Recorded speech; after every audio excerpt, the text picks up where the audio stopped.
Um, but like, uh, I looked into it a little bit because when that rocket fell on that village in China, I was like, why do they have rocket launching facilities inland? And they basically built them in the 60s inland so they were away from targeting capability. And now they're dropping carcinogenic fuels and rockets on villages, which is neat. But I think they're mostly scaling back the use of those now that they have their coastal um, launch sites. But I could be wrong. Oh, is that the general guy? The car bomb? I think that they should do it more. I think that they should be like, okay, leave the country. That's our peace negotiations. Until then, we're going to wipe out your entire cabinet. Just systematically eliminate them. Crazy. Car bombs is crazy.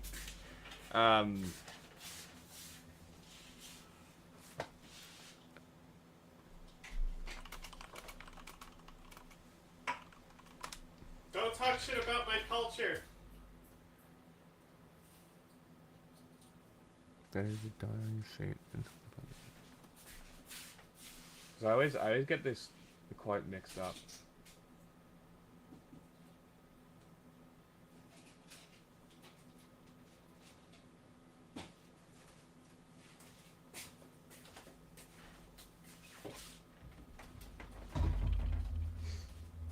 So the reason that song sticks out to me with that quote as well is because they kind of challenge it a little bit.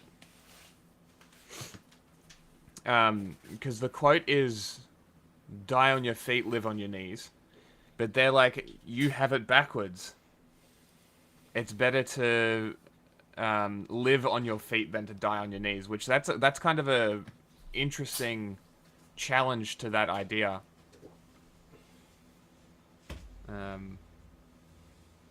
But yeah. It's a cool quote nonetheless. Yeah, it's What was also that? contextual. Yes, of course. Because he literally died. They literally shot him up. Damn. There's literally photos of him dying when gunshot wounds. When did they kill him? Why did they kill him? World War One. That war coincides with World War One. Okay. So this is the Mexican Revolutionary War. Mm-hmm. Okay. You know what else happens at the same time? No. Irish War of Independence. Of course, it was the early. Literally same time. World War One. Huh. Do the Irish have a connection to the Zapatistas? Like, do they have an No, official thing? no, not really.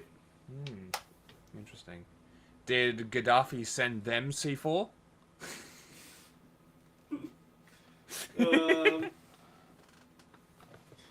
I don't think they were. I don't think they needed to be having access in that network. No. Because it's still funny.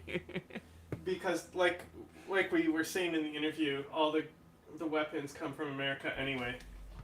Yeah. Did you change the title of the YouTube? No. You can change it on there though. Yeah, I'll change it. I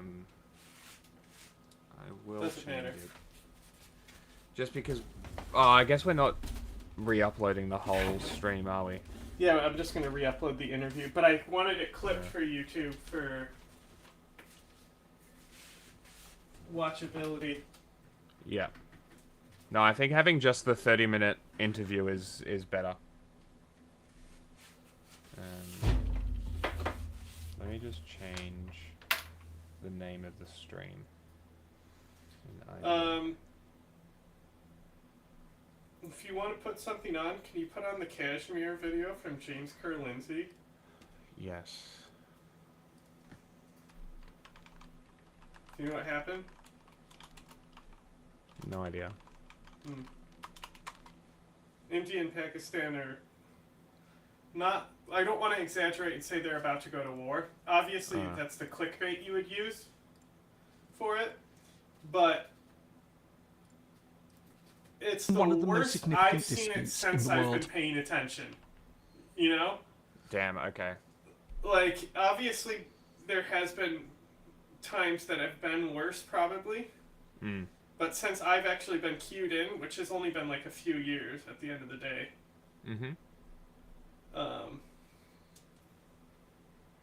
But yeah, the thing is that the jihadis, like this is an attack in Kashmir is like, you wouldn't say James is crazy for saying Haqqani is involved. Yeah, because Kashmir was kind of always like an end goal. Like, Mehdi al-Khadamat, like, they form out of, like, support with Kashmiri groups. And so, they literally, like, this is a debate between bin Laden and Abdullah Azzam before he gets assassinated. It's this, where the caravan goes next, you know? And, like, many inside the organization saw Kashmir as being next. The Azzam saw Palestine. Literally nobody agreed with them. They said, shut up, Palestinian. You're tokens for us. We don't care about your opinion. Get down. Get off the box. And, you know, some people were like, Iraq next. You know, but yeah, Kashmir has always been, like, the big one that they seek to liberate. And liberate in quotes there, of course, because it's Wait, not which one? exactly Say that again. liberation. Kashmir. Which? Kashmir, okay. Yeah, so, like, that's why when we talk about Daesh attacks on Chinese, yeah, it's more to do with that than fucking Chinese development and shit like that. Well, It's that's big, the other big, question I was big going to ask. Is how's China in Kashmir? Jihadi movements, especially the ones that come from the more Pashtun nationalist route instead of Arab nationalist. Yeah. But still. How's China in Kashmir? Because I know that China's pushing into Pakistan and Indian territory. This would be a perfect opportunity for them to... All three of them, it's the... Kashmir itself is the main border contention point for a next global war. Global, you reckon? It's the third most unstable border in the world. Okay. Who beats it? Ukraine? North Korea. Okay. And Palestine. West Bank, Gaza. Interesting. So the most likely places where a conflict that will be very serious to happen. One of those places, which was the number one, already happened. True. It might be number two, actually, but either way, those are the big three borders. So if Kashmir pops off, do we worry about Taiwan?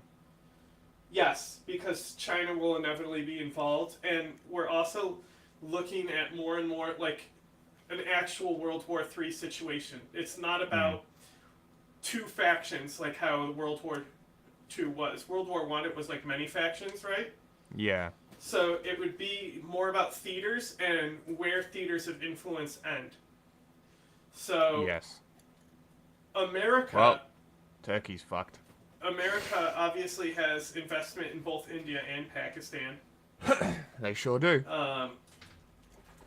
So they will profit off selling arms to both sides, right? So then it will be motivation for China to be involved there, because then it stretches American logistics more. Yes. And there's obviously Iran going down right now. like it's like the Israel-Gaza genocide is also an Israel-Iran war. Yes. But nobody's going to acknowledge that it's a direct war between Israel and Iran. No, they will not. And not even a proxy war, you know? Mm-hmm. Even though these are all... That's how the IRGC exists, but they are IRGC. It doesn't matter if they're a proxy group. Mm. Get down. Get off the box.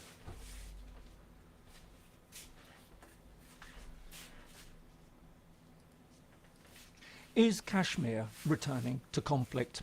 For nearly 80 years, Kashmir has been one of the most significant disputes in the world. However, in recent years, things seem to have calmed. That was until a devastating attack on a group of tourists left almost 30 dead. Since then, tensions have rapidly escalated between the two countries, with reports even emerging of gunfire along the line of control. So, what exactly is the Kashmir issue all about? And could it be about to flare up again with potentially disastrous consequences? Hello and welcome. If you're new to the channel, my name is James Kerr-Lindsay, and here I take an informed look at... Isn't this where the changing of the guard happens? Where they do the fancy dance on Oh, both sides? the goofy thing? No, I think that's, it is. Is it? No, that might be... I don't know.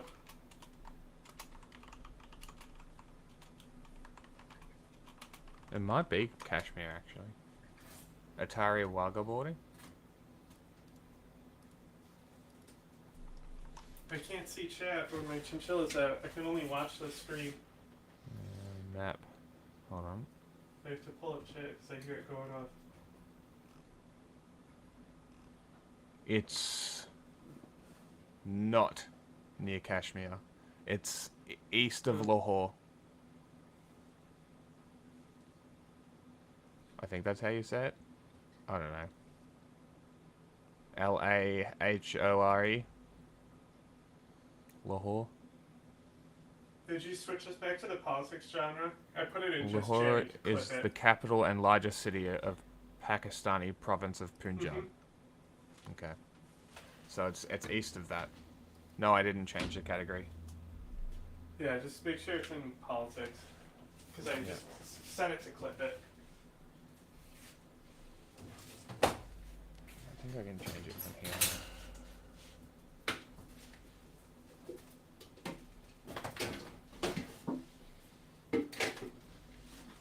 Edit politics.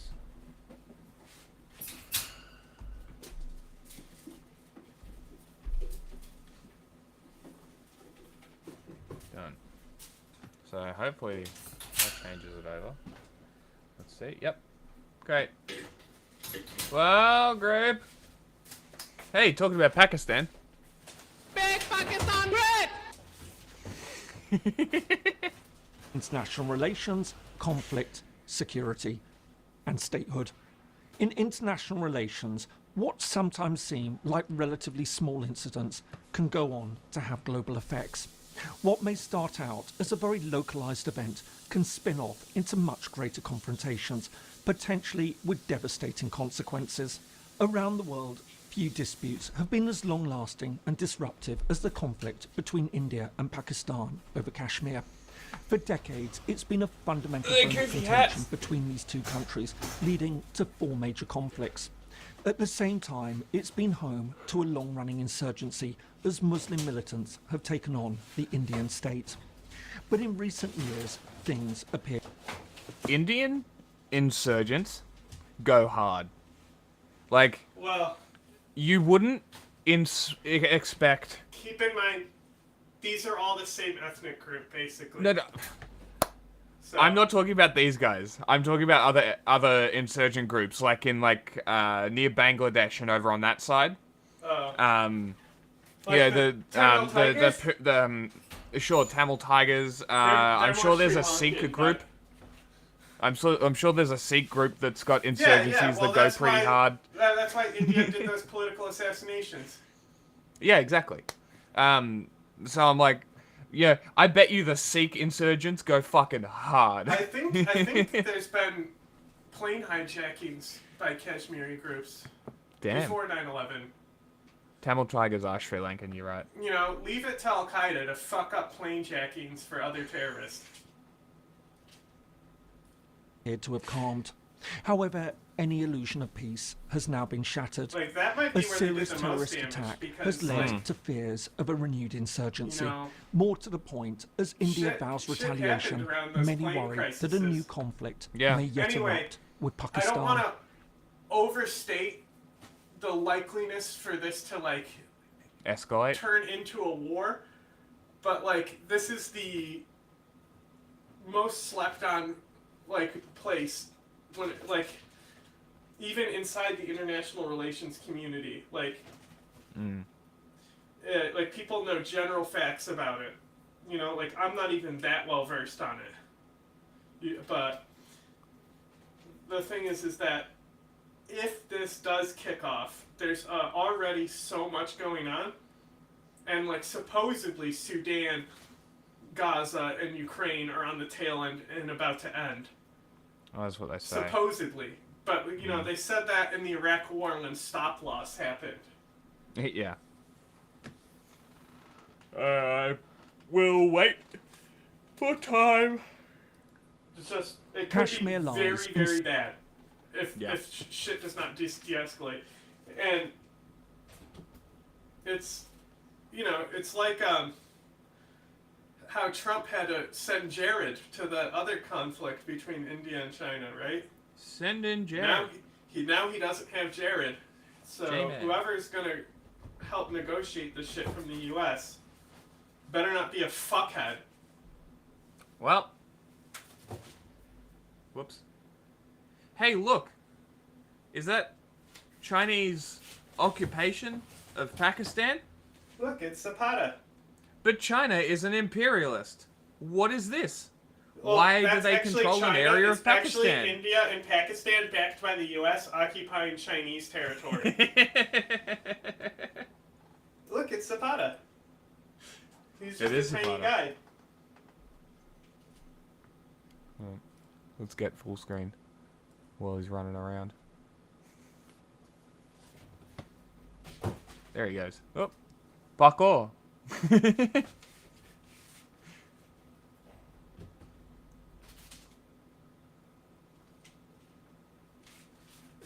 He's just excited. Nope. See you later. Dude, Parkour. He's literally like kicking off this wall. Come here. Come here. Funny creatures. Now he's too tired to kick off the wall. South Asia, on the south slopes Just a of the little Himalayan bit. mountain range. He was like kicking Altogether, it the hard area, though. which is now de facto partitioned between India, Pakistan and China, is around 220,000 square kilometres or 86,000 square miles. Of this, India controls around 50. I had a very interesting discussion with a vegan over Kashmiri wool. Do you know how they get it? It literally falls off them. So, like, I was kind of curious. I'm like, hey, furs are obviously not good. You need to kill the animal to get furs. How do you feel about Kashmiri wool when Kashmiri wool is pretty much just keeping the animals healthy, and you extract the wool as a byproduct? Like, I guess it's because it's an animal byproduct. They don't want to be using animal byproducts. But if you're a vegan for the animals, I don't see an issue with Kashmiri wool. Like, what is the issue? Shut up, cat.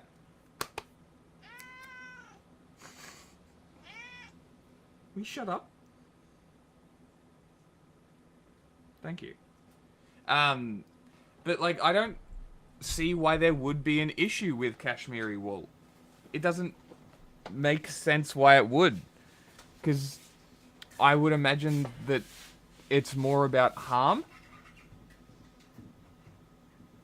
for vegans, but I'm not a vegan. 55%. Pakistan can't deal with 35% complex and things like China that, the Jack. remaining 10%.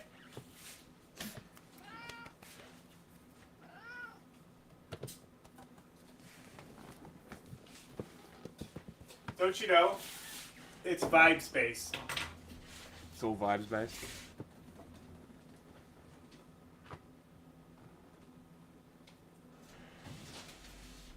Altogether, the population is almost 20 million.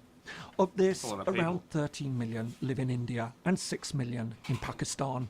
The Chinese-controlled part, which was ceded by Pakistan to China in 1963, but is still claimed by India, is sparsely populated and mainly inhabited by military personnel. Kashmir has a long and rich history. However, our story really begins in the 19th century when it emerged as one of the 500 or so princely states within British-controlled India. This Princely lasted states? until August 1947, when British rule finally ended What? and the country was partitioned between the Hindu-majority Dominion of India and the Dominion of Pakistan, a separate Muslim homeland formed to the north and east. Hey, Yeah, they weren't kingdoms, you know, I realized right? They weren't kingdoms. because Britain is a kingdom. Yes. Gotcha. I just realized, if China stopped occupying Tibet, they wouldn't have any claim over that area there.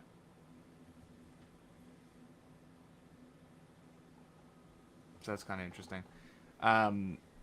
Also, why would China want that area? It's just mountains. Why? Like, why it's do you- just the Himalayas. Why? It's territory expansion. You're asking a fucking imperialist why they don't want territory? Why does But what Trump the- want Greenland? True, but at least Greenland would give some kind of, like, tactical position in the Arctic Yeah, but Ocean. we already have it. I understand, but at least it has an argument there. What the fuck is China gonna do with that little section of the Himalayan plateau? Well, restore their national identity after colonialism cursed them with opium? Of course. Pakistan, Look at him. a separate Muslim homeland formed to the north and east.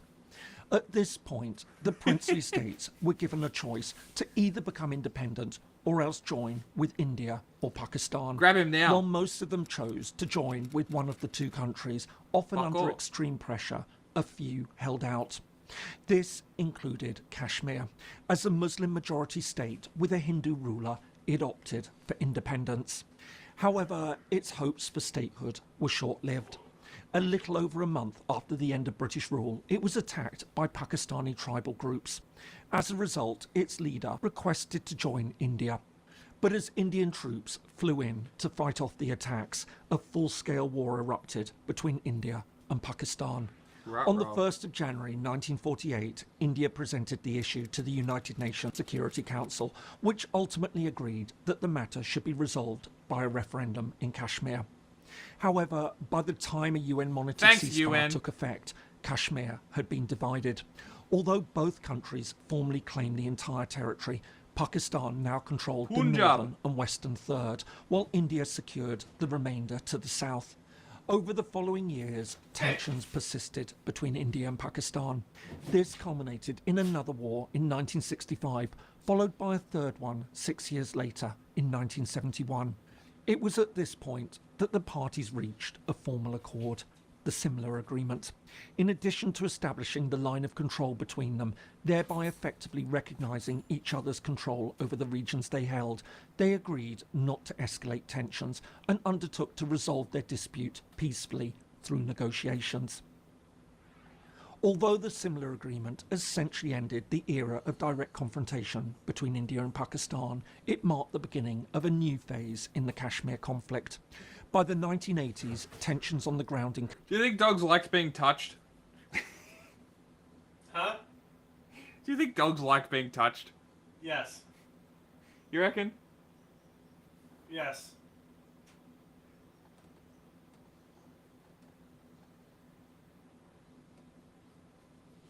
So why do people not like being touched?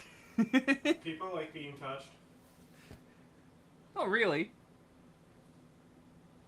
A random person comes up and touches you. You're gonna be happy about that? Do you go up and touch random dogs?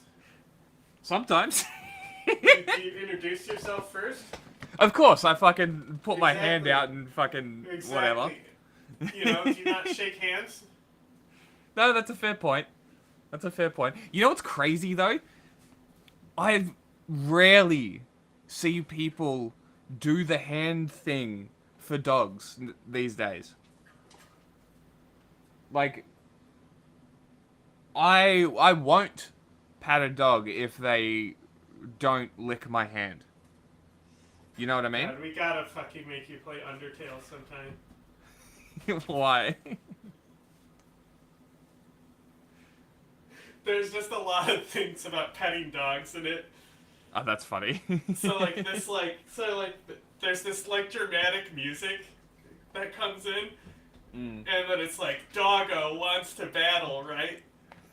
And then like you can do, it has some old school adventure based things built into it as well, where you can do more than just attack. So if you pet the dog, his head starts raising, and eventually his neck just gets really long that it goes out of frame. And it's like you have to jump to pet the dog. Oh my god. Critical pet. That's great. Parkour. Who hates dogs? It's a German thing. I mean,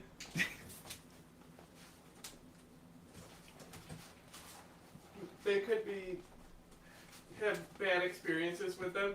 Like, if the only dog you've experienced is my mom's dog, I could understand. I hate that dog.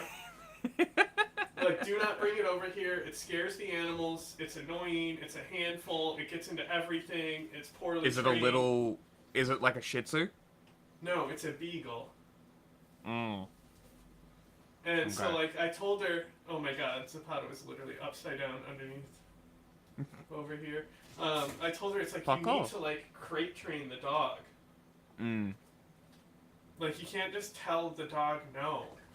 How old Like, is it? when it's a beagle with that much energy, it's literally just, like, a year or two old. Ah, okay. Yeah, But no, you really need to train those dogs. Like, it's gonna be a fucking piece of shit its whole life. It's not a mean dog. It's annoying. Mm. Like, you No, have to beagles- watch it. You have to watch it at all times, like it's a fucking chinchilla that's out 24/7.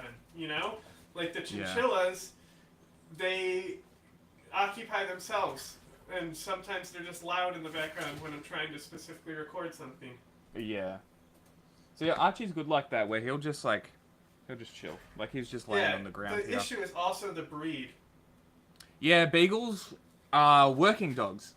If you don't train them and don't work them, then they're gonna get, like toddlers. Is he trying to escape? Yes. He's like a velociraptor. He's probing for weaknesses. That's hilarious. But, you know, chinchillas also don't Cashmere. listen. They know they're not supposed to be doing something. They don't care.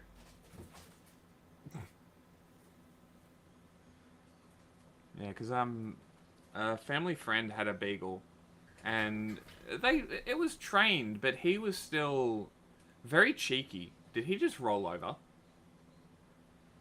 He just did a little shake. So I understand, like, beagles,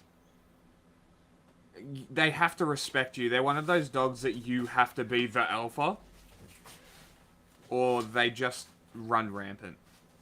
Because they're too smart. It's like a border collie. They literally, like, we can't leave the dog alone. Yes, you can. Put it in a big metal crate. You can leave the dog alone. It will freak out, but like It'll learn. Like, Shih Tzus, you don't need to crate train, and it's fine if they're shitty dogs because they're fucking tiny. Yeah. that he can probably tear up shoes and shit. Yeah. Oh my god, the dog is a nightmare.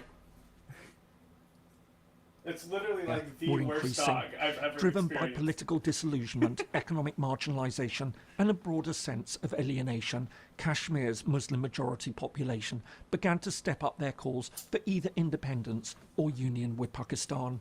All this came to a head with state elections in 1987, amidst allegations of vote rigging by the ruling Indian Congress sorry, Party. okay, you're Many not young done, I get it. Kashmiris began to turn to violence, sparking a full-fledged insurgency.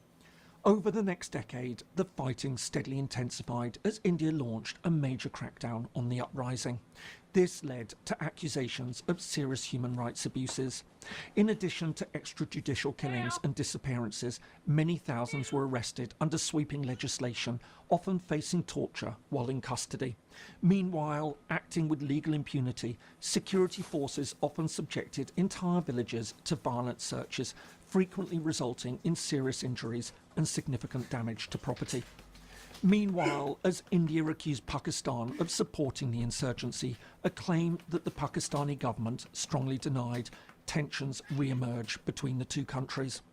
This led to another major confrontation in 1999, the fourth in half a century.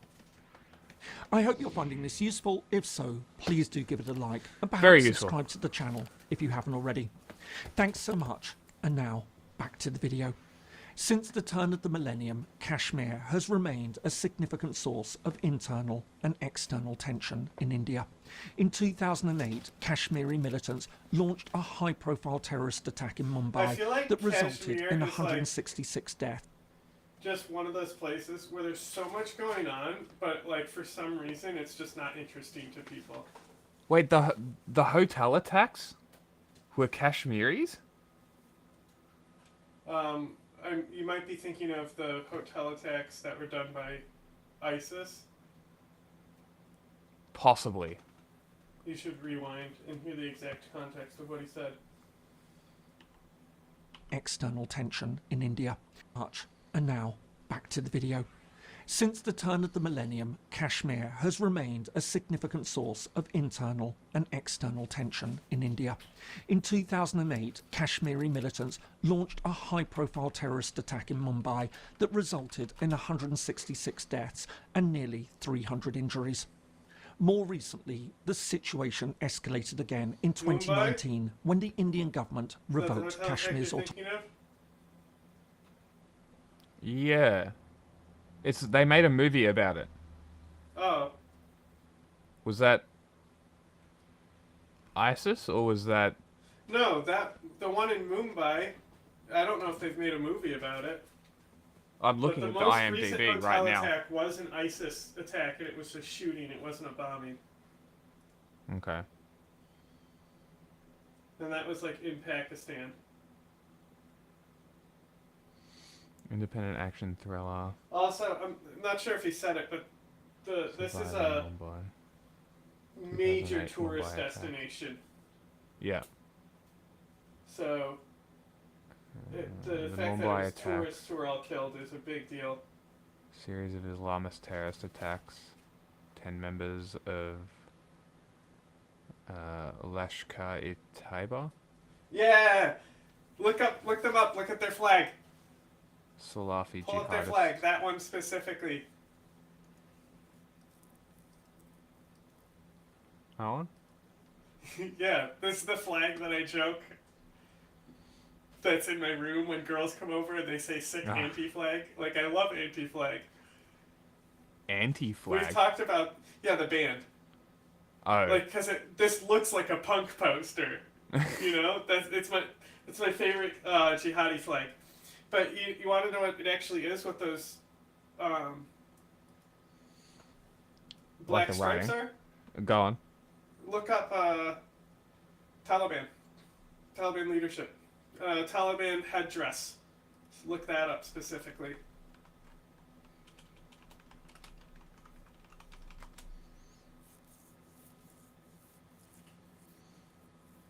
It's the These elite guys who will have it. Like, what's his name?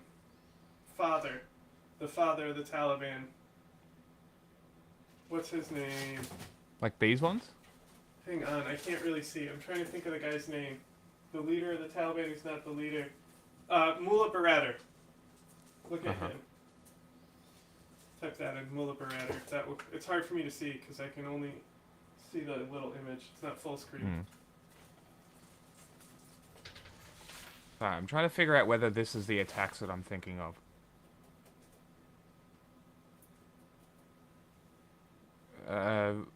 Is that Pakistan-based militant organization? Is that are they out of Kashmir? Yeah. They are. Yeah, they're backed by the fucking Okay. But it's the Kashmir. that's why Pakistan. Pakistan is behind the Taliban too. You know, they fund Yeah. them and Okay. shit. So, yeah, the movie was about these attacks then. But it's funny because like Pakistan is like we want it because we want to expand the state of Pakistan, but Kashmir is like we're not Pakistani. You know. And it seems like they went with India because Pakistan attacked them. Not necessarily. It's split. It's contested territory. Yeah. Literally, it's Autonomy one of the things that had been put in. Like, I'm not sure if there's a UN recognized border in Kashmir. Like, I don't think anything is recognized by the UN. I know. Because I know a solution. It's too controversial, I think. But I'm not I know positive. the solution. Anyway, type in Mullah Baradar I know the solution. and look at his headscarf. It's get the British. Just make them draw a line. Problem solved. That never created problems.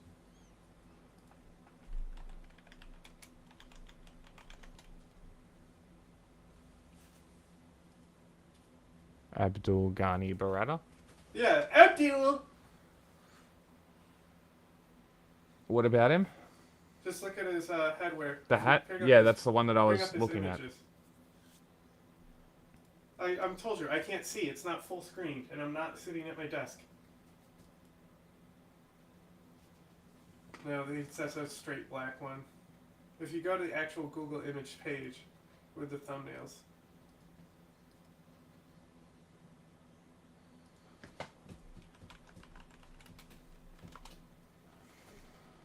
What are you chewing on? Where are you? I look away for 2 seconds. Which one? None of them look like a bar graph. I swore Mullah Baradar wore it. It's like a fucking, like... Oh, there's Like one. this one? Yeah, there you go. Also, there's the guy slightly above him. Yeah, there it is. So it's like the fucking... It's like... Only the fucking elite guys will have that. Okay. Weird. In place when it joined India 70 years earlier. I think Instead, Baradar it now does divided straight it black into because two he's new even federal higher, units, 'cause it's like, Jammu it's- and Kashmir Okay. and It has to Ladakh. do with... While It's like the Indian a belt government system in insisted karate. that this would further development and better I'm not integrate kidding. Kashmir with the rest of the country, many observers Such a saw funny the way to step phrase as a it. means for India It's to I'll be back. consolidate its 100% permanent true. sovereignty over the part of Kashmir under its control, as well as Like, to it pave the doesn't way measure for further authority. demographic changes. As a result, protests erupted It on both measures sides of the line of how control. many Quran However, lessons the you've had. Indian government under Prime Minister Narendra Modi remained undeterred. Cracking down on opposition, it instituted a strict security lockdown.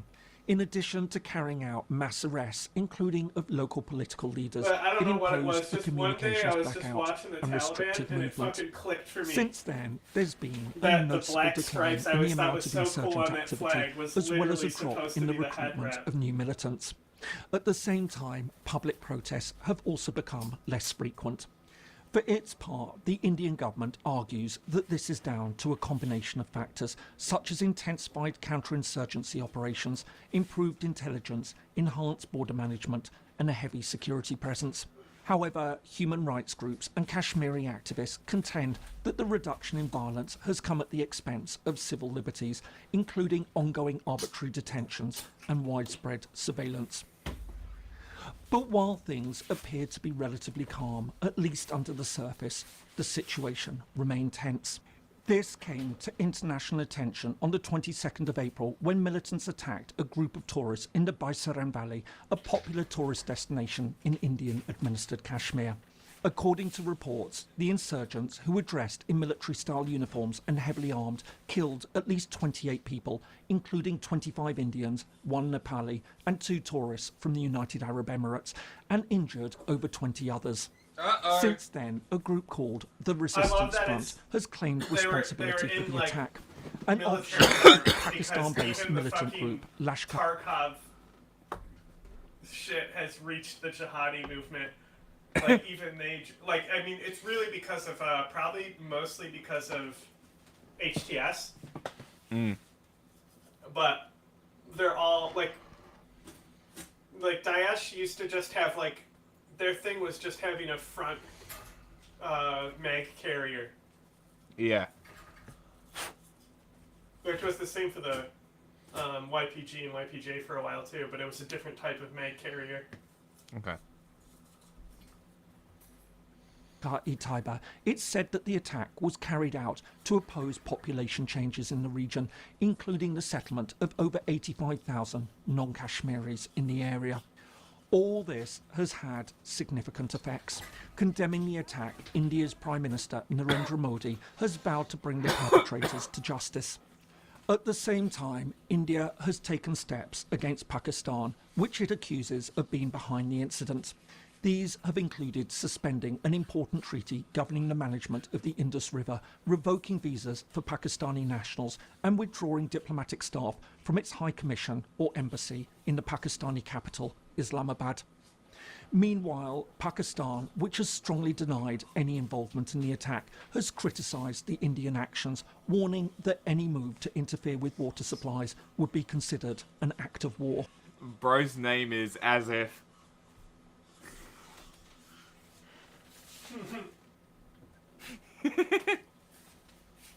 Like,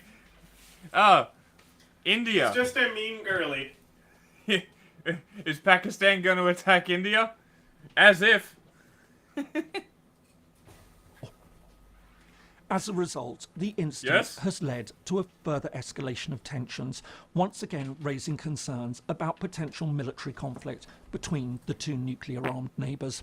But even if things don't go that far, the attack has raised fears that it may herald a new phase in the insurgency. But what makes all this potentially so troubling is that a return to violence is likely to lead to prolonged instability, with little, if any, chance of a successful peace process. Over the years, the Kashmir conflict has seen numerous peace efforts. None have ever worked. More to the point, there's little indication that any new effort would be successful. The Kashmir conflict is one of the few issues in international relations that seemingly defies settlement. Broadly speaking, the option... Here's a perfect option. Independence to Kashmir. India and Pakistan back Kashmir to eject China. And then bam. China, and then Kashmir is a newly formed state. Fuck it. Why not? Can be categorised into 3 groups. First, there's the sovereignty option, which means ceding the region to India or Pakistan. Secondly, there's independence, and thirdly, there's some form of autonomy. However, Kashmir? each of these has its challenges. I found a perfect way to describe it. It is a living embodiment of a Tom Clancy plotline. Like, that's a good one. You need to set a plot line of like some whatever mil-sim type universe and stuff. You can't go wrong setting it with Kashmir. That's true. I guarantee you, like, one of the first levels in Splinter Cell Blacklist is Kashmir. In like the new one. Yeah. It would have to be. Like, if you make that game, you have to put it in all the countries currently fucking around. Like, you gotta have a China mission. That's what's cool You about gotta have Blacklist is that Myanmar. you're like, in the other games, you're like, the groups you're fighting are like very, very small terrorist organizations. that end up having a potential global impact, like Al-Qaeda. Al-Qaeda was pretty tiny. True. So, like, chaos theory, it's actually about an organization that's trying to start a war between Korea. They're trying to get the conflict to end with Korea. Ah, interesting. So it mainly takes place around that conflict in Korea. But like Blacklist, you have like a whole, like, you're upgraded to the point where you're the only fucking, like, you're above other Splinter Cells. Like, you're not even a Splinter Cell anymore. You're like, because Splinter Cells are like a division below you. You're even farther above, where they're like they're debating, like the president who's Hillary Clinton in it. They literally have a debate between the 4 people on the plane who are the main characters about they're gonna release a fucking, I want to say they're releasing nerve agent, or they might be releasing something like ricin into a water supply. Okay. And so all the signs point to a specific attack. And they're like, Madam President said to stop the Blacklist attack. She didn't tell us how to do it, basically. And so, like, you go out on, like, a small lead that, like, the intel guy has, and you end up being right, and, like, you're able to stop a massive ecological attack. And then, like, right after that, the most boring mission in the game, you literally go and sneak into Iran and fucking grab an IRGC general, and you make him guide you into an IRGC base just so you can prove that the IRGC is not linked to the Blacklist to prevent US from invading Iran. Wow. So, like, that happens at multiple points through the series where, like, literally you are the linchpin to stop a war. Crazy. Many times throughout the series. What a wild storyline. Yeah, and that's halfway through the game. Later, like, you saw me play one level, we're going after a fucking Iranian, and then the IRGC came and started attacking me, and I was on top of a roof, and I was just laughing while I was killing them. So, like, later that guy gets arrested and gets put in Gitmo, so your team's plan, because Briggs used to fucking work in the intelligence department, he's like ex-CIA, and he literally gets you into Gitmo as a prisoner, stages a breakout for you to torture this Iranian, and then choose whether he lives or dies, and then you escape Guantanamo Bay. Awesome. That's and then at the end of it, you have no, like, gear, basically. You have to sneak out of Guantanamo without, you can knock people out, but you're supposed to sneak out completely undisturbed. And then you have a fucking huge standoff on an airstrip where your entire team is out on the back of the cargo plane with 416s, like, mowing down these militants as they're rolling up to your plane to try and stop the takeoff. Great. And then you get a drone in the air, and you just start fucking shooting missiles and, like, cannon fire down at all these militants trying to storm your plane on a runway. I mean, that sounds fun. But, like, the older games, it's very much like, there's 12 guys here. Yeah. That's it. It's very minimalist, but, like, has consequences. Yeah, but the story in Blacklist is still insane. Sounds insane. Now considered unfeasible, as India would oppose it, knowing that it would likely lose. As for independence, this is complicated by the ethnic and religious diversity that could make an independent state unstable. It would also be opposed by both India and Pakistan, both of which fear territorial loss and the consequent internal anger from their nationalists.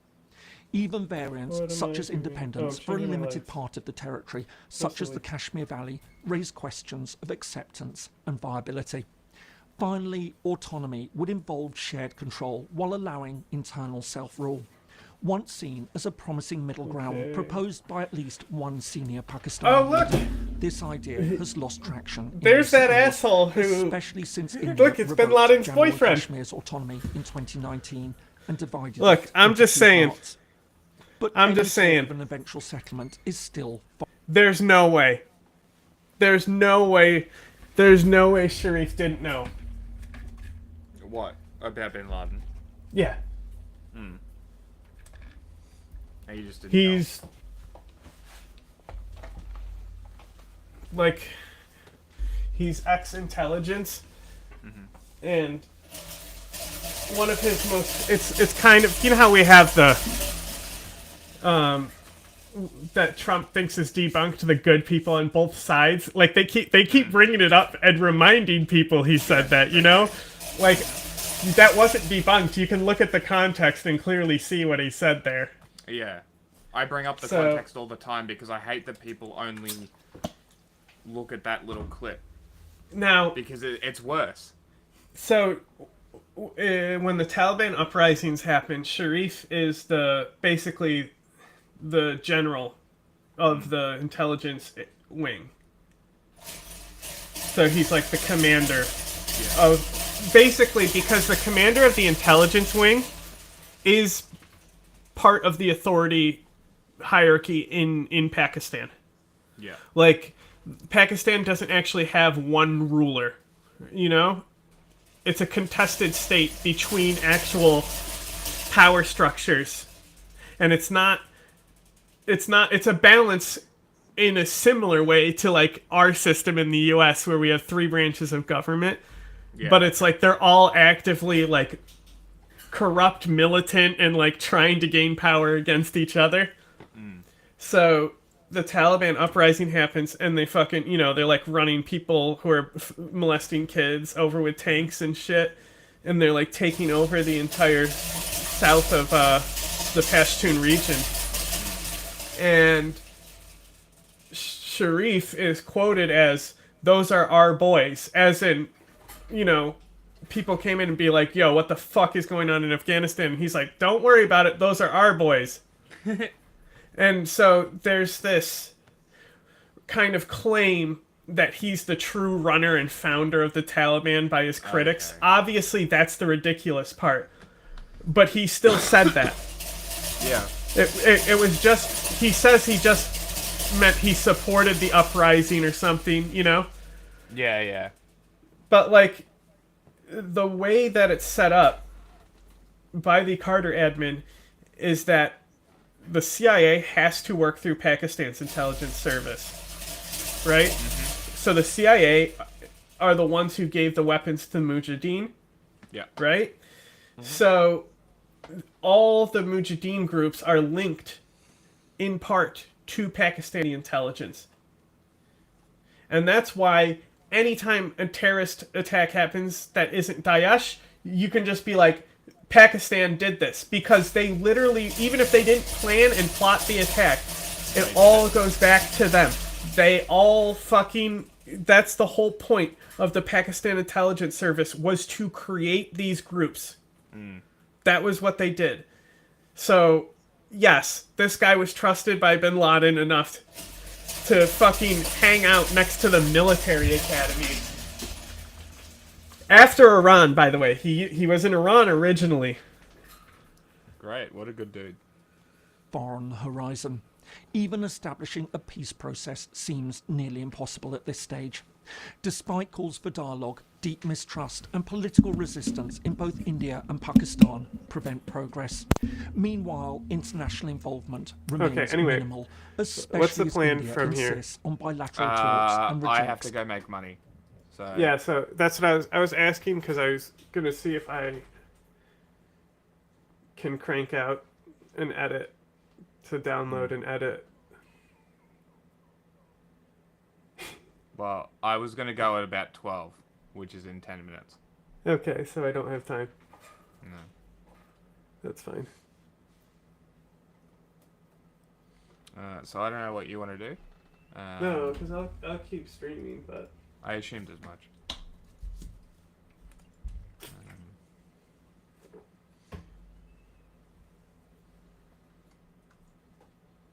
Hey, there's another one of those ABC videos just dropped. Save to watch later. I'll drop you. So I was using my headphones yesterday. I figured out it's not a perfect solution, but I Okay. realized if I just open a restream and share my full screen with desktop audio to my laptop, then I can hear a raw mix down, even though I'm not hearing how loud the video is compared to.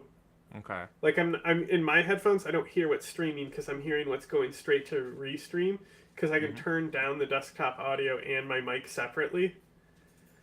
Yeah. And Okay. so I don't know exactly how the mix down is happening direct to Twitch, but boy, would it be great. It's like so essential to hear yourself. You reckon? Oh my god, yes. I hate it. You need it. You need to hear how loud you are in the mix. Especially the echo. Awful.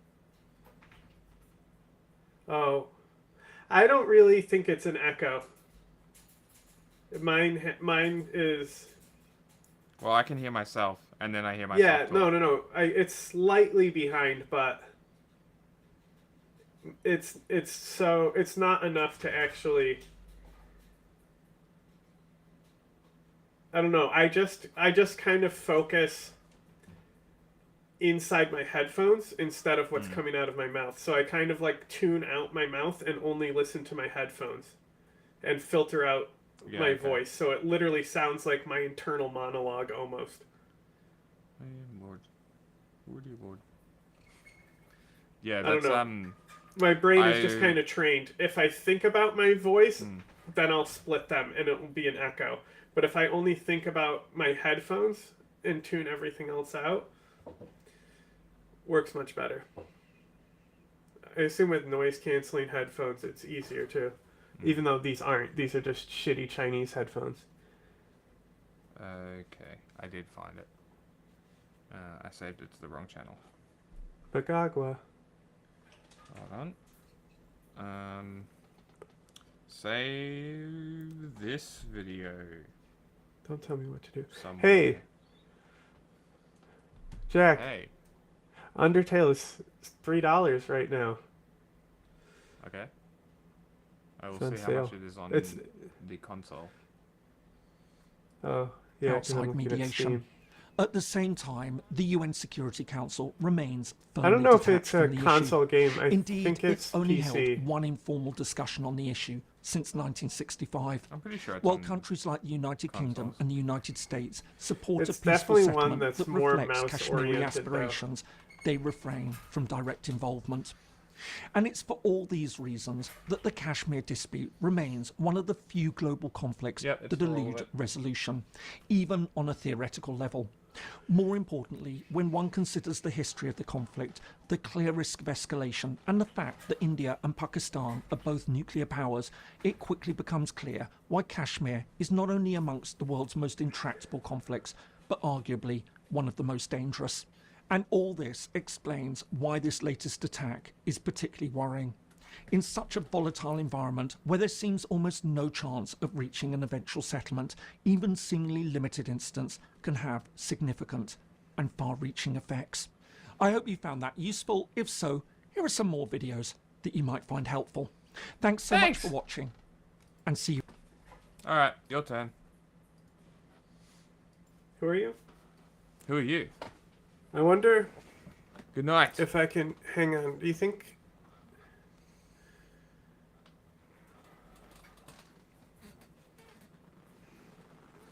If you think what? I'm gonna try. I want to see if I can switch through OBS, but I'm not sure if I can because I can't. I can only share like certain things. Still. Okay. Yeah. I don't know how OBS works. That's Yeah, on I'm you. just gonna hit start streaming here and see what happens. Okay. See if it just overrides it. Yeah. Could not access. Please double check your Steam key is correct. Okay, Yeah, there so you go. that's a shut stream. It can't override.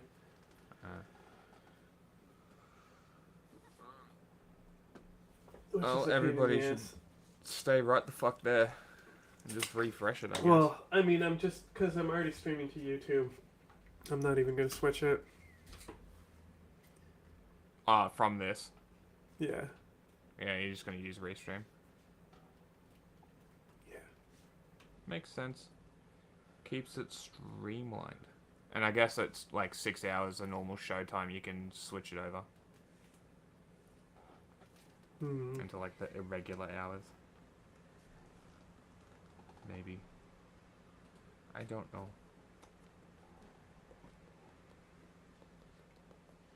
My monkey got very wet.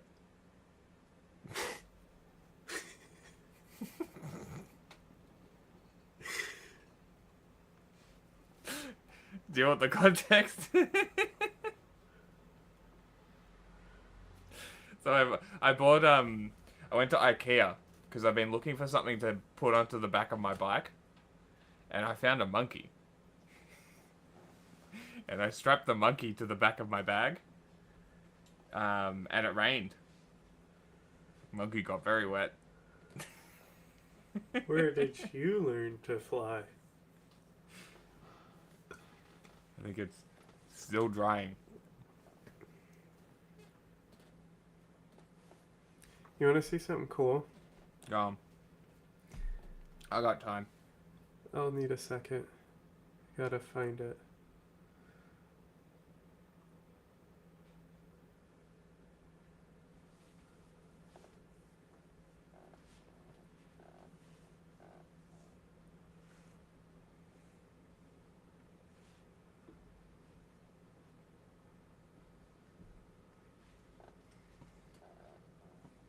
You know what song I sing in my head sometimes? A little too often? I got a bucket for the sunshine. No, the Bo Burnham, My Whole Family Thinks I'm Gay song. What the fuck? Yeah. That's hilarious. You know what I get? Do you know, it's just a meme-ass song. Hold on, I'm gonna bring it up.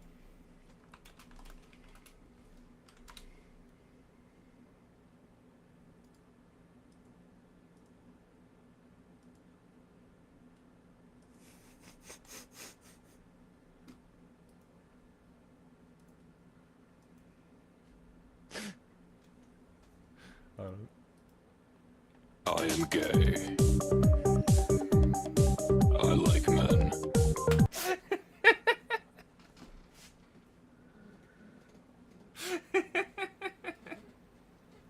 Like, this was a song that I would put on Discord bots that would play YouTube videos in the background. I would pop into a voice chat, hit the command, and leave. Yeah, something like that. But that always pops in my head for no fucking reason.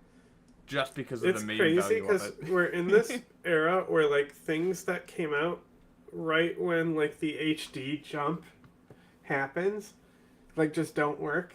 Like, a lot of the classic shit, they've just went back and fucking have, like, a HD update. There's so many, like, games right now. I have a fucking Microsoft Visible C++ 2005 redistributable launching on my fucking screen right now just to try to see if this thing will open.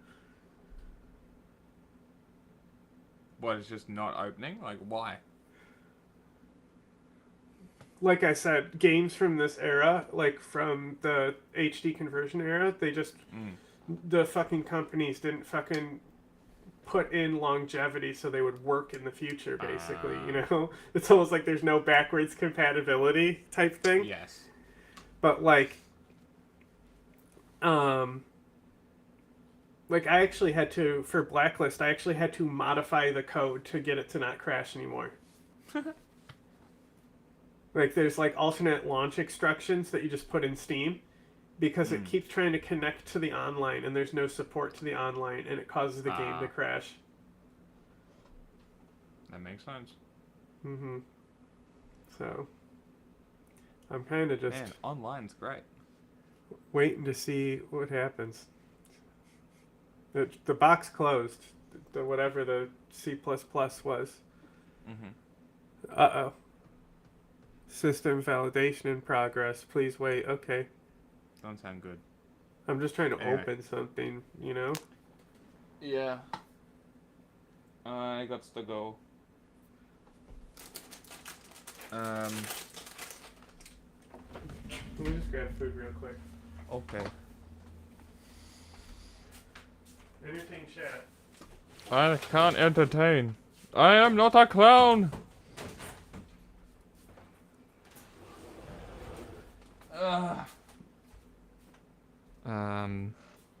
What can I do? I don't know. How fucking long my hair is, it's crazy. This is so long. I can full ponytail now. It's crazy. Stupid. Look at that shit. Stupid. I've been arguing with my friend. She's like, you have curly hair. I'm like, fuck off. It's only because it's long. You cannot contain it. But I think I'm conceding. It is a little curly. Following errors were found. Operating system not supported. Would you like to Right. continue anyway? Yes. Why not? Absolutely.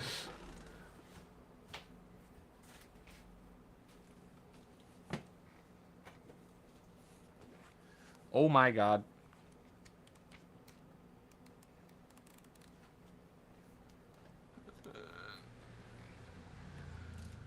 What do I do for entertain? Nobody's talking. Who's in the chat? Pipe up. Nobody. What? Nobody's Nobody's been chatting. in the chat. No. It's all on. It's probably me and you, and then two They're other not people. real. Nobody's real. Everything is fake. The internet is fake. Life has no meaning.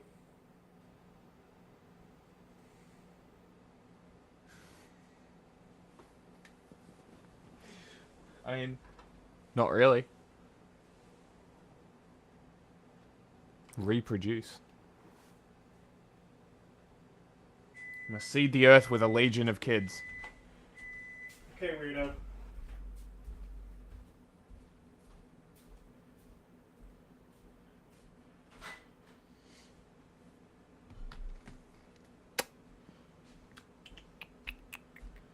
Hey!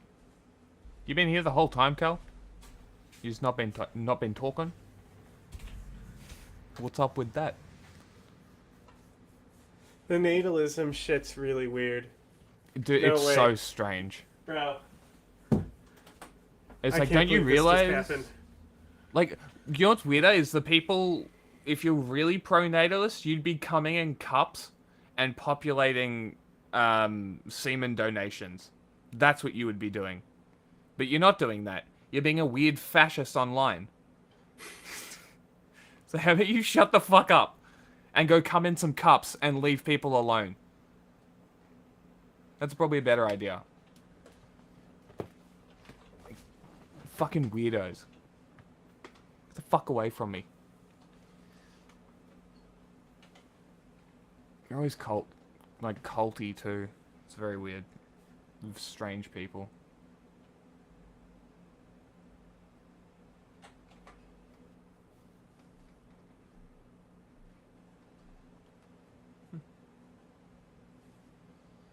No, the Zapatista thing was great. I now know a lot more, which I like. That's great. Have you got your food yet? I am gay. Yeah. I was just seeing if there was a way to make this a window, because it's a full screen application and the computer doesn't like that with two monitors. Anyway. Okay. I am now going. Look. I got it to work. There's no audio. I could put audio No. on, but...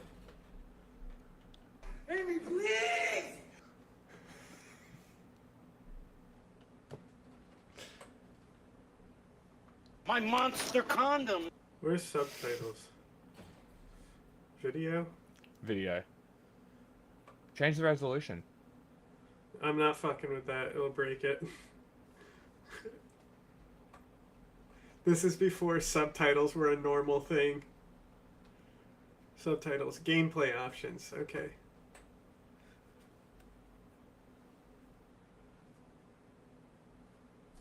You know how when they put on the belt with the bombs on them, and just before they get ready to go off, they say "Allah Abba."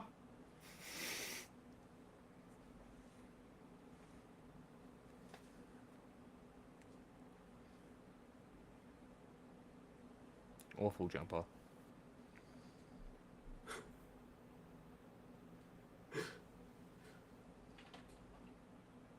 Fill my fart box up with some of your monster cum.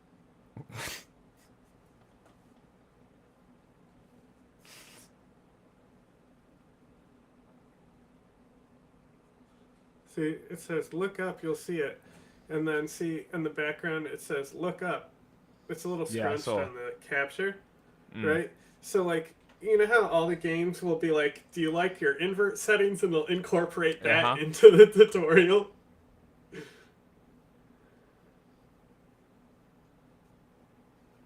Now they don't do it at all. No, Titanfall did it. When I turned that That's on true. the other day. How new is that? That's 2016 though.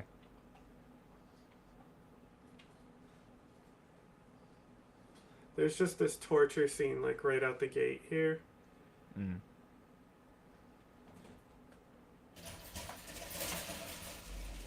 He's so cute. Caring about civilians.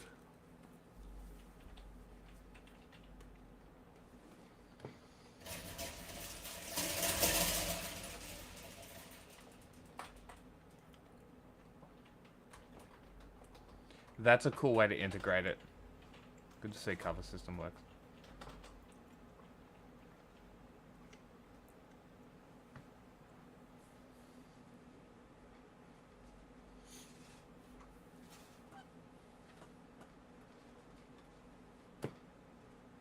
I really have to go.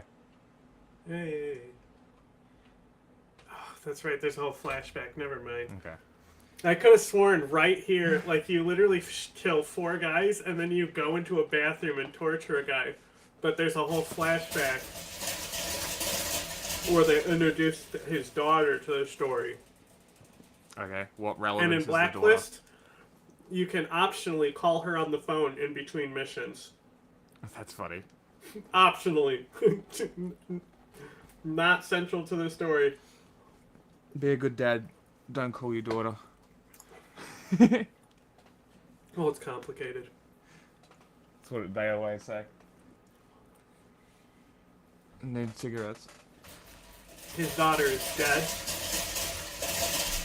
That is complicated. Mm-hmm. And then...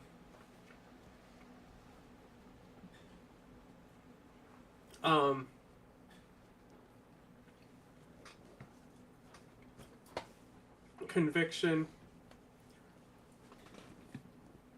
Basically, after your daughter dies, like Sam, they make him do the double agent shit.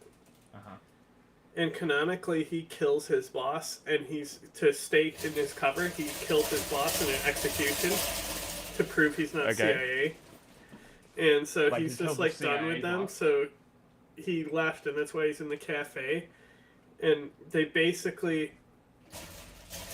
his daughter dying is the reason why he was convinced to go on the mission to be a double agent, because he had nothing left to live for. And then halfway through Conviction, you find out Third Echelon was actually behind killing your daughter to get you to go on that mission. And Sam goes on a rampage and literally annihilates like dozens of Splinter Cells that are running in to stop you. And he's just, you can literally just auto-target and just blow them all away.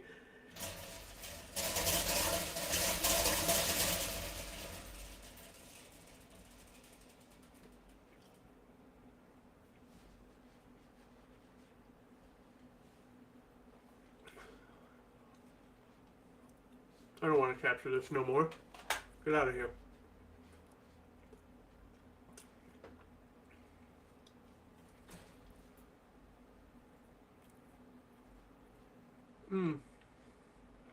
The YouTube title, though.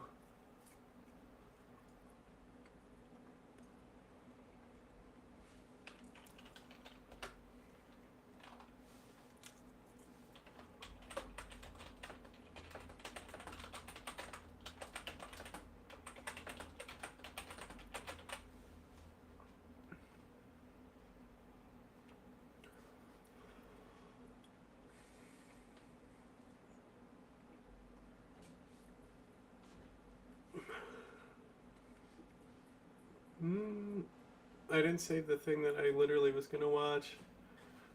Oh no. I'm gonna put this on for now.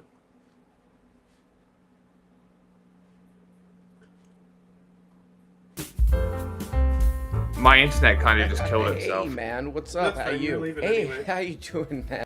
Oh, really? Wow. You're f***ing crazy, man. I did miss the last thing you said, though. I don't. It was just. Third echelon. Yeah, You'll you find out that they Schultz killed thing? his You daughter should. to Okay. get him to This go is on like that Andrew shit. Schultz So he who's on there literally like, kills talking about all why his guys, cartels, privatized. Okay, basically. guys, sorry. Before we get into the In a main matter thing, of like 5 we minutes haven't of the done game, this he in a just kills while, everyone. man. We haven't done this Awesome. in a while, but it's person right. of the day. Okay, now unfortunately we do All right. not have a graphic. For I that. am going. Alright, I'll talk to you later. Go ahead. The sides switched so much. You know, when I was younger, like Democrats were cool. They were getting their dicks sucked in the office. They were like, Whoa, man. right? They were like, Hey. they were like supportive of like hip hop music. They said do whatever you want. Like we don't want to be in the bedroom. They were cool with gay people. Like it was cool to be a Democrat. Now conservatives got 3 baby mamas. The president got 3 baby mamas. He's getting pussy left and right. Right? He's cool. He's the one saying say whatever the fuck you want. So now conservatives have become Democrats. So I don't think I've changed. I just like the dudes get pussy and say whatever they want. It's weird. So it's very. You want me to be a Democrat again? Get some pussy. Tell me to say whatever I want. I'm there. Good bit. That's Hey, whoa, what what's the that? politics. Hold on, what's that guy doing? Let's go back to what's that guy Want doing? me to be a Democrat again? Get some pussy. Tell me to say whatever I want. I'm there. That's what the. Oh, I don't know about that. Having a bit of the joke. Okay, put that guy back on screen. Having a bit of the jokey, are we? Ooh, doing a bit of the standy, are we? Having a bit of the poddy, are we? That's what they should call podcasts. British people, poddies. Having a bit of the poddy. Oh, you get it. You scum rat. Okay, guys, you have probably seen this. I'm in a very public feud with the Majority Report. The Majority Report, it's some kind of a television program. I don't know what it is. Because one of the hosts said to me, You're a little baby. and then this host said, You scum rat. this is what they do, man. They don't have arguments, so this is what they do. This is what they do of how they do it, man. So they are trying to silence my free You speech. scum rat. But I did see this clip. I did, came up on YouTube for me. I thought this was funny because this guy, Andrew Schultz, is huge. Well, how many views does this guy get? Schultz. Oh, it's Matt Damon. Oh, that's my diamond. Matthew. Hey, cute baby. I didn't get the Amber Alert. I do like the Amber Alert thing from Matt Damon. See, that is, I thought that was funny. I don't know. But here on this channel, mostly what we do is we break down comedy. We break down comedy, how it works, you know. It's exhausting and uninteresting, no one says. Nobody. I don't know if you guys know this, you probably don't, where the comedy joke structure, it goes like up here. This is a setup, and then it goes right here. I saw a bunch of channels making fun of this guy. They're like, "What? That seems like a bit of a One thing though, Howard's simple gonna laugh out of me analysis there." is You know, and he is on some explaining how kind of a jokes political work. show. How many views did this get? Oh, 133,000. Well, it's not bad. Oh, that's not bad. I get a fraction of that. Oh, not bad. But this guy's a massive comedian. He has a massive special and all this stuff. His show gets I believe 4 zillion views every upload. Every upload. So people are giving him a hard time, but it's like, it's kind of so silly. Sorry, Andrew. I heard the special had good stuff in it, but it's so silly that people are giving it a hard time. But it's really like we're more analyzing comedy here than like somebody making a real political statement. Because you can kind of tell what's going on here. It's a guy who like, I thought of something funny for like a bit. Like the guy who gets girls. I like the guys who smoke weed, bro. So start smoking more weed or whatever the hell, you know. This is like comedy bit first, and like, I don't know, there's something political somewhere. I also don't really know why these guys are like, I gotta do political stuff in my act. You know, the Matt Damon thing is funny. Just Matt Damon telling this guy to shut the hell up or whatever. Just Matt Damon coming up to this guy and saying, "You scum rat." It's funny, you know? But they're like, I gotta do some political insight. Yeah, I don't So I wanted remember to what I was punch gonna this put bit on. up because this is a comedy breakdown I feel like it's podcast. one of those you'll know This is it a when you see it podcast things. also. I want to do a little bit of punch up for this. Feel free to use this. I will expect some royalties. He could have just been like, yeah, Republicans are cool now. Just like when Bill Clinton was cool when he played the saxophone. And George W. Bush was cool when I wanted to get a beer with him. Or Obama would do those music playlists where it was like Bruno Mars. Whoa! Whoa, never heard of that. Thank you, Obama. They're very cool. Obama is still doing those playlists, by the way. What is this? He did one in 2024. Charlie XCX, Billie Eilish. He's really digging deep. What if Obama did a playlist where it was all weird, like music, concrete, you know, noise? What the hell's going on with Obama? Obama's been down some weird noise Reddit rabbit hole. And now Trump is cool because something. That's how I decide of his politics, like something like that. So there we go, another comedy breakdown. "You scum rat." Also, you know, we give a lot of advice, life advice on this program. Triggernometry is the name of this podcast. I want to give them advice too. Call the podcast Triggernometry, and the tagline will be, having a bit of the poddy, are we? You know, having a bit of the, are we? "You scum rat." That's the full tagline. But anyway, everybody's giving this guy Andrew is he like the biggest comedian right now? The biggest comedian of our time, Andrew. People are giving him a hard time, and all these political videos come up for me. And like right below the Sam Cedar video where they're making fun of this guy, this one comes up. Let's check it out. So let's watch and all the lot to say about it. You better Which is not. a band I've never even heard of. If they want to be for the Look 'em up. Palestinian people, then they shouldn't be anti-Israel. They should be anti-Hamas. What am I even supposed to say to this? And to see on stage a large billboard that says F Israel. Right. Unreal. It's You need a fainting couch? Hey, shut up, man. You wanna Let clutch that your lady pearls? talk, man. You gonna be okay? So yeah, I don't know. You know, the guy's a comedian. I thought he was younger. I thought he was like 32, but he's 40, in his 40s, which is young. A lot of people say that's very, very young. They don't say that to me, but they say it to somebody. So, you know, it's kind of like pretty goofy on its face. Like, yeah, I'm going with Republicans because you can say whatever the hell you want. I don't think so.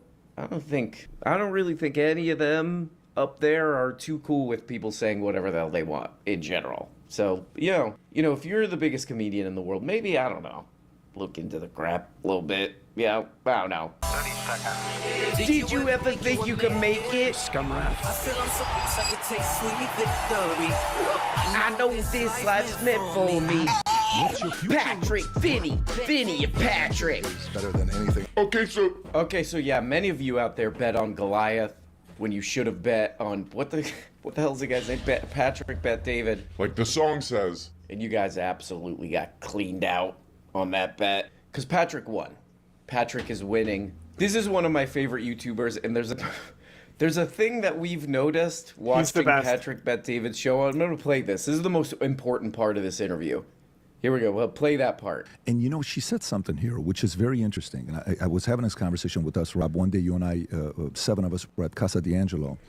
Okay, hey. You even said this once. That right there. You know, this guy, Patrick Bet David, he is one of the most interesting content creators, for better or for worse. You know what I mean? All this crap. But I'm going to do a full-blown investigation. You know, that guy CoffeeZilla, he kind of did a financial investigation with Patrick Bet David's company, all this. I'm going to do a full-blown investigation on what is Patrick's deal with Casa D'Angelo. I mean, like, we're talking, it seems like every episode. Oh, so I was at Casa D'Angelo, and a guy said, to me, what's up? What the hell is going on with you, man?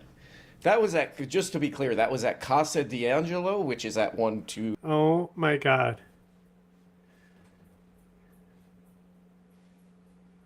News. Good news is Dick Durbin isn't going to run for re-election 2026. Bad news, I heard Rahm Emanuel might want his seat. That is bad news. I'm glad Dick Durbin is stepping down. You know who Can't be in should politics. step down? Chuck Schumer. Speaking Named of Dick Rahm Durbin, Emanuel, you know? we need to see more of this. Now, I don't know who this podcaster is. With all due Epic. respect, I don't know.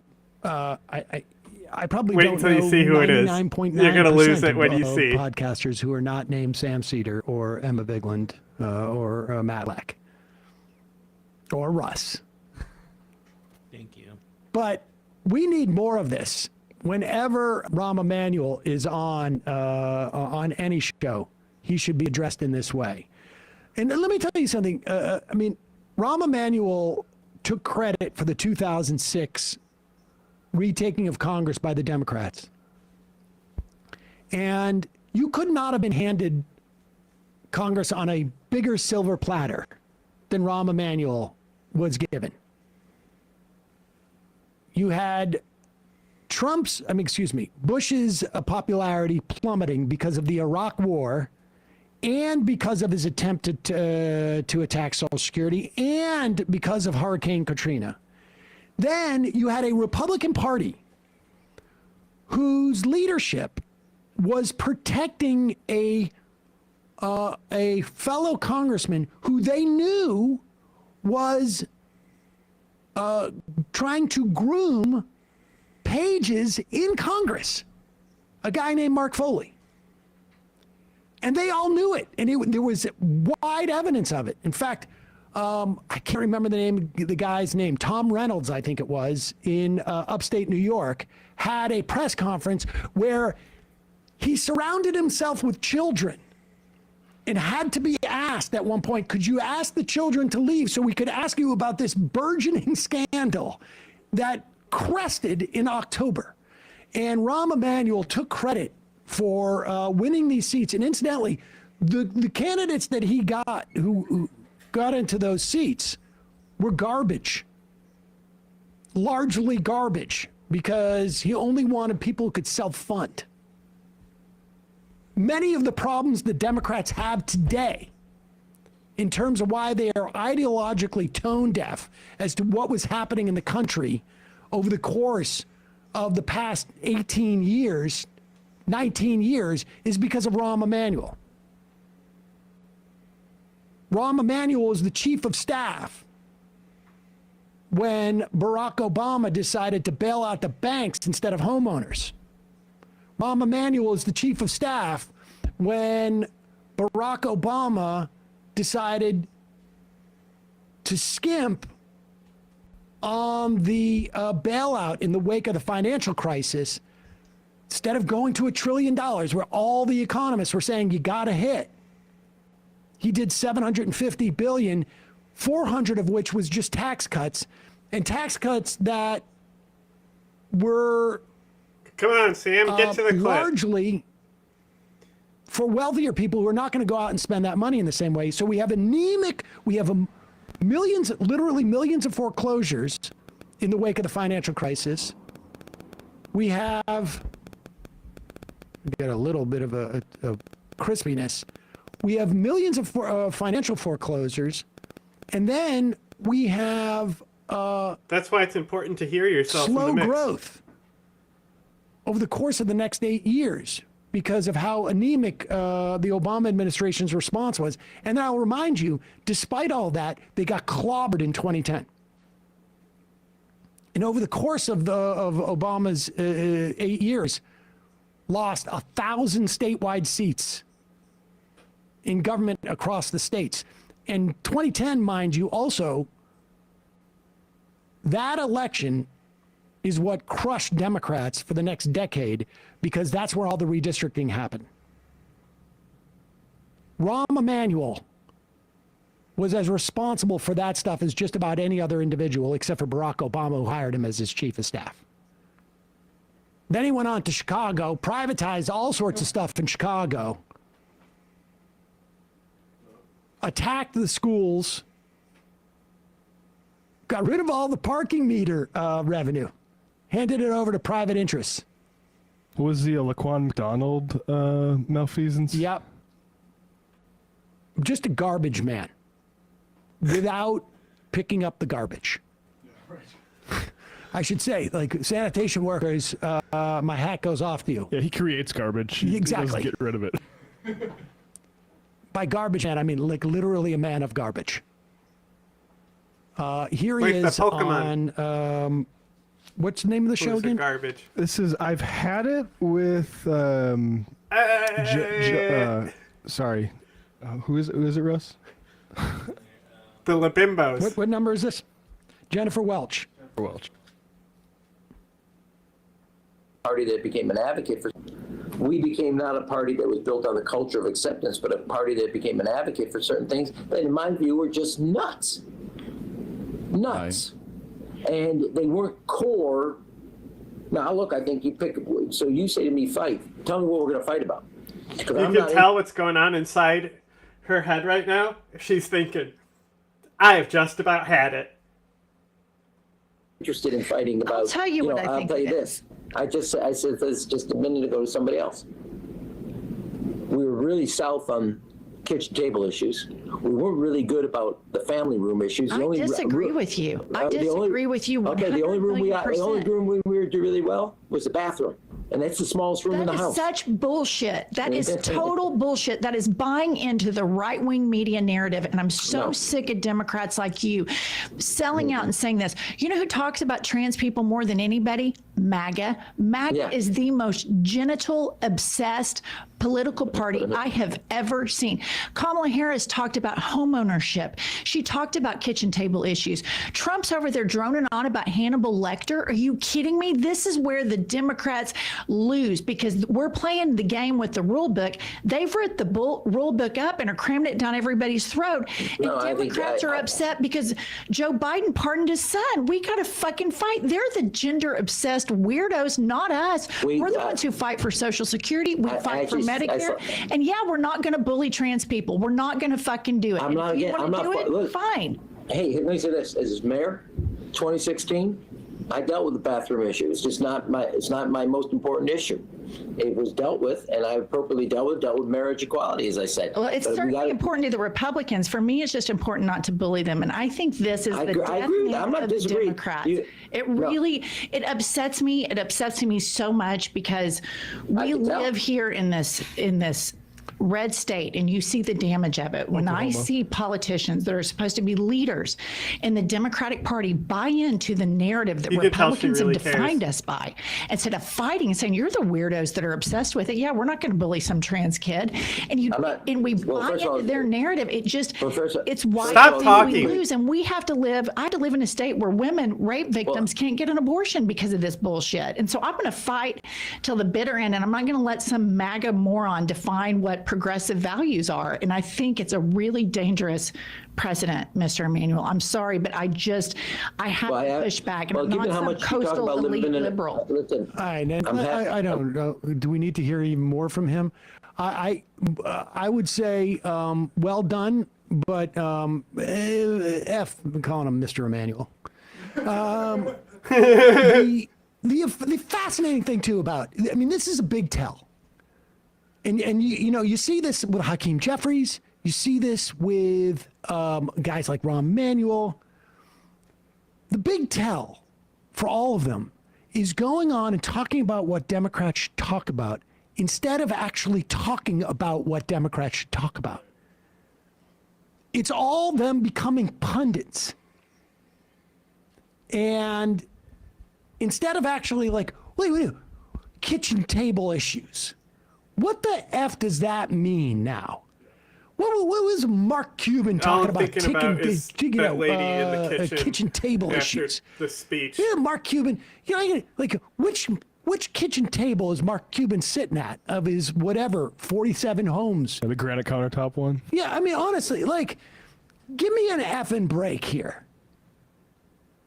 The problem, the Democrats did not lose.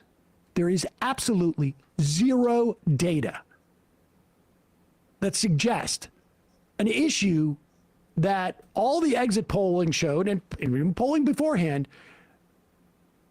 that voters were voting on trans issues as the 21st issue.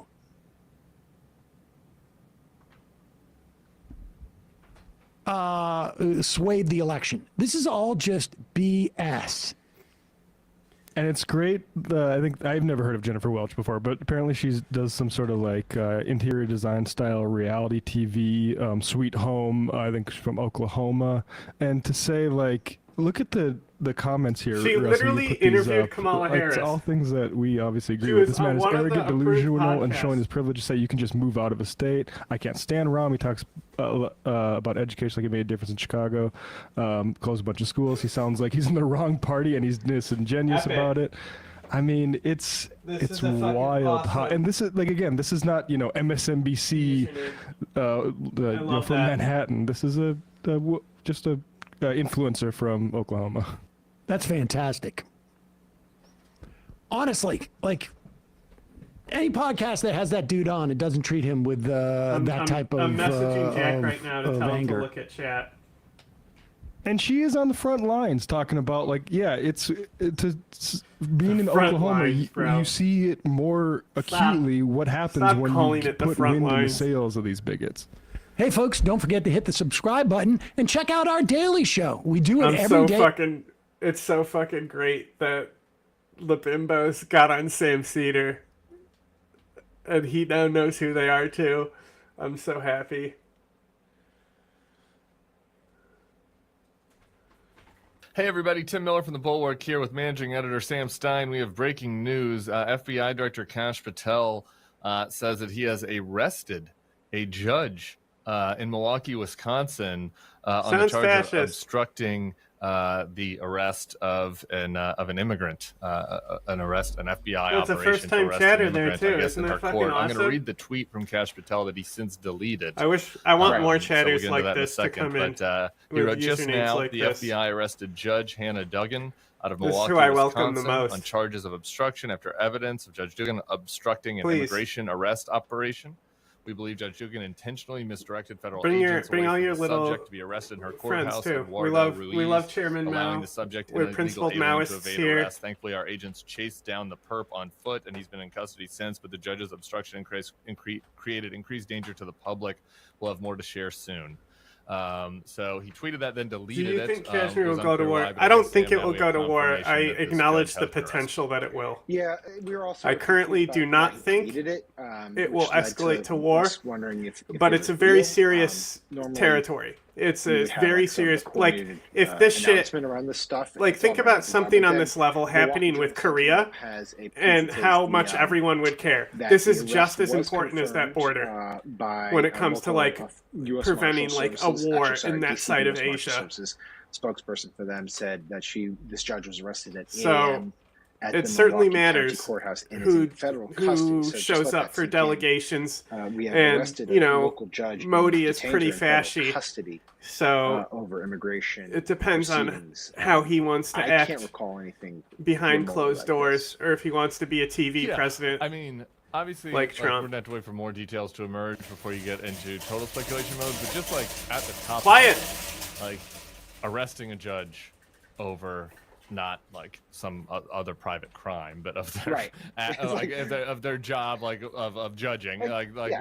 something that is part of their work. Taking foreign bribes. Yeah, I can see that. Right. Yeah, sure. Or a judge that is also happens to be a murderer or whatever. Okay, right. Yeah, But this sure. is a judge like in the process of we presume judging work. So that is noteworthy. the arrest is- Judging the arrest is work. I think the allegation specifically is they tipped off a person who was going to be arrested by ICE and tried to let this alleged target of the ICE officials evade arrest. And so it's an obstruction charge.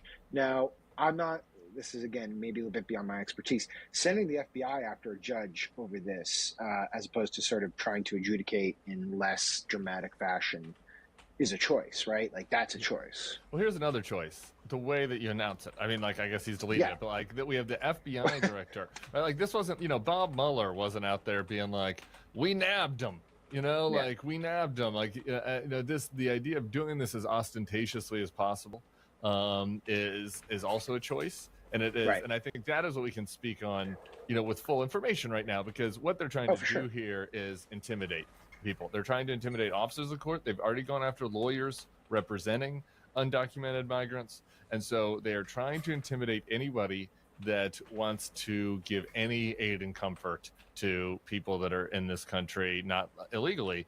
And this is like a huge shot across the bow. And an effort, right? And like that is what that is true. This is like obvious. And I think you have to put it in the context of what's been happening for like the past couple of weeks, which is the administration's had a series, not just a series, like a torrent of judicial decisions handed down against them, many of which have restricted what they want to do on immigration. And they've responded by ratcheting up the rhetoric by saying, this is a judicial coup. These are liberal justices issuing nationwide injunctions. They've tried to, challenge the idea of being able to do nationwide injunctions.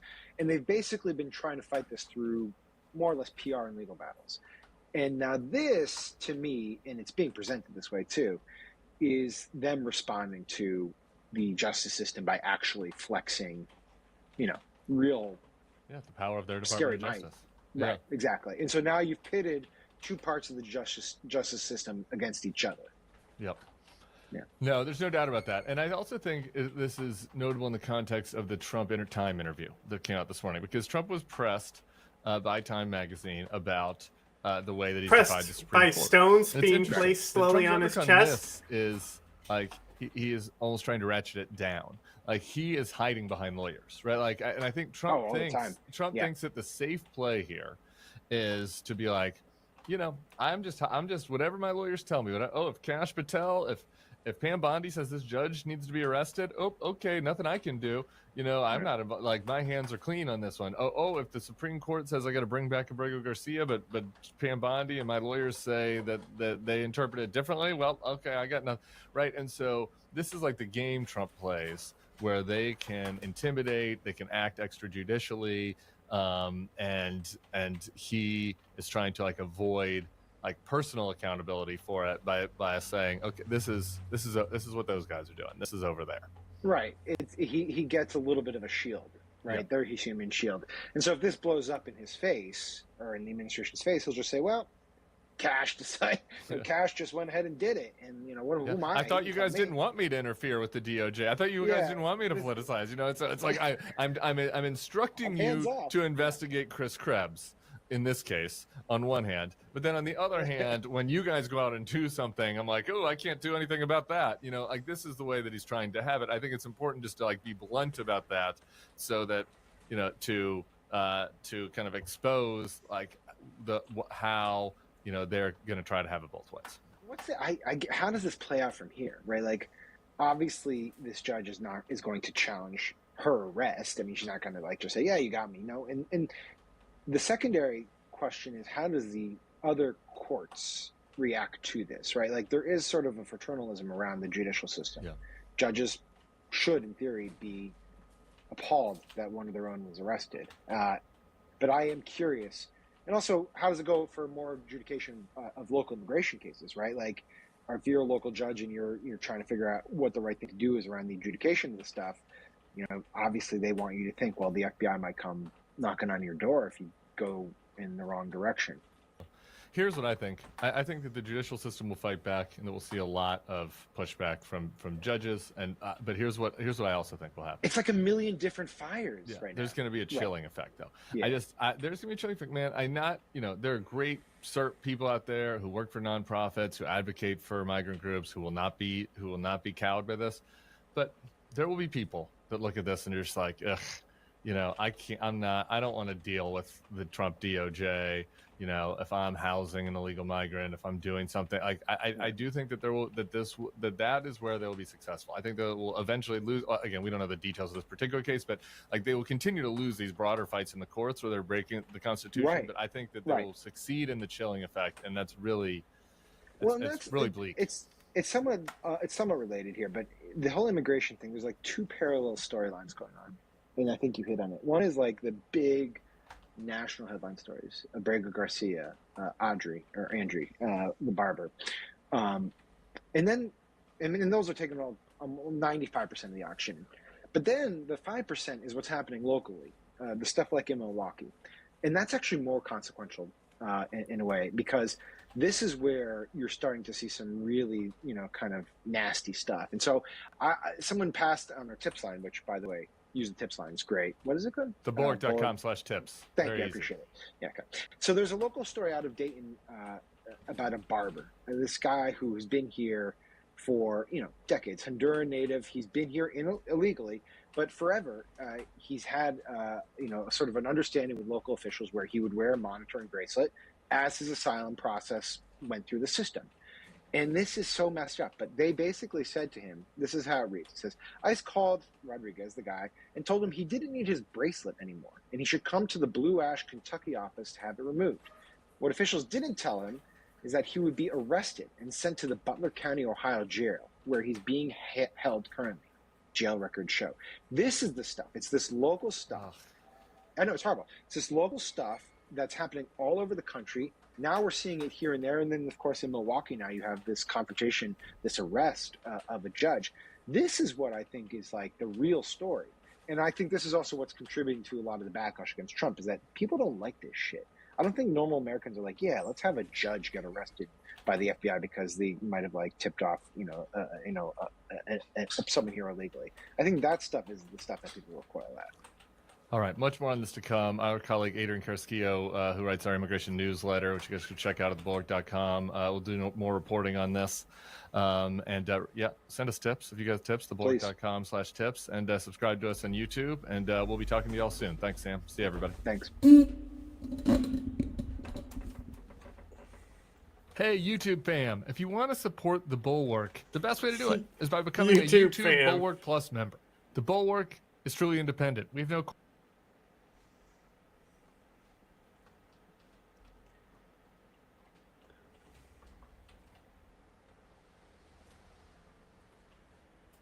We are learning more about the person who started out with Hegseth as a workout buddy and is now a very key member of his rapidly shrinking inner circle. Brian Todd is out front.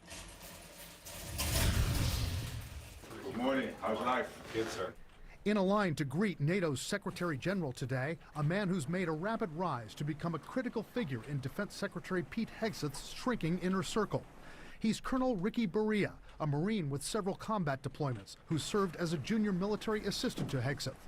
CNN's sources say in a few short months, Ricky Berea has become one of Hegseth's most trusted advisors, as the secretary has grown more paranoid about leaks.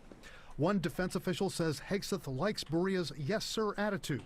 Multiple sources tell CNN Berea has access to Hegseth's personal and government phones. He's been seen working out with Hegseth in photos posted on X, appears in a photo laughing with Elon Musk when Musk visited the Pentagon, and he's even sat in on meetings with foreign leaders. When he worked for Defense Secretary Lloyd Austin during the Biden administration, a former senior Pentagon official says Berea was essentially a body man for Austin, often seen carrying his bags. Now, CNN sources say, as Berea puts in for his retirement, Hegseth is considering appointing him his chief of staff. One distinct problem would be the fact that as a retired colonel, he would be, in effect, outranked by all of the admirals and generals in the Pentagon, and it would make it very difficult for him to undertake the responsibilities of that position.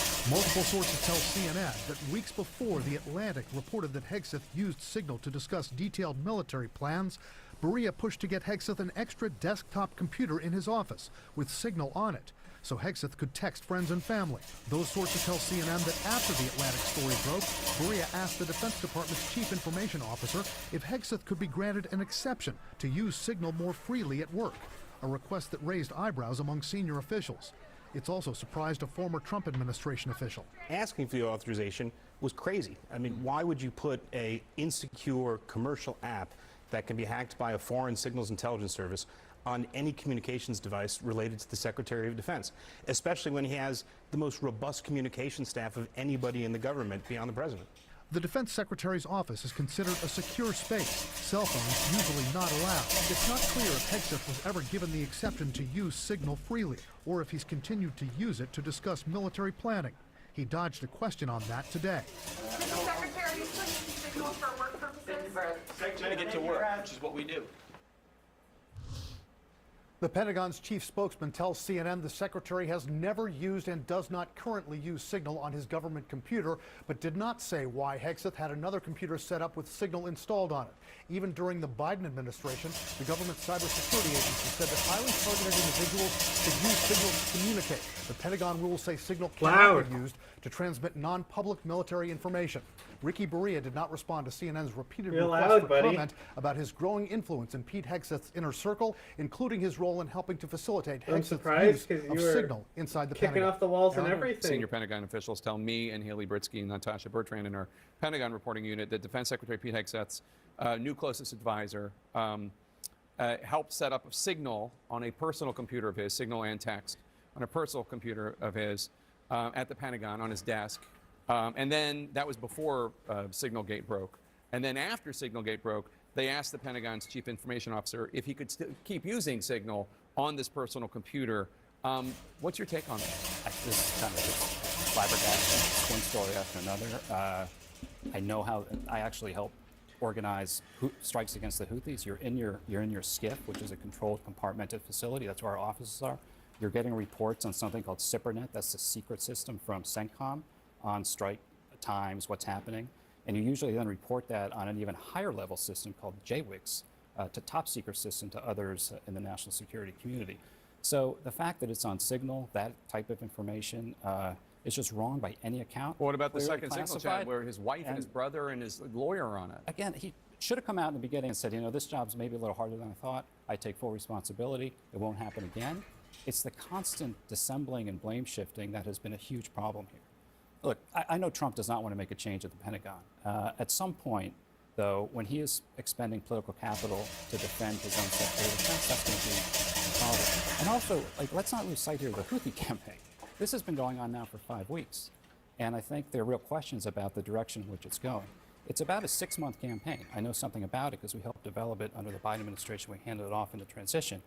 But is Hegseth paying attention to this? How's it going? I think those are questions that are worth asking because all these distractions, it's just so notable, Jake, that his own people have left the Pentagon and reported to the American people that the Pentagon is in full-blown meltdown. Yeah, his former spokesman, John Williams. That you need.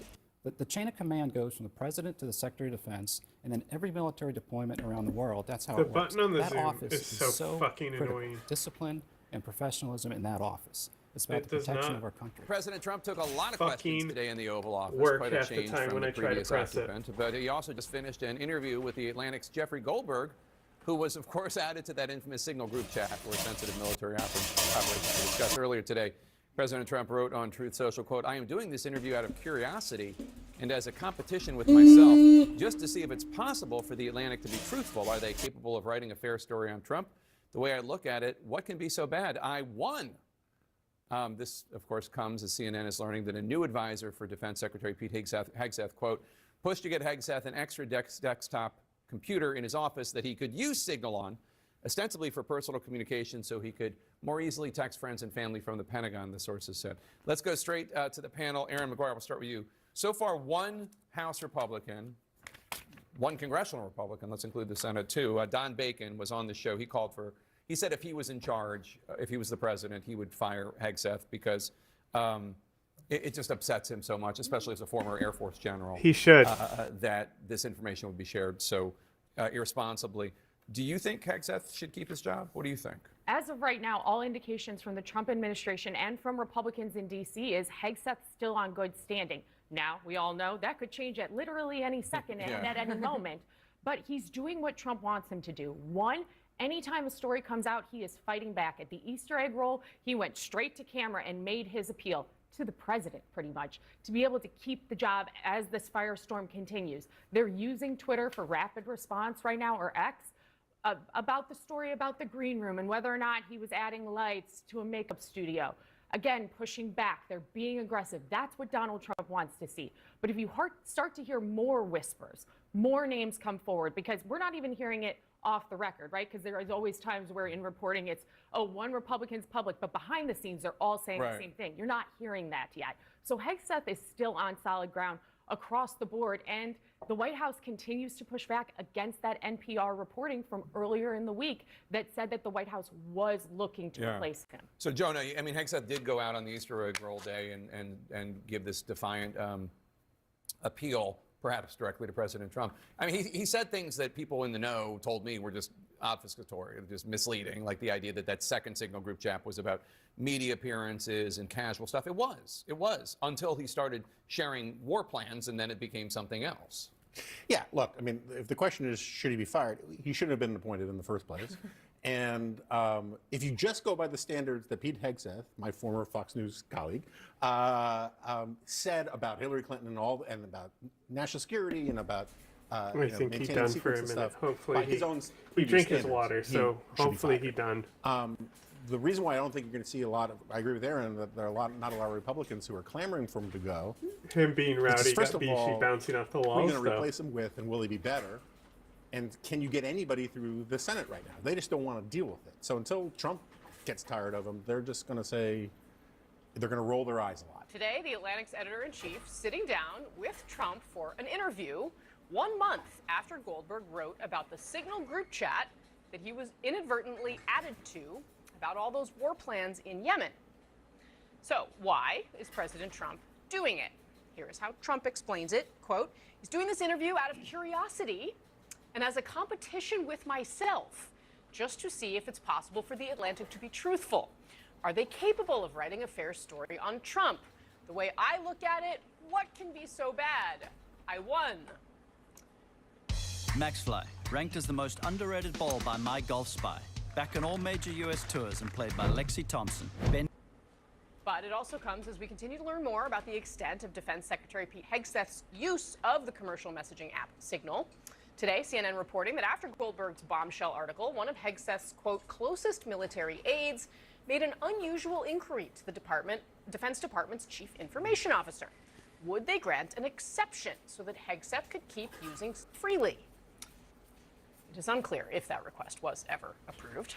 Joining our panel, CNN contributor, New York Times journalist, and podcast host Lulu Garcia Navarro, along with the rest of our panelists. Lulu, how about I start with you on this one? I think, the bottom line is, as much as Donald Trump, aggressively trashes the quote-unquote mainstream media, legacy media, whatever you want to call it, he talks to all of them, right? Like all that time he was down kind of in exile at Mar-a-Lago, he was having book author after book author after book author through Mar-a-Lago. This is part of how he does business. Still, it is pretty remarkable. I mean, he obviously he's going to be joined by two other journalists as well, Ashley Parker and Michael Scher, who he had openly trashed and said, absolutely not am I doing an interview with them. What's going on? Well, so first of all, the president's poll numbers are going south. So that's the first thing I would say. The second thing is that even though this president has been remarkably accessible when you think about compared to Biden, whom we never saw either in unscripted moments or certainly in sit-down interviews, President Trump hasn't done a lot of long sit-down interviews with the legacy media since he came into power. I'm actually struggling to think of one other than the Time magazine when he got the cover. So this is, first of all, remarkable because he's sitting down with real journalists, asking tough questions in a long-form setting. And so he did do it during the campaign, the Time magazine. No, he didn't. No, right, during the campaign. But you're saying when he got the cover. When Okay, yeah. So, I think this is a moment for the president, to reach perhaps other audiences that aren't his traditional base. But also, it's grabby, right? This is the man who, loves Jeffrey grabbing. Goldberg came up with this incredible scoop about being put in a Signal chat that had all these, secret war plans, and now he's getting, and now we're talking about it, and now we're talking about it, and he can't not want to take that and him mano a mano with Jeffrey Goldberg. It was almost the easiest scoop ever, I have to say, Ron. No discredit to Jeffrey Goldberg, who I obviously respect deeply. Trump is a creature of 80s tabloid New York, right? As Maggie Haberman pointed out in her book on him. I mean, he clearly believes there is no such thing as bad publicity. And he, as you're saying, he relishes, the confrontation with my former colleagues at the Atlantic. But, in some ways, the fact that he is willing to sit down here is kind of less interesting to me than what he is making Republicans on the Hill do to defend. I mean, the pressure to defend the indefensible in Hegseth's behavior. That is, as students of authoritarianism will tell you, that is a hallmark of strongman leaders. Each time you force people in your party to defend things they never could have imagined they would have defended before, it gets easier to do it again, to lead them further out into deeper water. You're smiling at me, Mark. I mean, the thought that Senate Republican hawks a year ago, if you would have told them they would have been defending a Secretary of Defense this reckless repeatedly on matters of national security, they would have laughed at you. They would have laughed at you if you told them you were defending an HHS secretary who won't intervene in a measles epidemic. But each step makes the next one easier, and clearly Trump, if nothing else, understands power and understands how to wield power, and he is certainly wielding it over his fellow Republicans in making them line up behind Hegseth. Mark Short, that one's for you. I think we're overthinking this a little bit. I think that the point is Lulu's second point, that the president loves ratings. And he knows this is going to get ratings because of the Atlantic story on Pete. And it's sort of like the Bill Maher interview. He knows that's going to get ratings too. And, you know, it's the sort of in his mind, I think it's a win-win, because either like Bill Maher comes out and says, you know, actually he was friendlier and nicer than I thought. And he's actually, as you know, Casey, actually very congenial and very friendly. Until he gets mad at you. Well, in person he's still friendly. No, it's like he'll always. get ugly in the Twitter stuff, but in person On the phone too. In person he'll be friendly, and so it's like you either come out that way, or if it's a bad story, he'll trash it as a left-wing rag again. And so, you know, I don't think he thinks of the other consequences of other people defending Hegseth. For him, it's just, this is good ratings. I think this is hilarious. I think Republicans want this story to go away. And the President of the United States just is now giving the Atlantic an avenue to keep it going. If I were Hegseth, I would be furious. There is already reporting that Donald Trump is meeting with people within the White House about Hegseth. Hegseth is terrified, doing Fox News interviews all the time, doesn't know what to do, and now the president is sitting down with the person in the signal chat? And yet none of the Are you Republicans, kidding me? even amid that reporting, none of them will get one step ahead of Trump Exactly. in criticizing him. But no one can get a step ahead of Trump, and this is the thing that I have found so fascinating about this administration. If you try and talk to even the heads of departments, like that are usually so powerful, they often don't know where the president's going or what they've decided in the White House, and they're usually two steps behind, and so it becomes incredibly difficult to get ahead of the president. There was another tell in the president's social media post just about an hour ago. He said the story is going to be titled "The Most Consequential President." I mean, so Ashley and Michael knew exactly what they were doing, promoting it as the most consequential president. Then he's going to take the interview. President Trump took a lot of questions from reporters at the White House today, but it might be his interaction with a journalist behind the scenes that is more noteworthy tonight. The president announced on Truth Social earlier that he was sitting down with the editor-in-chief of The Atlantic, Jeffrey Goldberg. Yes, that same Jeffrey Goldberg who Trump's national security advisor inadvertently added to a Signal group chat with top officials last month to talk about a military operation in Yemen, a story that the president was furious about when it first dropped. I mean, I happen to know the guy's a total sleazebag. The Atlantic is a failed magazine. Does very, very poorly. Nobody gives a damn about it. This gives it a little bit of a shot. And I will tell you this, that they've made up more stories, and they're just a failing magazine. Finally, premium health care for hair loss, ED, Fuck weight off. loss, anxiety, and more through HIMS. Despite all of that, he sat down with them YouTube for an pisses me off. interview today, a coveted slot of the president's time. As he claims he is doing the interview, he said, quote, out of curiosity and as a competition with himself. The president said he had been told that this piece would be titled "The Most Consequential President of This Century." Now, obviously, we weren't in the Oval Office for that interview today. We'll wait to see what he told The Atlantic. It's hard to see, though, how Jeffrey Goldberg didn't ask about the scandal that is still engulfing the Defense Secretary, Pete Hegseth, given it's now been revealed, not just The Atlantic story, that there was one Signal chat, that there were two instances, though, in which Secretary Hegseth talked about military plans using Signal. CNN is now reporting that app, Signal, was installed on his computer inside the Pentagon. My deeply sourced White House insiders are here. NPR's Tamara Keith, PBS NewsHour's Laura Barone Lopez, and the former Pentagon Lord spokesperson himself, Chris Marr. Lopez. Chris, I'm going to get to you in a minute because I got a lot of The questions about how goat. things work at the Pentagon. But Tamara, just in terms of the president taking this moment to sit down with Jeffrey Goldsberg, I kind of read the post and I was like, wow, just given how much he's been trashing him, the National Security Advisor's been trashing him, the press secretary, all of them. But you know well that President Trump often trashes people, journalists, in public and then calls them on their cell phones. So the idea that he would sit down with these journalists is not at all surprising to me. I don't know if he sees it as a challenge or something else, but this is very much in character with President Trump. He and I can thinks it's part of almost political guarantee theater. that whatever the story says, he will trash it.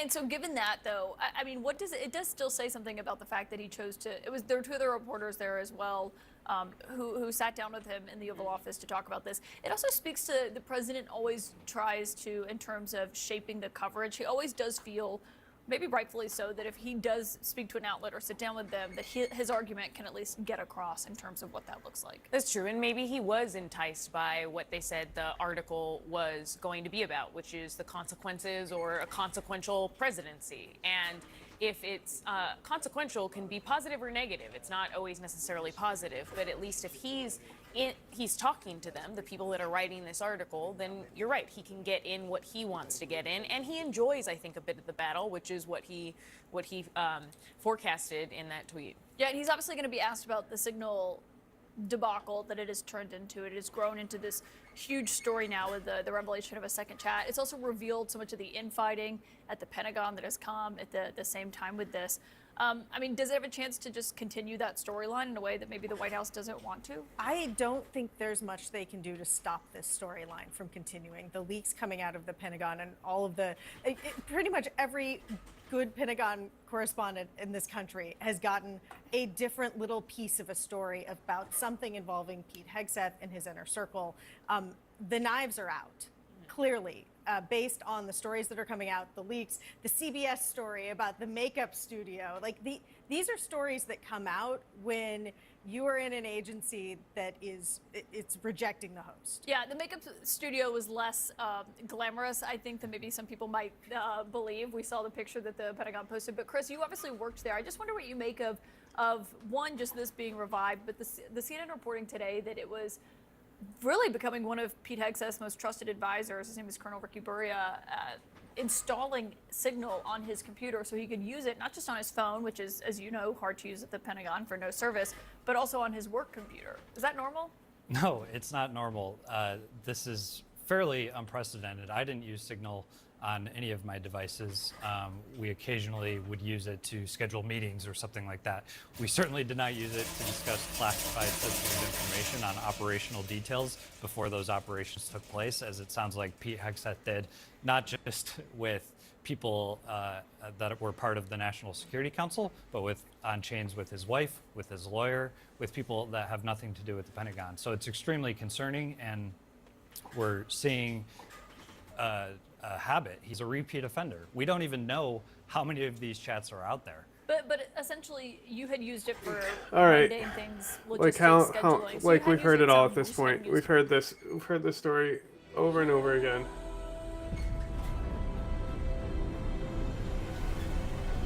DNC Vice Chair David Hogg was on the lead last week talking about his plan to raise $20 million to unseat Democrats in safe seats in primaries. Now the DNC chairman, Ken Martin, weighed in, and here's what he had to say. No DNC officer should ever attempt to influence the outcome of a primary election, whether on behalf of an incumbent or a challenger. And while, certainly, I understand what he's trying to do. As I've said to him, if you want to challenge incumbents, you're more than free to do that, but just not as an officer of the DNC. From Minnesota, if you can't tell. So Hogg's argument is, just because he's not here to defend himself, there's a lot of dead weight in this party, and we're talking about safe Democratic seats, so whoever wins is going to end up winning anyway, and, we need to rise to meet the moment. That's what he would say. Great. You don't do that as a member of the DNC. You're an elected person on the DNC. Leave the party and go do that. The DNC is not an idea. That is the Democratic Party. The DNC is an institution with a job to do. People vote in primaries, not the DNC. Are you sympathetic to his argument at all? No, then don't be part of the DNC. Well, what about the idea that there should be? Absolutely, there should be primaries. People should be primaried. If that is how our democracy works. But if you want to help the primary challengers, then leave the DNC. That is not your role as the DNC. Joining us now to discuss, Democratic Congressman Ro Khanna of California. Congressman, always great to have you on the show. Thank you very much for being here. You are one who has actually publicly supported the effort from David Hogg. You wrote on the platform X that Stop calling it X. Hogg is doing incredible work supporting frontline Democrats while giving new candidates a chance to run in safe seats. And you say Democrats should embrace a new generation of leadership and competition. Why is this such a lonely place for you to be?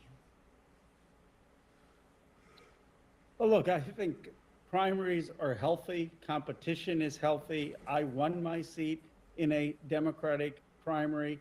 Many of our members of Congress have won in primaries, and we need a new generation of leadership. Now, I'm trying to reach a compromise with the DNC and David Hogg. And what I've said to David is he can have his organization that is having primary challenges, but he himself should not endorse in his personal capacity while he's vice chair. And that seems to me something that can bring everyone together.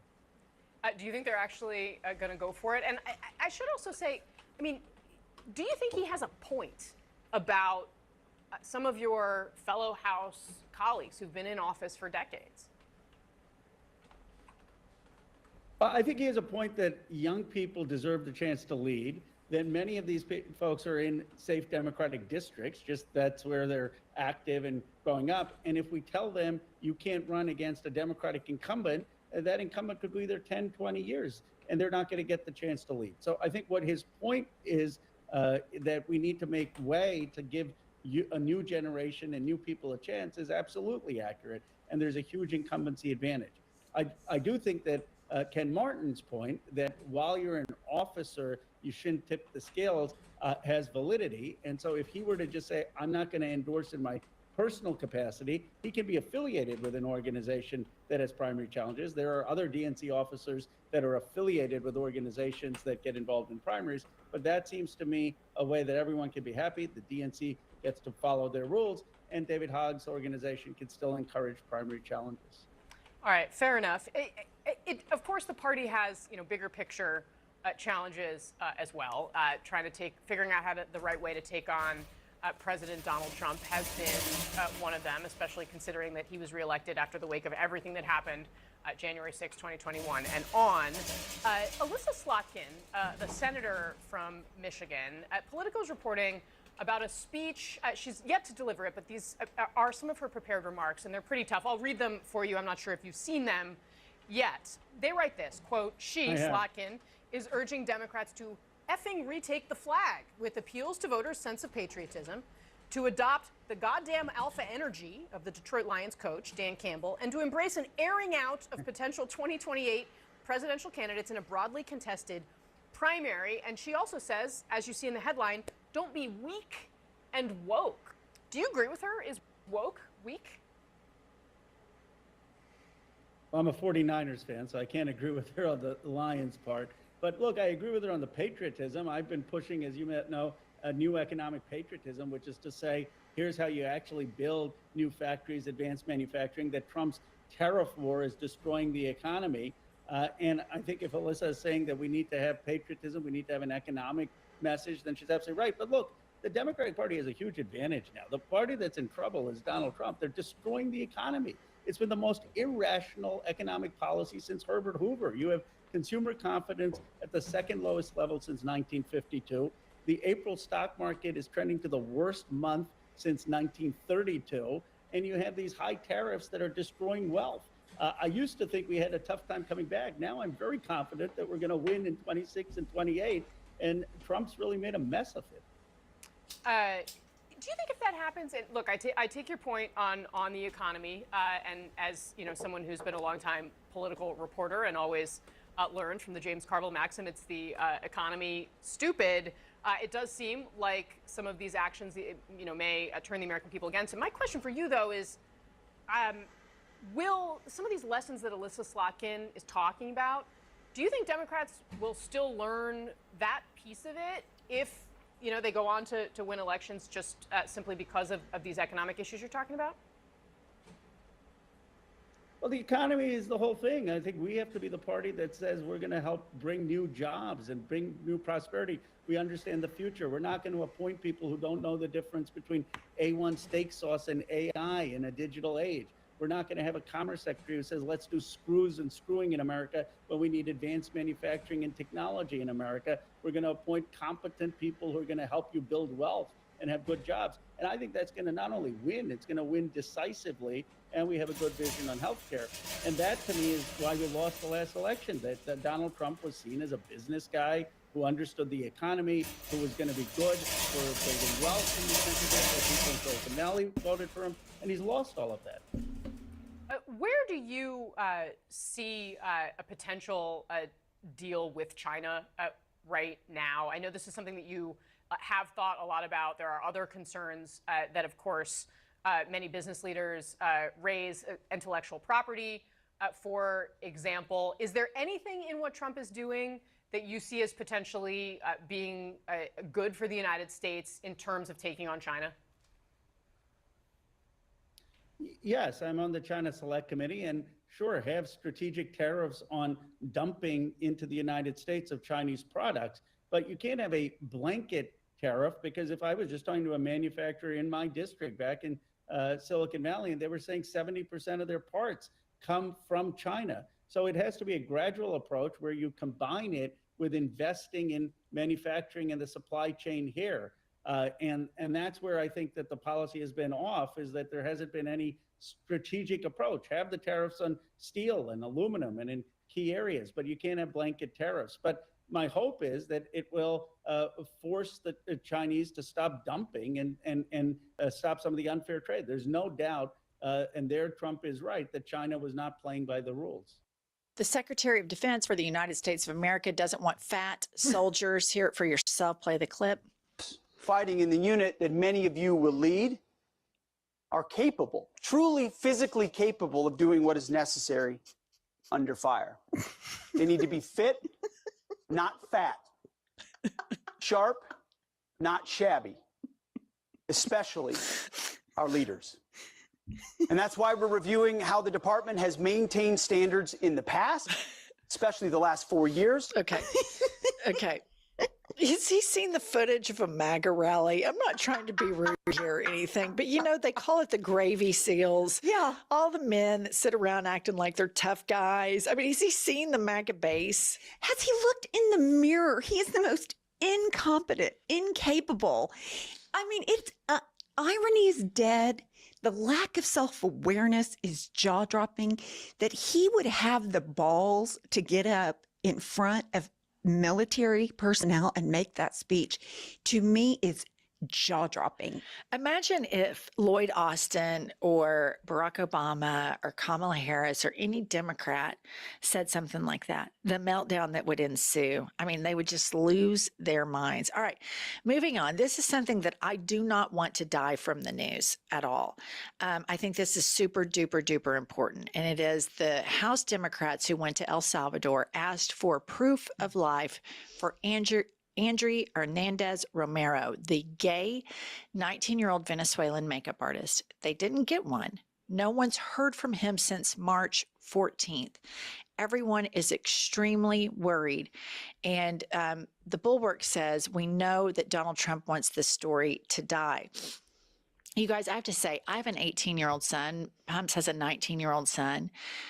This is horrible. I mean, this 19-year-old was kidnapped by the United States government, denied due process, and sent to a concentration camp in El Salvador. And we are all just going on with our lives.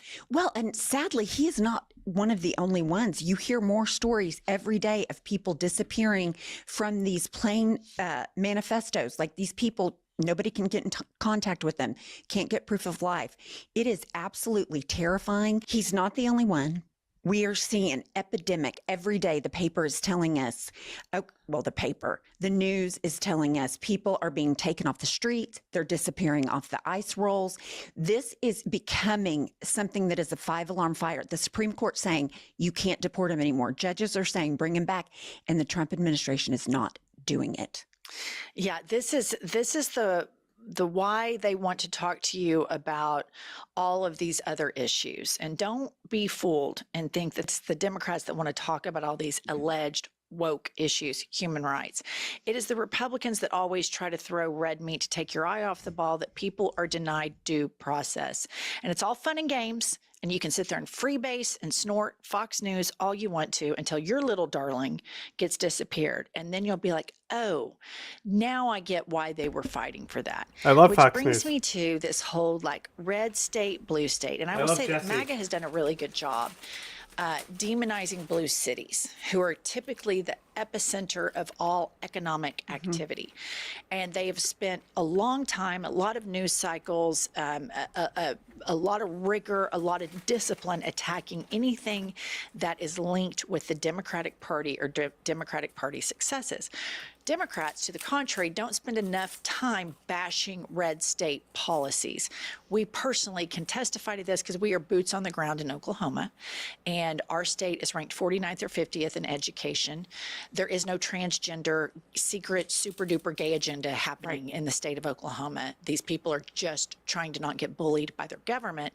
Meanwhile, the governor and the secretary, the superintendent of school, spent an inordinate amount of time talking about all this indoctrination going on in Oklahoma. Guys, it's the buckle of the Bible Belt. Nobody's indoctrinating anybody on anything other than these poor teachers that barely make any money are trying to teach out of textbooks. But I digress, because put this up. Okay, blue states generate the vast majority of America's gross domestic product. Red states are welfare queens. This is so important to understand, and Democrats do not attack this enough. These red states do not give to the federal government near as much as they suck back. Blue states give a lot more, and then they fund these red states. And I don't know why the Democrats don't take a state like Oklahoma, don't take a state like West Virginia, Alabama, Arkansas, Mississippi, where you have these Republican MAGA majorities. These are the bottom 10 states. Always the bottom 10 states. Republican policies, unrestricted, everything they want, they get in these states. And guess what? Either they dedicate, like in the case of our state, the governor dedicated our state every square inch to Jesus Christ, which leads me to either Jesus doesn't like red states or the guys that run it are dipshits. Well, there is no question that the Democrats have not done a good enough job of telling people it is the blue states that is supporting you. All of your stupid policies that are bad for women, high crime, more gun violence, more drugs, they are all right here in the South. We're, borderline South, but in every category, education, women's mortality, everything is worse in these super red states that are being funded by woke states. Right. And here's how they take your eye off of that, because they have a whole right-wing media propaganda channel, Fox News, that's been on air now for over 20 years, and we're seeing a generation of this craziness manifested. And instead of telling you facts and earning money the right way, earning money by merit, by doing real journalism and making your imprint on the country that the Murdoch family has benefited from. They do the cheapest, most morally defunct, flawed thing they can do. They grind up hate, cruelty, and lies and serve it to a dumbed-down public and tell them that everybody's out to get them. And here's what they do. Here's their big thing on Trump. I can't believe people believe this, but listen to Jesse Waters. They're having a hard time coming to grips with reality. Clinical psychiatrists call this a psychotic break, when you sever yourself from reality and live in a different world that you've created in your own mind. These are the people we're dealing with. Okay, so you know what's so funny about that is it's clinical psychiatrists call what Jesse Waters just did gaslighting. Right. And literally textbook projection. The facts of the matter are Trumponomics are a failure. The fact of the matter is Trump is a terrible businessman. The fact of the matter is economies with corrupt governments are not good economies. And it's just, we could go on and on and on down the list. But it's amazing to me that people are so willing to play this short-term thing. Let's say that Trump, let's say he lives 4 more years and somehow they've rigged it to where he stays in power 8 more. So then he's almost like 90 in just 8 years. Think about how fast 8 years go by, and they're just all dying on the Hill for this piece of shit. And nobody really believes in anything. Like, what does Trump believe in?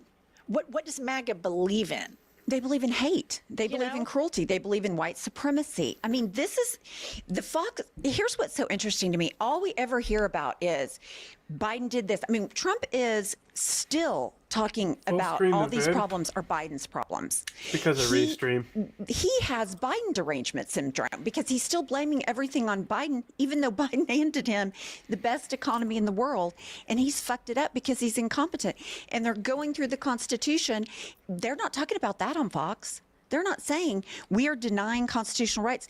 They're worried about Trump derangement syndrome. And here's the deal. Jesse Waters, do better on your makeup. Looks like shit. Think about this. You know, Rupert Murdoch and his son, Lachlan Murdoch, they've literally made billions of dollars. They have boats, planes, houses, dual citizenship, blah, blah. And they could literally, like, leave an imprint. Like that woman that owned the Washington Post back during Nixon's era. Catherine Graham, yeah. Yeah, she stood on principle, and maybe she could have earned more money being like a National Enquirer type thing, but instead she wanted to earn money the proper way. She didn't want it to be tainted. That's gone with MAGA. Like, these guys is like, what's the shortcut, get rich quick, inject it into my veins bullshit that I can do? They don't really believe in hard work. They believe in cheating the system, and that's what Fox does. And I just can't imagine that somebody in that orbit, in Rupert Murdoch's orbit, I think his younger son kind of like is excommunicated a little bit, but like this is what you want your imprint to be. Like Jeff Bezos, Elon Musk, like this is what you want your imprint to be, that you had all of this money, you did a really good job at capitalism, and you were a really fucking sadistic prick.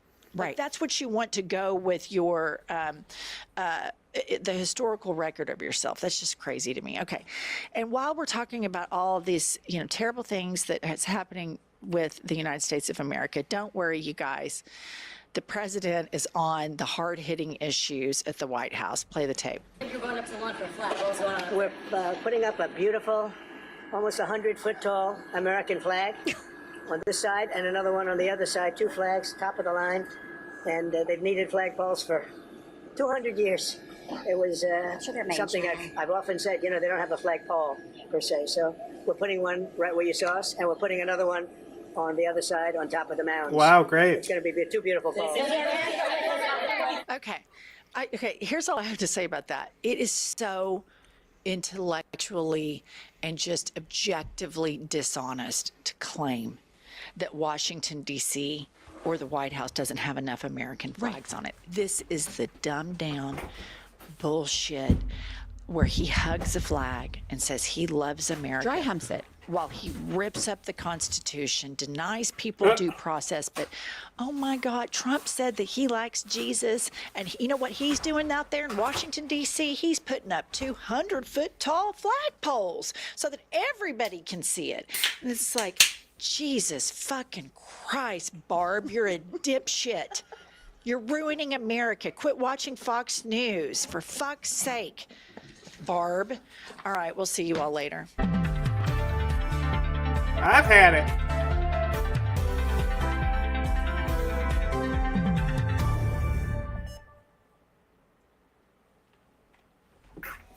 Let me tell you why we have Spectrum. I'm on a video chat. Melissa's live streaming with her audience. The kids are on their phone streaming while gaming. What screen are you paying attention to?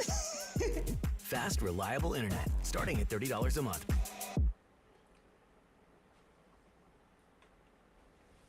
It's because YouTube is literally owned by Google. Ladies and gentlemen, You know we've what got I mean? an update in regards boy. to an arrest that's been made under Kash Patel. the acting FBI director. People have been waiting. They've been saying what's going on. This is the take that I actually want to hear. Arrests. Well, this is not necessarily a big one, but it is a crazy story nonetheless. The people are saying, well, you need to be calm. Litigation takes time.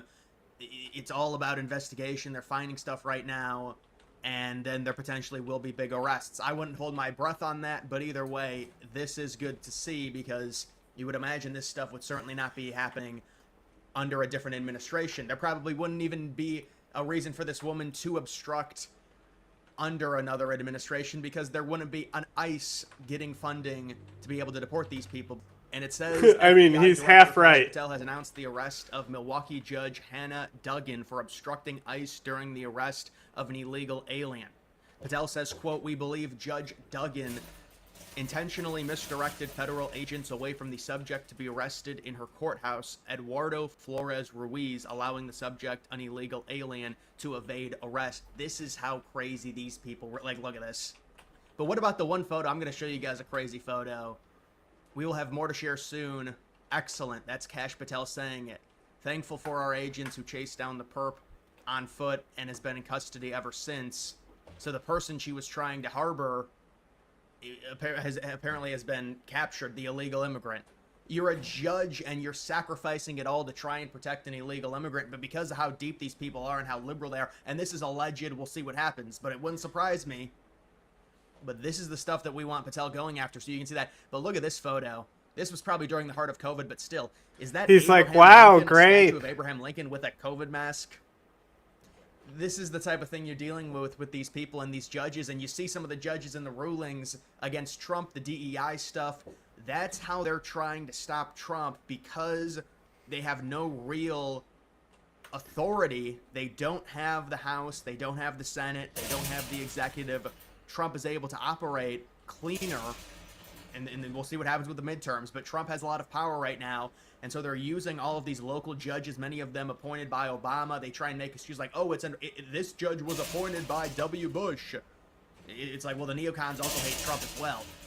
And so there are all these liberal judges trying to stop Trump, and now they're trying to stop Neocons are libs now. Alien Enemies Act Oh my of god. 1798. Again, what does left-wing mean? Trump can't deport certain people. There has been some misconstrued notions on that. You have to be able to prove the person is illegal, but you don't need all these court dates and all this thing for illegals. Because the thing is, if we've got 20 million illegals in this country, we're not going to have 20 million court dates or court cases. That can't happen. These people need to be deported quickly, prove that they're illegal, and get them out as fast as possible. That's the process that we're looking for.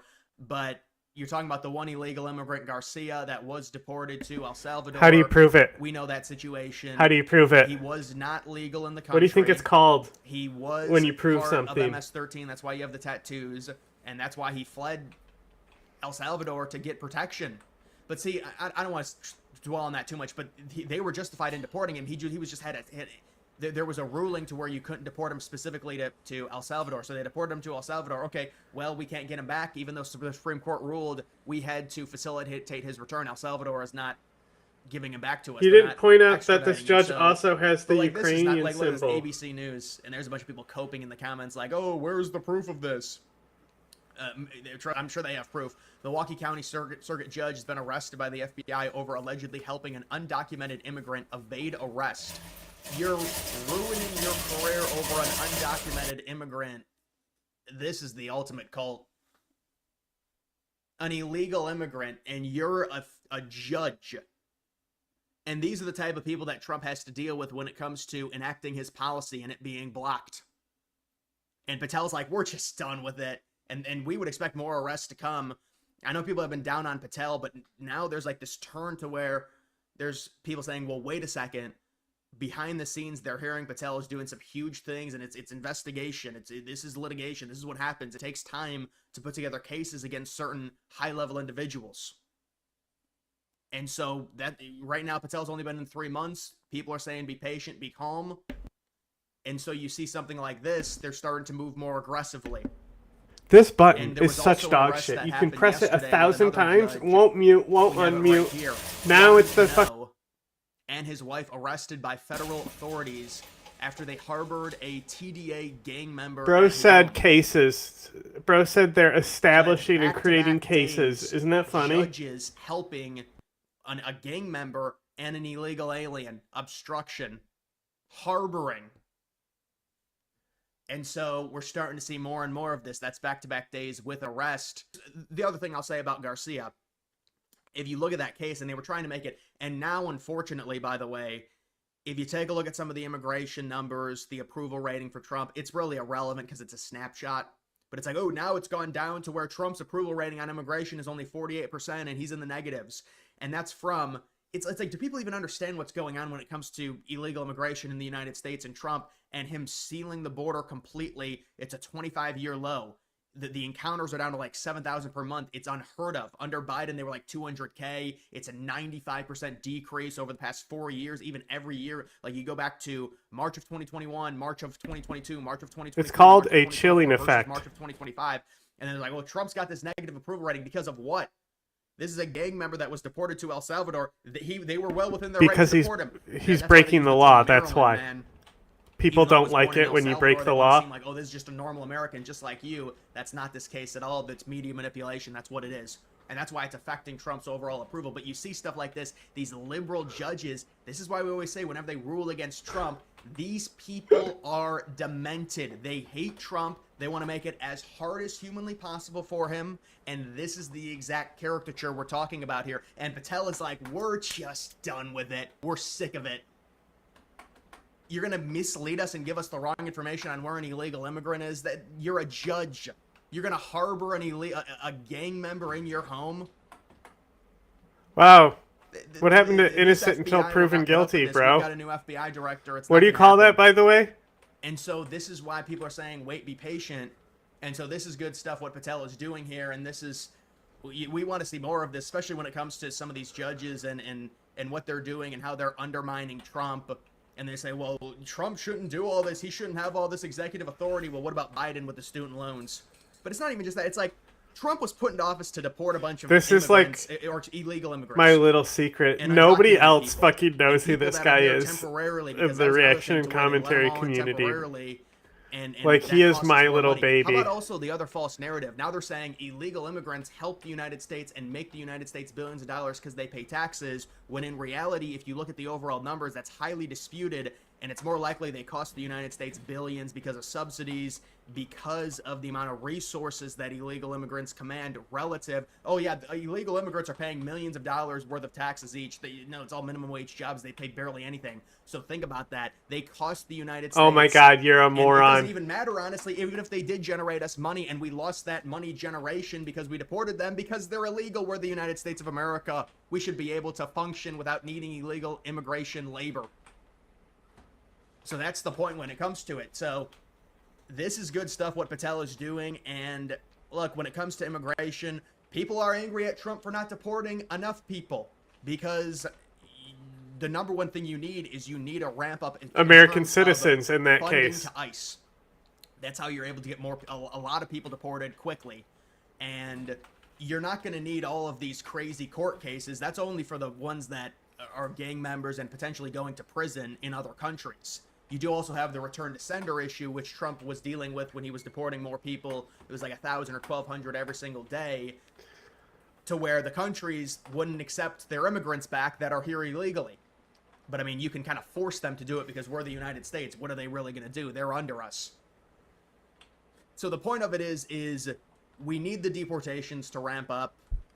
We believe they will at some point once Trump gets a full plan into place with more federal funding in the new budget. And they already supposedly, after the CR that got passed like 2 months ago, that was the first one under Trump's new term, there's more funding in place for immigration and for deportation efforts. But the border has been secured. It's completely shut.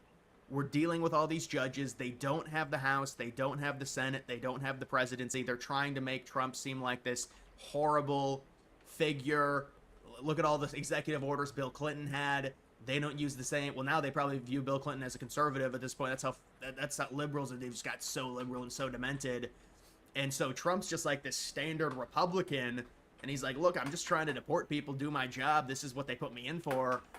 and there's these constant things. So you have to go back to, the reason you have to go back to 1798 is because nobody thought in the 1700s, they didn't think the United States would have 20 million illegal immigrants in their country. So you have to utilize older laws to be able to try and deport all of these people, because nobody thought we would have 20 million illegals or however many there are at this point. Just the influx of them has been so exorbitant and so out of control. And look, what Patel is doing here, this is what we want to see, really. It is. You say, well, this is just a low-level judge, but this is the type of stuff that you want, and this is very negative publicity for liberals. And in Milwaukee, obviously Milwaukee's a very liberal city, so we would understand her being extremely liberal, especially if this comes out to be true. Intentionally misdirecting federal agents away from a subject to be arrested in her courthouse, allowing the subject to escape. So basically telling them false information on where it is, rooting for the illegal immigrant to escape. Oh my goodness. And then you've got Juan Cano and his wife arrested by federal authorities harboring a gang member. This is crazy stuff. So it's back-to-back days. So guys, we'll have to see what happens. That's going to do it for this video. Make sure you like the video down below. And follow me on loved X. it, but I'm not going to give you a like.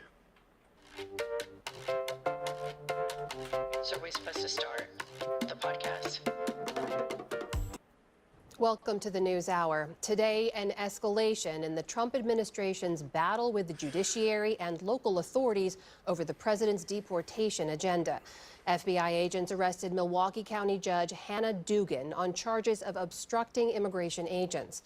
When officers attempted to arrest Eduardo Flores Ruiz, a Mexican citizen, last week, the FBI alleges in a criminal complaint that Judge Dugan, quote, escorted Flores Ruiz and his counsel out of the courtroom through the jury door, which leads to a non-public area of the courthouse.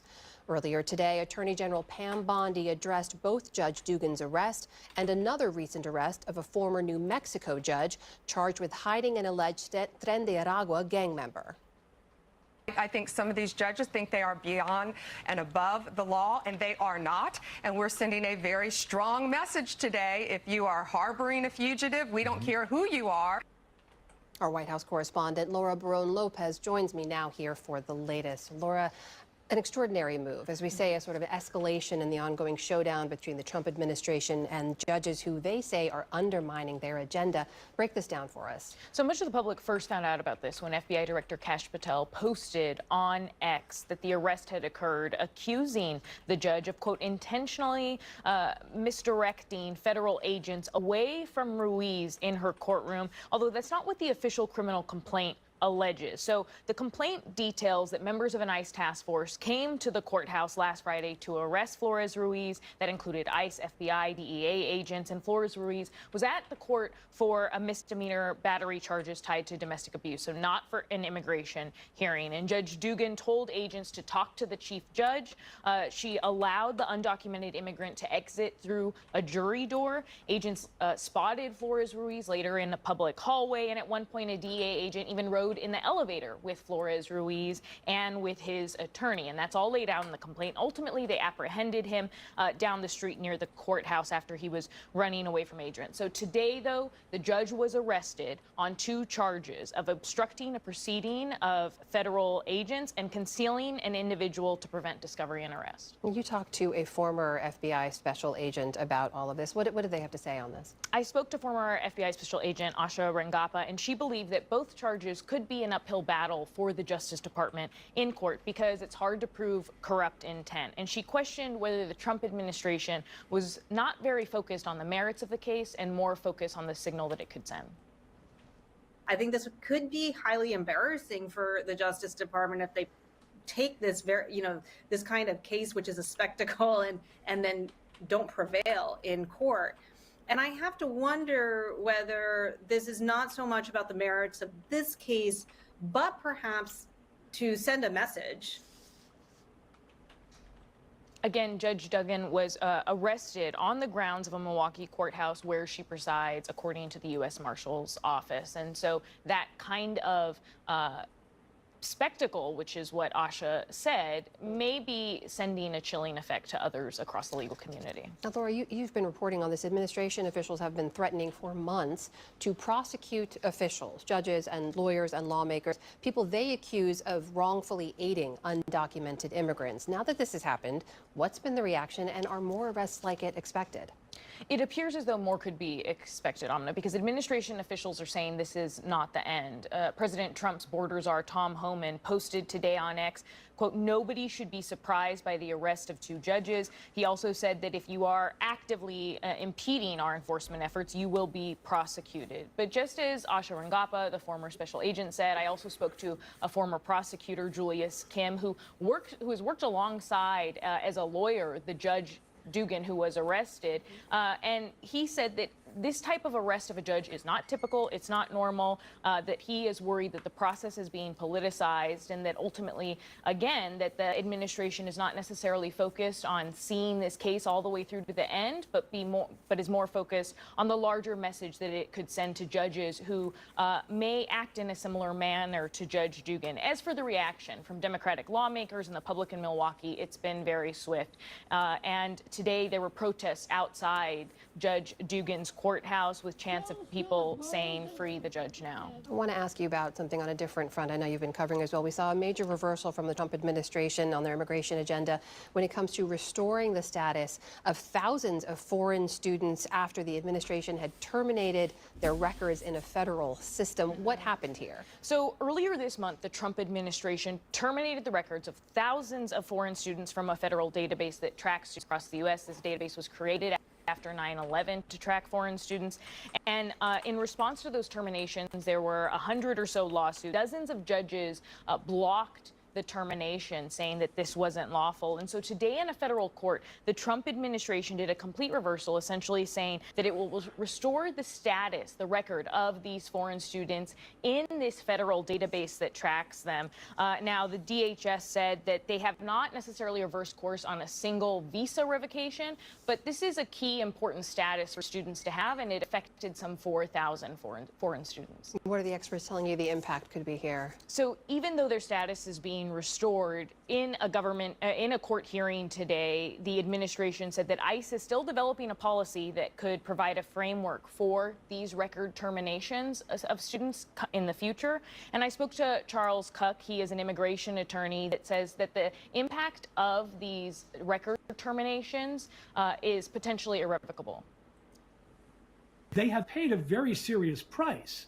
Restoring their status does not fix the problem that many of these students have. Many lost jobs because of this, lost job offers. Some lost the ability to transfer schools during this period of time, and many lost their visas.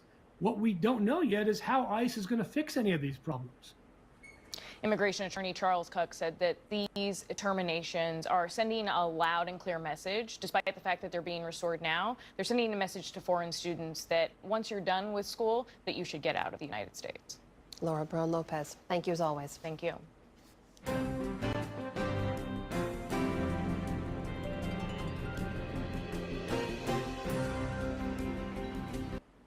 Here's how the average man's life would change if he never saw an ad again. Day 1, he would install Pi on his computer without spending a dime because it's 100% free. Day 2, he realizes how clean and cluttered. Breaking, let's go to...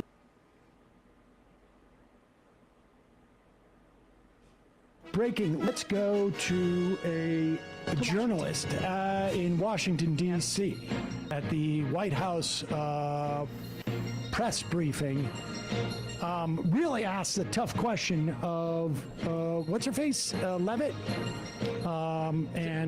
Democracy dies in darkness, folks. That's right. Here we go. Let's see what this journalist has, holding her feet to the fire. Is this the first time a journalist has been beanied in the press room?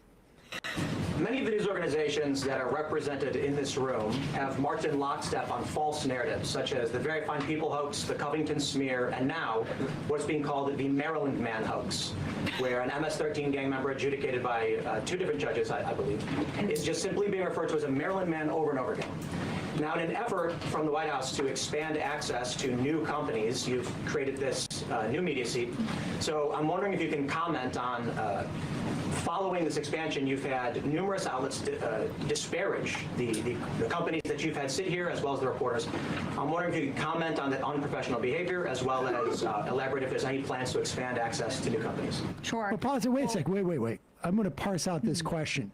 We don't have the answer. There's been a lot of hoaxes. I don't really have a actual question to ask, but can you give a preemptive defense of my being here, please?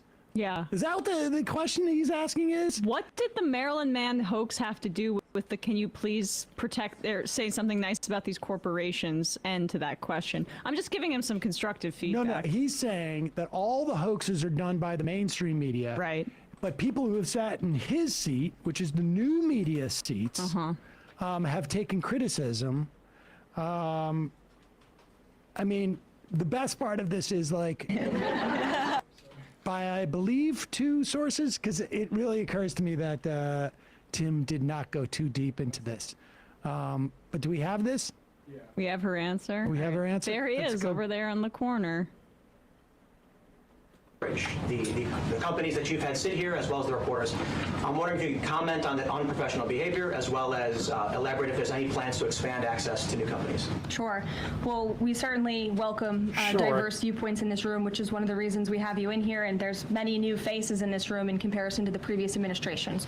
We want to welcome all viewpoints into this room. We welcome unbiased journalists who really care about the truth and the facts and the accuracy, and you rightfully pointed out the Maryland man story, which from this podium, when The Atlantic published it on that very first day, I came to this podium and said, this is wrong. The press in this room have this story wrong, and we have seen more and more evidence come to the table that we have had all along. We were always right. The president Wait, was pause always on it the for right. a second. We've seen more and more evidence come to the table that we were right. Like, wait a second.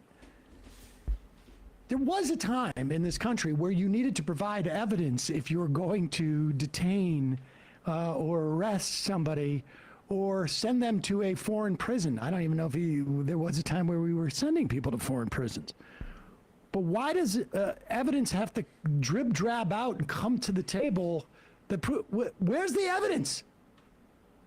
That comes out in due process. It was the Bulls hat. Judge Polizina stated that the evidence was based on vague, uncorroborated allegation from a confidential informant. And I've done jury duty. Confidential informants, not the most upstanding individuals.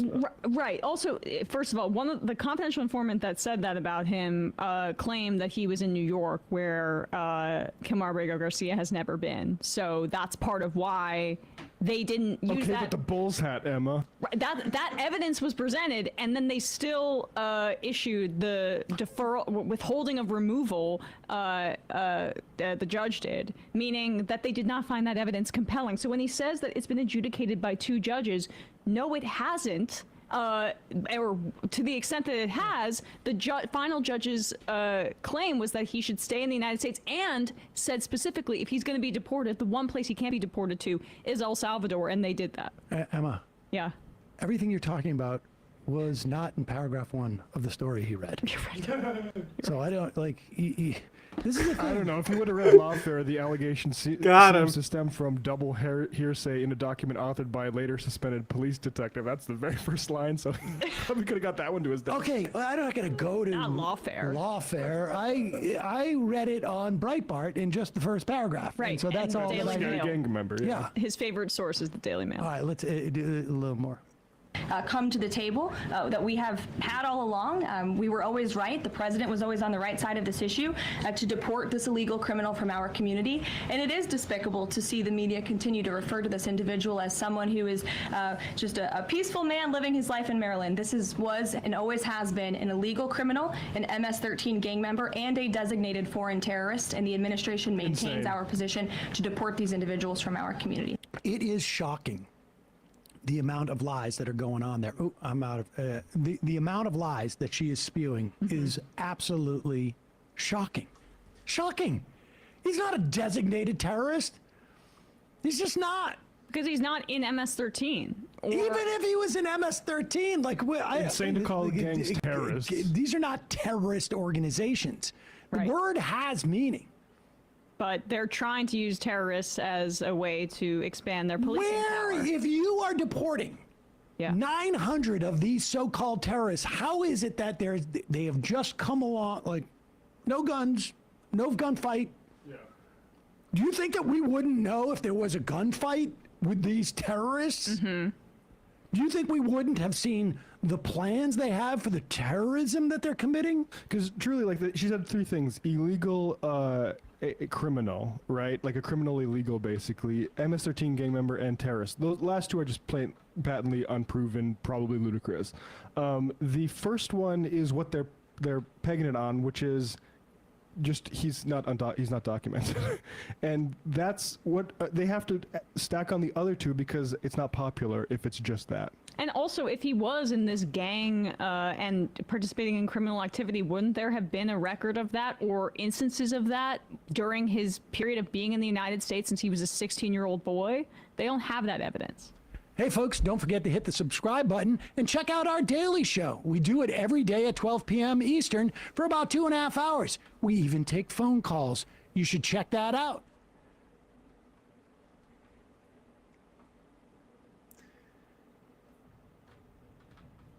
Jody from Chicago. Sam, I got good news and bad news. Good news is Dick Durbin isn't going to run for re-election 2026. Bad news, I heard Rahm Emanuel might want his seat. That is bad news. I'm glad Dick Durbin is stepping down. You know who else should step down? Chuck Schumer. Speaking of Rahm Emanuel, we need to see more of this. Now, I don't know who this podcaster is. With all due respect, I don't know. I probably don't.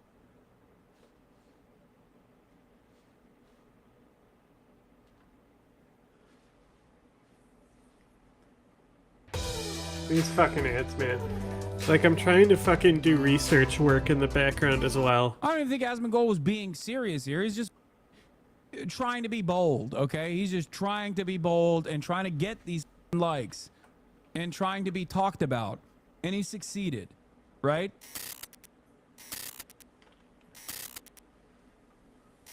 Here it is. It's so funny to always imagine that you wouldn't be in the minds if such a scheme were to be implemented, I said. Responding to Asmongold, saying society would instantly and dramatically improve if we took the bottom 5 to 10% of the most R-worded kids out of school and put them in the coal mines instead. Almost all Western cultural problems derive from an adherence to the false god of equity. To which I responded with, it's so funny to always imagine that you wouldn't be in the minds if such a scheme were to be implemented. Okay. To which Mighty Keith responded with, I find it wild. He says horrible things like this about a parent's mentally disabled children, but when people bring up his mommy cries on YouTube about how the world's being mean to him, I don't get it, lol. XG said he isn't referring to mentally disabled children, but actually depicting unintelligent ones. For most people, his opinion about the topic doesn't warrant an ad hominem about his relative. Hope this offers some guidance on this topic, says XQC. To which, once again, Mighty Keith's point here isn't that it is appropriate to shit on Asmongold's mother, okay? He's saying, like, if you can understand how inappropriate it is to have someone shit on your mom, which I agree, by the way, it is inappropriate, right?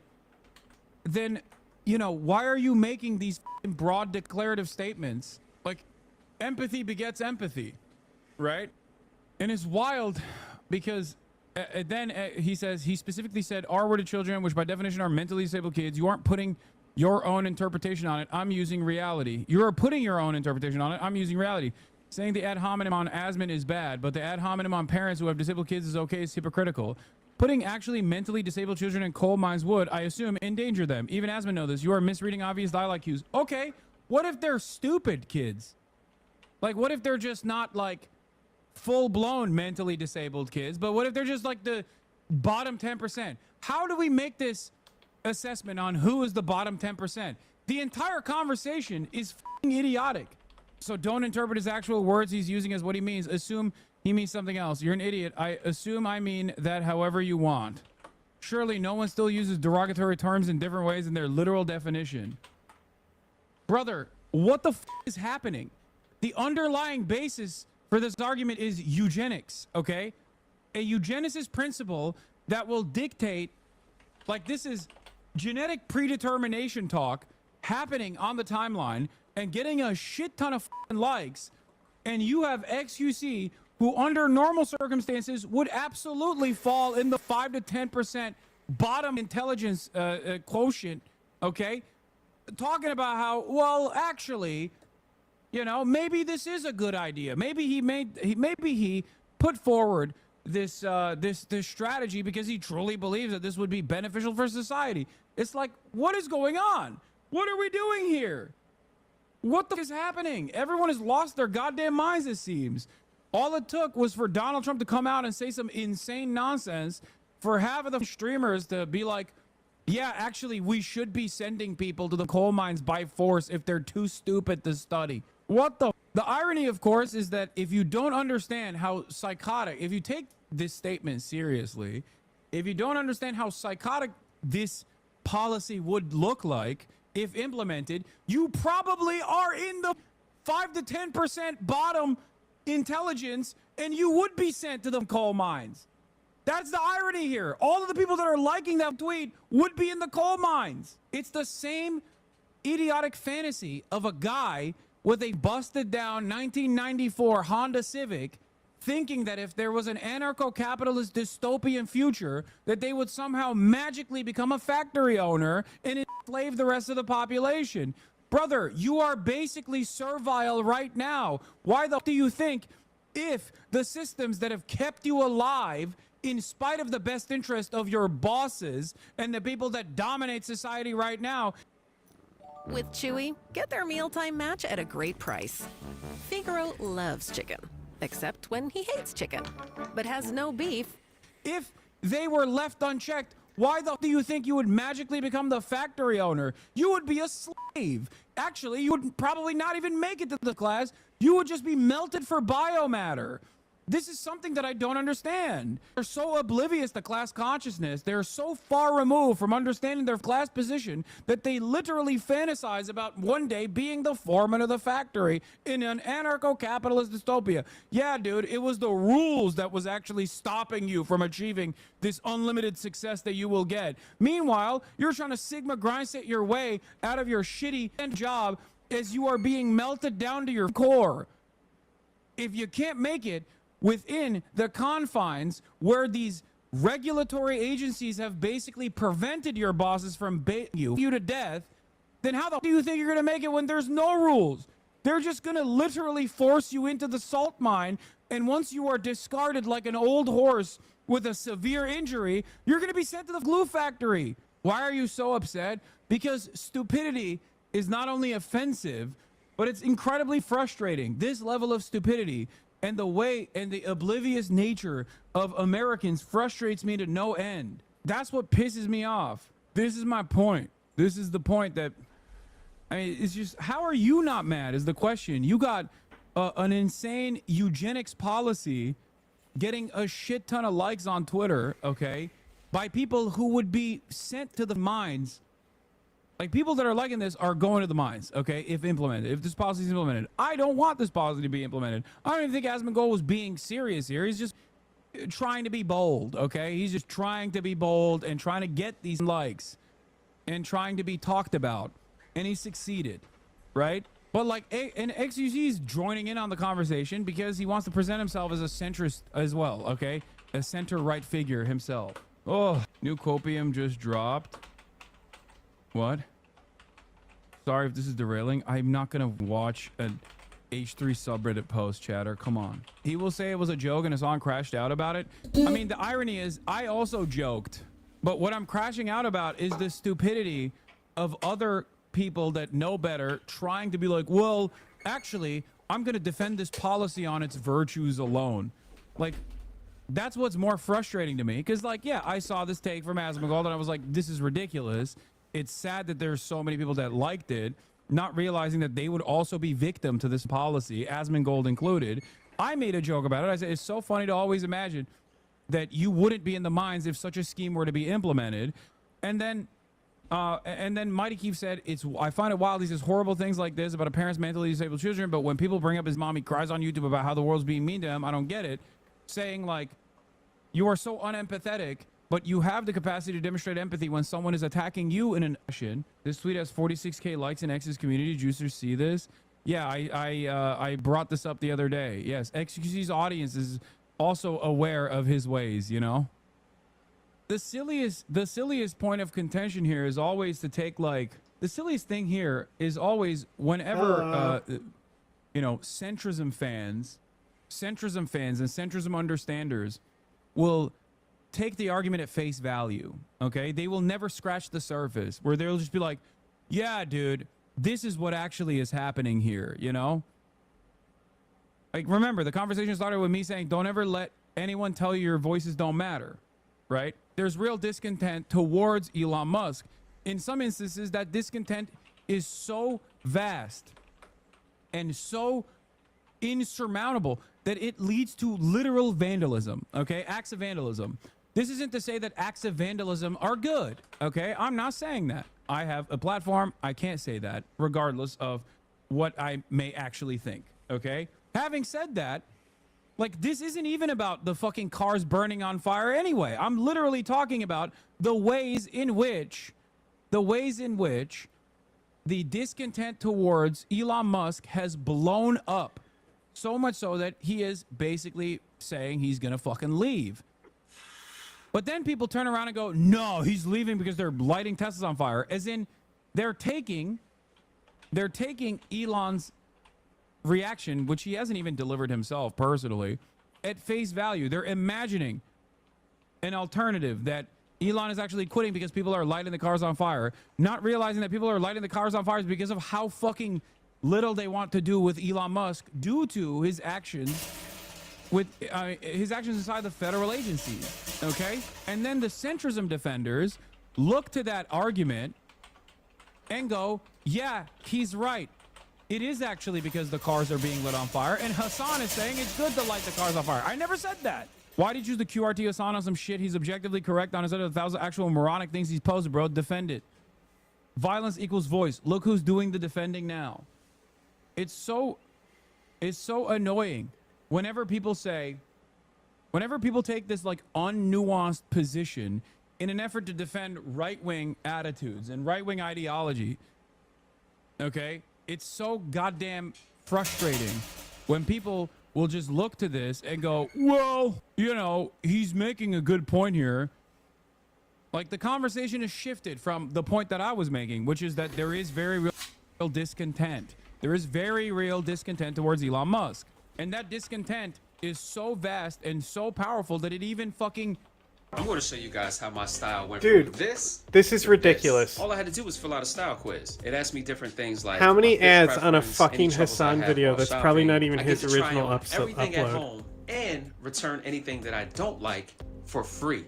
Erupts in acts of vandalism against ridiculous property. YouTube pisses It has me also off. erupted in the way. It also has turned into people not. It's not actually because they care about the lost ad revenue. It's literally Okay? just to push Anyway, red this conversation memberships. is still continuing, by the way.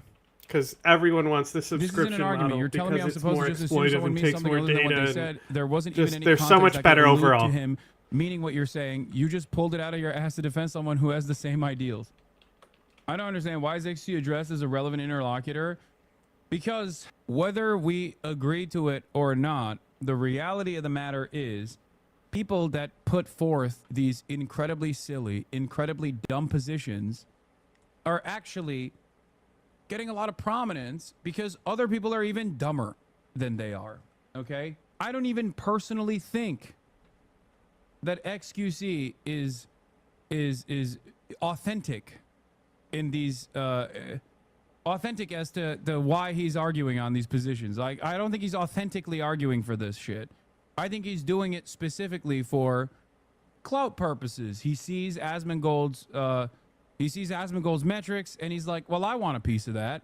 Obviously, there's a lot of dumb fucks who will eat up whatever garbage I put their way if I were to assume a centrist, enlightened centrist right-wing position. This isn't fucking new, okay? It's not new. This is how Dave Rubin became a right-wing figure. This is how Tim Pool started off as a right-wing figure. So many right-wing commentators. Jordan Peterson did this as well. Why isn't it relevant if they actually believe it or not? They're spreading Nazi rhetoric and their audience genuinely believes it. Dog, I'm not saying this to defend XUC. I'm saying that why can't people comprehend when people are grifting to the right, it doesn't matter if they're grifting or if they're genuine. What matters is their output. Okay? But the very fact that they're grifting on top of that makes it even more indecent. My point is not deep down inside, he has like a real opinion that is born out of empathy. I'm also saying that it's worse because it doesn't matter what he fucking truly believes. He's just doing it for clout. I always thought XU was pretty right-wing. Yeah, you were unfamiliar with his commentary then, because only a couple years prior, before he like did the Gamba stuff, he used to be a very empathetic person. Like, he wasn't the most well-read, but he you know, his moral guidance was born out of being nice to people. If you hear him talk about like not saying the R word, you know, and shit like that, you can understand it. It sounds stupid and it sounds silly, but I think it's instructive about a person's point of view, about what their guiding motivating principles are. I mean, it's been a long time at this point. He's been getting yelled at by other Twitch communities recently, so we hit the fuck Hassan button, that's all. Yeah, but it doesn't even fucking work now, because that just causes resentment from his audience that understands, to this day, at least right now, they understand who the real villain of society is. They see Donald Trump as the real villain of society. So, and they see Elon Musk as the real villain of society, because they are.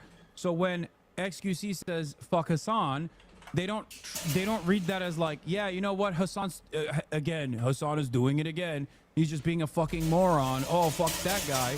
They go, you're being a fucking moron for saying fuck Hassan in this process because we agree with him. The fuck Hassan button only works in times when the overwhelming majority of the population can't see that the institutions are causing them direct harm. Anyway, when did it become meta to hate on you? It took many, many years to get to this point, but it ultimately doesn't mean anything either. It's just a meta for like some communities. It's the meta for drama slop tubers. It's the meta for a lot of like these centrist apolitical types, but it's not necessarily the meta across the board. Obviously, if that was the case, I wouldn't have as vast an audience as I do currently. And the meta has changed anyway. For the uneducated and the young, I am seen as like a beacon of woke, you know? I'm seen as like the arbiter of all things woke. And from the liberal side, I'm seen as the arbiter of all things that demonstrate their moral depravity, because there is a different alternative out there and they don't want to abide by that. And you know, the current systems, in spite of how deeply unpopular that maintenance looks like for the average person, so much so that they went and fucking voted for Donald Trump. That's it. It was around the Tate time. That's when being compared to you was a compliment to, I don't know about this Hassan guy. Yeah. Anyway, it is what it is. But the fuck Hassan meta has kind of, the fuck Hassan exoram doesn't work as it once did. I think the grace you give the right-wing men that stream stands Who's opposed to calling? what I've seen from the women on the left saying. Just a pattern I've noticed. I know you're great at outreach, but no need to defend the lost. They yearn to wander. I don't just give grace to right-wing men that stream. I give grace to everyone. And that is precisely the reason why I've been able to create a community of like-minded individuals that have had their minds changed. Had their minds changed.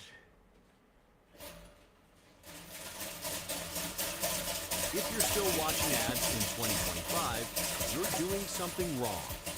If you're tired of being bombarded with constant ads on your favorite sites, you need to check out Pi. It's a free Chrome extension that blocks ads on all your favorite sites. I was shocked to see how much of my feed was actually ads.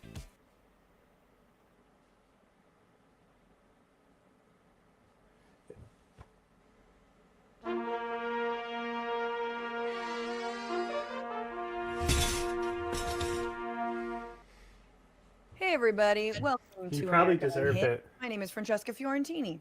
And I'm Wajat Ali, and this is a show that tracks Trump's first 100 days of his second administration. And my friends, we are in day 94. Nope, that hasn't been 100 days. Barely over 3 months in this ongoing constitutional hellscape of a crisis after a crisis after a crisis. But feel better, Francesca, because even though the economy might be in tatters, and even though Trump is underwater across the board, and even though his trade war sucks, and even though there's measles deaths all across America, he might run again. Folks, yes, here we go. We're not making this up. This is Trump 2028. Yep, they're selling this hat officially. It's Trump merchandise. One of the Tweedledum That proves he's kids, I running. think it was Eric. Yep, Eric Trump wore this today. It is Trump 2028. Who cares about the Constitution? Who cares about the amendment? Folks, Donald Trump, and we talked about it on this show before, said that he's going to have J.D. Vance run for president in 2028. He's going to be vice president, and then J.D. Vance is going to win, Francesca. And then after J.D. Vance wins, guess what he's going to do? He's going to say, well, Donald, welcome back to the throne. Do you feel better again with this news, Francesca? You always ask me this. The answer is always no. I just, there it is. If there's anyone who supported this man or who currently supports him, do you support him being president yet again, unconstitutionally? I mean, honestly, if you support anything that he's doing up until this point, you probably support this because everything that he's doing is illegal and unconstitutional. So says the Supreme Court, 3 of whom were handpicked by Donald Trump. But I just like how the font gets bigger and bigger on these Trump hats, like that Trump 2032, Trump 2036, Trump from the grave. It's just going to be like the whole wraparound. Times 96 New Roman font. Look, he's getting older. He's getting older. But listen, at least he's tough on Russia, right? Remember that? He's tough on Russia, and he promised if you give him a second term, that war between Russia and Ukraine will end. Well, guess what? Putin said, ha ha. And unfortunately, Kyiv was attacked. 12 people were killed. The war is ongoing. Donald Trump has spent the past 3 months echoing and parroting Russia's talking points. And today he posted, I'm not happy with the Russian strikes in Kyiv. Not necessary. Very bad timing. Vladimir, stop. No. 5,000 soldiers a week are dying. Let's get the peace deal, all caps, done. I think this will convince Putin. Oh yeah. Oh, it's very like Victoria Ratliff from White Lotus. Like, Piper, no. Vladimir, no. Don't do Vladimir, it, baby. stop. No. People don't like war. It's not becoming. Stop it. And this is basically the tone that Donald Trump has treated Vladimir Putin with through the entirety of both this term, the 94 days, and his first 4 years that somehow we survived and lived to tell about, only to repeat again, which was, do you remember the moment where he jokingly slapped Trump's hand when asked about Putin and Russia spying on Americans, collecting and surveilling voter data, said, don't do that anymore. Stop doing that. But thank you for all the money that you funneled through the NRA for my campaign. That was fun. We've got a lot to cover on the show today. We're going to talk about Security Minister Itamar Ben-Gvir's trip from Mar-a-Lago to Yale. We're going to talk about RFK Jr. and all of the many things that he said. It's time to finally take stock of it, and we're going to be joined by Conspirituality podcast host Derek Barris, who's going to break down all of the different characters that surround the HHS right now. And so it's going to be enlightening, terrifying, critical. And then, of course, we're going to end with some good news. Always some good news. But first, folks, this is independent media. Please like this video. It goes a long way. Zeteo started just a year ago, won its first Webby, but hey, and almost has 750,000 subscribers. Please ring the bell and subscribe to YouTube's Zeteo channel if you haven't already. All those people have already given us money. Thank you, Super Chatters. It goes a long way. Or you can go donate on the Zeteo donation page. You can also buy merch. The Zeteo hoodies are fantastic. All black with a nice little white Zeteo right there. Come on now. And thank you all for joining us on this journey as we cover the first 100 days of Donald Trump's second administration. Somehow we're back here. Let's talk about it. Security Minister for Israel, which is incredible that he is even the security minister. Itamar Ben-Gvir visited the United States. He went from Mar-a-Lago to Yale and attended an event on campus that many on the pro-Israel right are making a massive deal of because it was protested. Why was it protested? Well, Itamar Ben-Gvir is one of the most extremist Israeli politicians. Yes, I talked about it earlier with Jack. He was convicted by a Jerusalem court of incitement to racism and supporting terrorism. He is also part of the Kahanis movement, which is a known terrorist organization and movement within Israel. He was also caught carrying a Glock around East Jerusalem, terrorizing the people of the town of Sheikh Jarrah. If you guys remember from a couple years ago. He truly is one of the most extremist politicians, and Yale decided, yeah, it's great. Let's host an event. And look, you can argue that they should be able to host that event, or whomever invited them. But by the same token, Yale students have every right to protest, and protest they did. In fact, the Yale encampment went back up, which is incredible given the amount of repressive and truly scary authoritarian tactics being used against Palestine protesters right now. And of course, the pro-Israel, the Zionist right wasted no time in twisting what this protest was. Here is a student named Nathaniel Crispy who tweeted the caption, "Jewish students are not allowed to walk through Yale's campus." And he himself is being filmed trying to walk through, not the campus. I wish I could cut out more protest, of the and chinchillas being in the denied background. They're super loud because tonight. Why? It's a protest. Our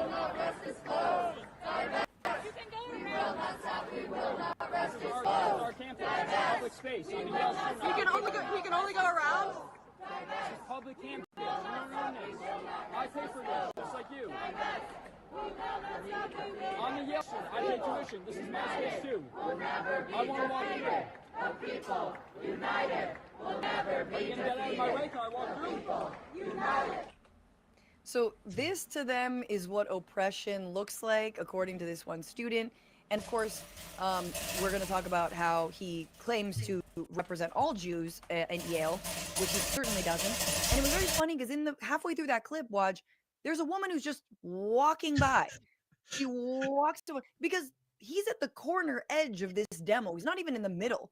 Like, we can all see there is space for you to walk, my guy. Space for many people Literally, to and the walk. protesters were very helpful. They said, you literally can walk around us. They didn't stop them. They didn't yell at him. They said, you could just walk around. It's a big campus. And he probably thought this was the West Bank, where Israeli settlers can do whatever they want and just walk right through the crowds and assault them and do whatever they want, which is, by the way, what happened to me in Jerusalem, because they mistook me for a Palestinian, because apparently all brown people are the same. And it was one Jewish Israeli man who just decided to brush right past us because we apparently don't exist. But no, folks, this United States of America, you can walk around. Yeah, and Raphael Shumanov, an organizer and just awesome guy all around, who's worked with Jewish Voice for Peace. He says, this is a common tactic by the pro-genocide crowd to manufacture false accusations of anti-Semitism, insist on walking through a protest, one that includes Jews, instead of around it. Then you claim you were blocked because you were Jewish. And we saw this last year during the encampments, and it continues. But there is another video that the Daily Wire thinks they've got this one. Ooh, this one really shows the anti-Semitism because people are being screamed at. So here were people entering the, Ben Gvir talk, again, a guy who has incited racist violence, a guy who terrorizes Palestinians. And here there is a protest outside, and this is somehow intolerable.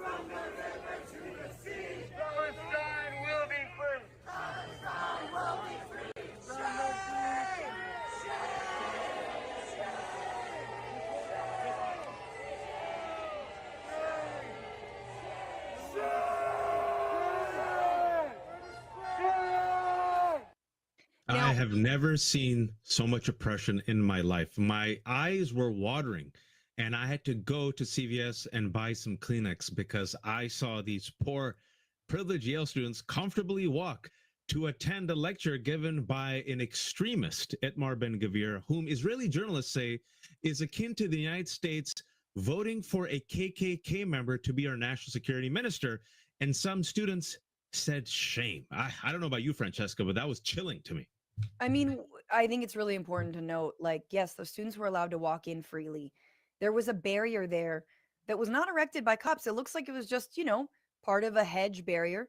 And the students, the protesters, respected a lot of space for people to go in and express their freedom of speech, just like they're doing on their campus. And I'm old enough to remember last year, right around this time, when pro-Israel protesters at UCLA. This chinchilla is so fucking loud tonight. The space of pro-Palestine protesters, been and consistently instead running for like an bludgeoned hour. them through objects at them, at these students, And the students were left to fend for themselves for hours. While campus police and cops Here he goes just again. watched on. So who's doing the actual respecting of freedom of speech here, and who's doing the violence? Or also the Supreme Court that allows anti-abortion protesters to just crowd right up to the clinics and shout just the worst things possible and harass women seeking abortions and also medical personnel, right? That's okay. That's the First Amendment speech. You can do that. But apparently this was anti-Semitic and anti-Jewish and anti-Israel, even though it's very important. For the past year and a half, many of these student movements have been in part led by Jews, Jewish Americans who are saying not in our name. Context is important, which is often missing in corporate media's analysis of the Israel-Palestine conflict. Zapata's now honking Adam, at me. Johnson, who's the co-host of the Citations Needed podcast, His honks are who points super it out. rare and He hard says, to quote, hear. "This thing where everything is framed in sectarian terms is the height of cynicism. They're, quote, attending a lecture, by a man convicted of terrorism and incitement to racism in Israel, who advocates for ethnic cleansing and chants, quote, death to Arabs. Feels like important context. I don't know.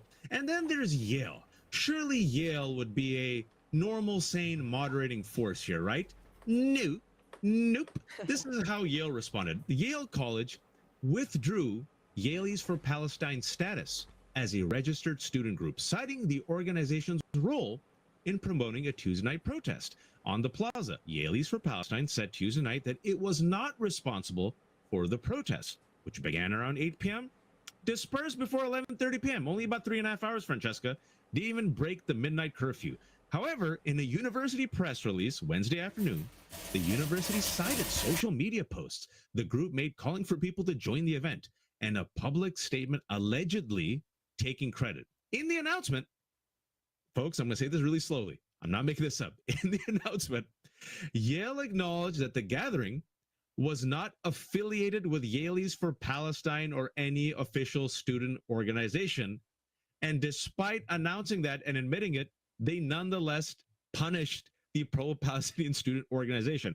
Make it make sense for me, Francesca. I'm a simple English major. I can't hear you. It doesn't make sense. And this is the double speak of whitewashing war crimes and, doing the bidding of authoritarians. And it happens when people try to sane wash and whitewash Donald Trump. And it happens when people want to sane wash extremists in Israel as well, for their crimes and for the genocide in Gaza. We are supposed to also believe that these are institutions for higher learning that believe in the freedom of speech, that are trying to teach their students about the world, about democracy, about values of this nation. And simultaneously, it is revoking the status for a student group. Meanwhile, Donald Trump is requiring Columbia and trying to get Harvard to, basically put it under a chaperone program from the federal government so that it can oversee its Mideast studies and anything that might be, too pro-Palestine or Look, see, he's still running. American What kind of stuff was on his or social too, media? Critical race theory. Just replace all of this with critical race theory, guys. Anti-Arab, anti-Palestinian racism is one of the last allowable racisms in this country. And you can see that by the crackdown from these so-called liberal institutions on their own effing students, many of whom are Jewish, as they use the excuse, the lie, the cudgel of anti-Semitism. You can't have it both ways. Either you stand up for free speech or you don't. And so when they want support, if and when Donald Trump comes for Yale, we're going to be calling them on their double speak here. And real quick, I know we have to move on, but it's important what Francesca said. I want to remind everyone that Mahmoud Khalil, a pro-Palestinian activist, a model student in Columbia, you could disagree with him all you want, 0 criminal charges. His wife just gave birth. He wasn't there. You know why? He's detained in a Louisiana detention center for a thought crime, for a freedom of speech crime, because Marco Rubio doesn't like his views on foreign policy. And guess who else is with him in Louisiana, allegedly in that detention center? Rumeza Ostrich, 30-year-old grad student from Tufts who was kidnapped. We saw the video. ICE agents with masks on came in, picked her up, and she got whisked away thousands of miles for a thought crime for co-writing an op-ed asking to divest from Israel. And also some big news yesterday, we found out the Attorney General of Michigan had no problem unleashing law enforcement to break down the door of a home of a pro-Palestinian activist in a probe of a vandalism case, right? So you will unleash SWAT-like tactics against pro-Palestinian activists. You will kidnap them, detain them, arrest them for thought crimes, and God forbid if Jewish and multicultural students unite against a racist inciter of terrorism and hate against Arabs. No, no, no. Daily Wire and ADL can't have that. Yeah, I mean, they are the snowflakes, and I feel like Israel exposes it time and time again. We gotta move to our next topic because it's a juicy, big one. Speaking about snowflakes, let's talk about one of the freakiest snowflakes of them all, RFK. I know, folks, it makes you throw up, but we have to talk about it. RFK's latest press conference, which proves that maybe DEI should come back and not DUI, or in the case of RFK, a man who eats exotic animals and loved his heroin. This is the man who's the director of Health and Human Services at a time when Medicare and Medicaid and Social Security are under threat. We have RFK, yes, the anti-vax nut, promoting anti-vax conspiracies. Folks, don't take our word for it. Why don't you hear the man himself? Kids had almost no risk for COVID-19. Some certain kids that had very profound morbidities may have a slight risk. Most kids don't. So why are we giving this to tens of millions of kids when the vaccine itself does have profound risk? And this was clear even in the clinical data that came out of Pfizer. There were actually more deaths. There were about 23% more deaths in the vaccine group than the placebo group. Let me be diplomatic. Bullshit, bullshit, bullshit. And it's very important that we call out the bullshit loudly and consistently. What he just said right there was absolute bullshit, and it's dangerous nonsense. Folks, the high-profile source increases the risk of the false claim. Messaging may explain that this claim is based on a report finding that in a trial with over 44,000 participants, 14 all-cause deaths were reported in the placebo group and 15 deaths in the vaccine group. This is key. None of the deaths were vaccine related. Let me repeat this. None of the deaths were vaccine related. And only 3, 2 in the placebo group, 1 in the vaccine group, were COVID-19 related. The same report found the vaccine to be 97% effective against severe COVID-19 illnesses. But don't let facts get in the way of your conspiracy theories and your egotistical view and misunderstanding of science, of measles, of diseases, of vaccines, of autism. They don't care about research and studies. Because here's what, I won't tell you who this is for a second. Just watch the clip and then I'll let you know who this is. It'll heighten the moment for you, if you will. Before I let you go, Dr. McCarty, because I have you here, there have been at least 873 cases of measles reported in the U.S. this year. Do you believe Americans should get vaccinated? Look, Dana, I believe vaccines save lives, and any child who dies from a vaccine-preventable disease is a tragedy. So should parents vaccinate their kids? I believe in the MMR shot. Okay. We will leave it there. All right, folks. She asked him twice. You heard Dr. McCarry. For those who don't know, it's not just Dr. McCarry, which is troubling enough that a doctor would not commit and tell parents to, vaccinate their kids against measles, which is a preventable disease thanks to vaccines. That is our new FDA commissioner, Mark McCarry, who, when asked twice, should parents vaccinate their kids against measles, which is highly contagious and kills people, he refused to say that parents should vaccinate their kids. Folks, because we live in like the seventh circle of hell and we have the world's worst people failing up to be the director of human health services, RFK, who's an anti-vaxxer, and his crony of disinformation nuts have made measles great again in the year 2025. We have at least 3 deaths now. Could be more, but there's at least 3 measles deaths in the year 2025. Hundreds of cases spreading because so many people are not being vaccinated. And as measles spreads throughout the country, it's important to note that it's extremely effective to be vaccinated against it. Folks, this is numbers from the CDC. Do we still trust the CDC, Francesca? I think these are holdover stats, so yeah. Okay, check it out. MMR shot efficacy. That's one shot. If your kid gets one shot, MMR vaccine is 93% effective against measles, 72% against mumps, 97% effective against rubella. Most kids get it by the age of 5, So, right? Before 5. what about the 2 dad? doses of the MMR vaccine. 97% What do we know about him? effective against measles, 86% effective against mumps. We have talked about it on this show, folks. We've been tracking the increase of measles. We have been worried about this. We're not doctors. You don't have to be a doctor to know that if people are not vaccinated against measles, measles will spread, and it has in the United States of America. This is where we are, Francesca, in 2025. Yeah, and just, for all the non-believers, this is, also a chart to show you when the measles vaccine was introduced, the cases of measles plummeted. And by the year 2000, it was eradicated from the United States. And I think, the vaccine lies when it comes to measles and COVID are really relevant because it's not just about getting your child or your children vaccinated. You need to maintain vaccination rates that are incredibly high for it to not spread. And people who have been vaccinated can still contract measles. Their likelihood of dying is very low, but they can still get measles. And so you need to get a 99, 98, almost, full vaccination of people to stop the spread. And that's what we're seeing in West Texas and other places now. First case in Illinois was just reported of measles. I just want to say, there's so many RFK clips out there. And the one where he was looked like a purple nerd. Is that every clip? But this one, it's I'm like, can we do the tanning beds discussion yet? Because can we talk about skin cancer, or do you not believe in that either? But that was 2 days ago, people. I think you need to understand, some of the clips around RFK, they're not from 10 years ago. They're not from 2 years ago. That was 2 days ago. Him telling Jesse Waters on national television, the COVID-19 vaccine is ineffective for children. And once again, imagine if you believe that. Let's just say you did believe that.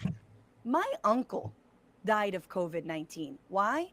Because he was sheltering with children who were still going to school because it was a private school that was not subjected to the lockdowns. Yep. And children, as a parent of a 2-year-old, Waj as a parent of 800 kids, how many germs, how many things they bring back, all the viruses that you contract. I've got a cough because of it. It is not just about the children. It's about our families. It's about our communities. So stop with this sort of, I'm an island of health unto myself. You are actually part of a society, and I can't believe I have to say that.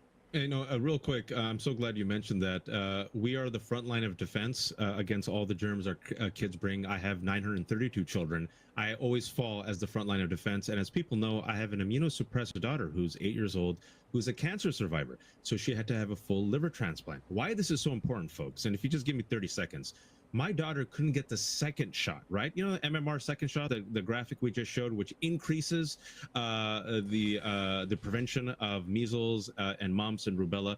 The reason she couldn't get that second shot, and we're still waiting for her to get the second shot, is because you have to wait 5 years until after the liver transplant. So this entire time, in addition to COVID, we're like, okay, fine, thank God she didn't get COVID, right? She's immunosuppressed.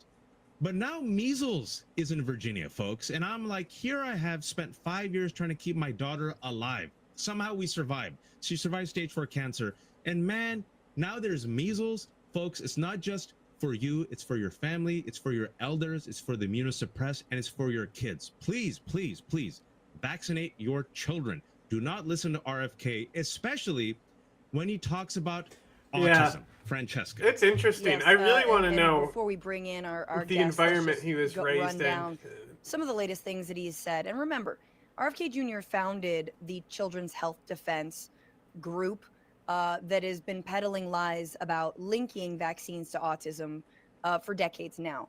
He is falling short of doing that, but we know that's what's next. Here he is talking about autism broadly. We played this clip for you before. It's worth repeating. It is truly nothing but lies and incredibly disrespectful to people with autism. This is an individual tragedy as well. Autism destroys families. And more importantly, it destroys our greatest resource, which are our children. These are kids who will never pay taxes. They'll never hold a job. They'll never play baseball. They'll never write a poem. They'll never go out on a date. Many of them will never use a toilet unassisted. And we have to recognize we are doing this to our children. Yeah. No. More lies, more lies, more lies. And to add to the lies, this is him recently also repeating that when he was growing up, there was no ADHD, there was no autism. These are a broad category. The ones that Marty mentioned, like ADHD, the neurological disorders, ADD, ADHD, speech delay, language delay, tics, Tourette syndrome, narcolepsy, ASD, and autism. All of these are injuries that I never heard of when I was a kid. They were not part of the nomenclature. They weren't part of the dialogue. Because they weren't diagnosed. Yes. Because the thing about science is if you believed in it, there are breakthroughs.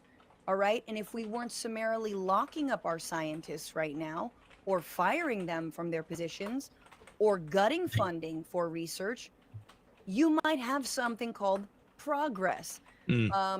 But yes, to Waj's point, the main reason we are finding more cases of autism now is simple. Clinicians are getting better at spotting what was always there. There's no simple test for autism, so diagnosing it requires substantial training in observational techniques. As a result, diagnoses can vary depending on the population, the competence of the clinicians. CDC reports significant variations in autism rates from state to state, even from one school district to another, yet there's little biological evidence to explain it. In another example of the variation, prior reports found more autism, in white children. Ay, ay, ay. Oh, the proto-natalists shudder to think because they all want everyone to have more babies. Sorry, everyone. I mean white people to have more babies. Again, he is obsessed with this. He says now that he wants to cure autism or find the cause of autism by September, which is very laughable because we all know what he's going to come up with. We'll talk to our guests a little bit more about funny. that. But more chillingly, he is I think openly embracing maybe the therapy amassing would have of been public some health good records help with him. in order to study autism and to find the cause of it. So NIH is amassing private medical records from a number of federal and commercial databases to give commercial. It's like, who's participating in this? What the actual F? To give HHS secretary a new effort to study autism. The NIH top official said Monday the new data will allow external researchers picked for Kennedy's autism studies to study comprehensive patient data with broad coverage of the U.S. population for the first time, NIH Director Jay Bhattacharya said. That includes creating a registry. Nothing bad ever came from creating a registry of Americans with autism. And it's being used to track Americans with autism, which will then be integrated into the data. Advocacy groups and experts have called out Kennedy for describing autism as a preventable disease, which they say is stigmatizing and unfounded. I did not see that coming. I did not see that coming. Registries, folks, for autism, I'm not making this up. Nazis did that. Yeah, registries of people, right? Those people who were deemed non-productive. The disabled were one of the first to be killed. Yes. Along with the Jews and also the Polish people and Russians and dissidents. And also, this is not the first time that RFK has promoted eugenics bunk science. Remember in his Senate confirmation hearing with Senator Alsobrooks from Maryland, right? His theory about how black people feel less pain, and he doubled down on it. So this is the type of guy with crank eugenics understanding of science, conspiracy theories, a person who is so enamored by his own alleged brilliance, a man who had a brainworm, a man who eats exotic animals, who praised heroin, who is in charge of our health and human services, saying such deeply offensive things against the autistic community. I have family members who are autistic. They're not useless the way he described they work. They have personalities, they love, they marry, they pay their taxes.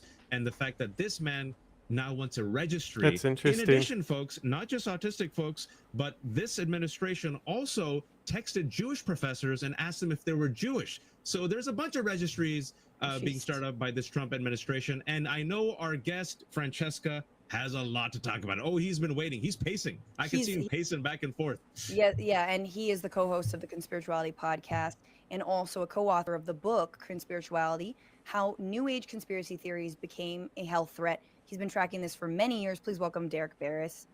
Derek, good to have you with us. Hey guys, how you doing? Terrible. I mean, you know, Francesca, off the top, you said there's going to be a good news segment, and I'm waiting for the text from you to invite me to that. I know, it's drinks in my house. There will be some good news. 8:57 p.m. That's the reward. Okay, the payoff. Derek, I wanted to ask you, because it is not just RFK Jr. I want to ask you about this cast of characters, from Marty Makary to Jay Bhattacharya to, you have obviously Mehmet Oz, who's out here talking about 15-minute physicals and all kinds of nonsense. Who are these cast of characters? What can you tell us about them? Well, Marty Makary is an interesting one because you might have heard the sort of brainworm, to use a term, that's been going around wellness circles for a while, that doctor errors are the third leading cause of death in the US. That's from a 2016 study, I believe, completely false. He only looked at select Medicare patients in hospitals to pull that data. But what happens with these situations is a little bit of misinformation gets out, and once it goes through their social networks, forget about it. So Makary now heads up the FDA. You played the clip where he was silent. I mean, vaccines aren't something to believe in. We can see the efficacy. That's what science shows us. Jay Bhattacharya is another interesting one who now heads up the NIH, because he was one of the 3 co-authors of the Great Barrington Declaration. And this was the pro-business document that got out in 2021 that was partly funded by an organization that's backed by Heritage Foundation and the Koch brothers. So they had a lot of business interests into opening society back up. He is a medical doctor, but he spent his career working in medical economics.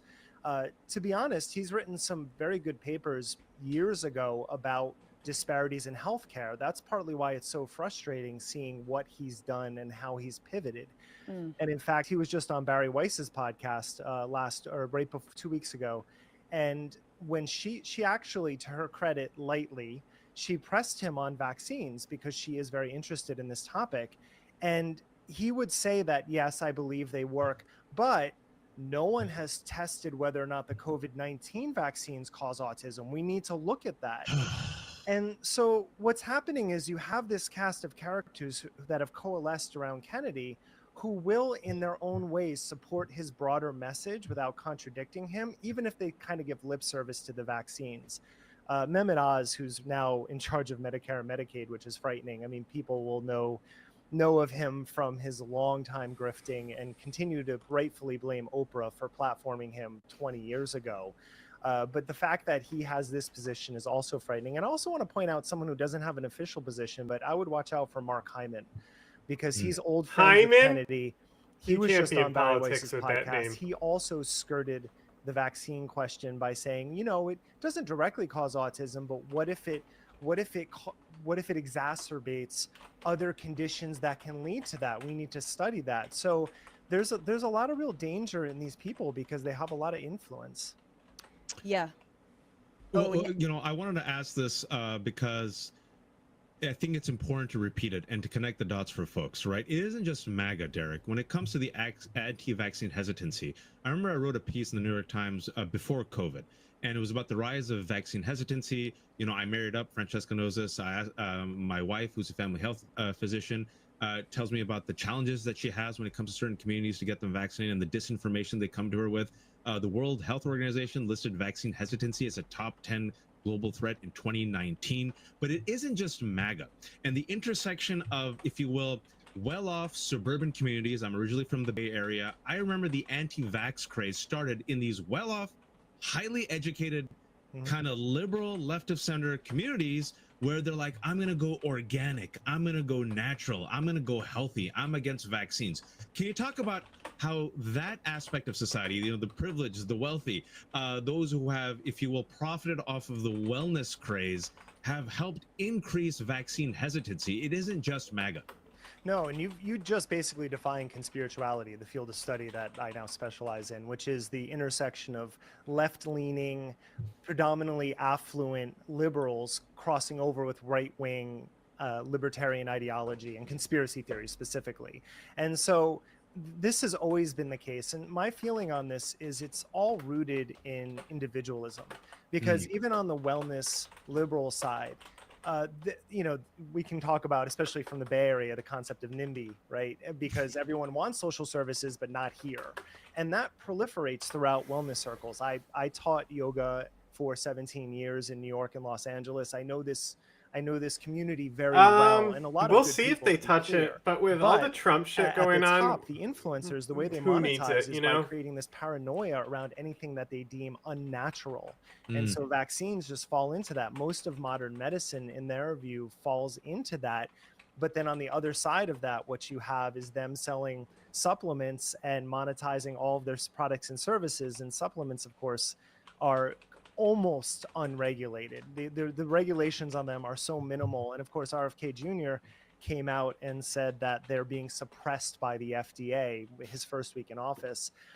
Just one more point. One of the first things that RFK cut under HHS was the division that studies vaccine hesitancy, like why it happens. They were gone right away. So we can see what he's building towards, as you flagged, Francesca.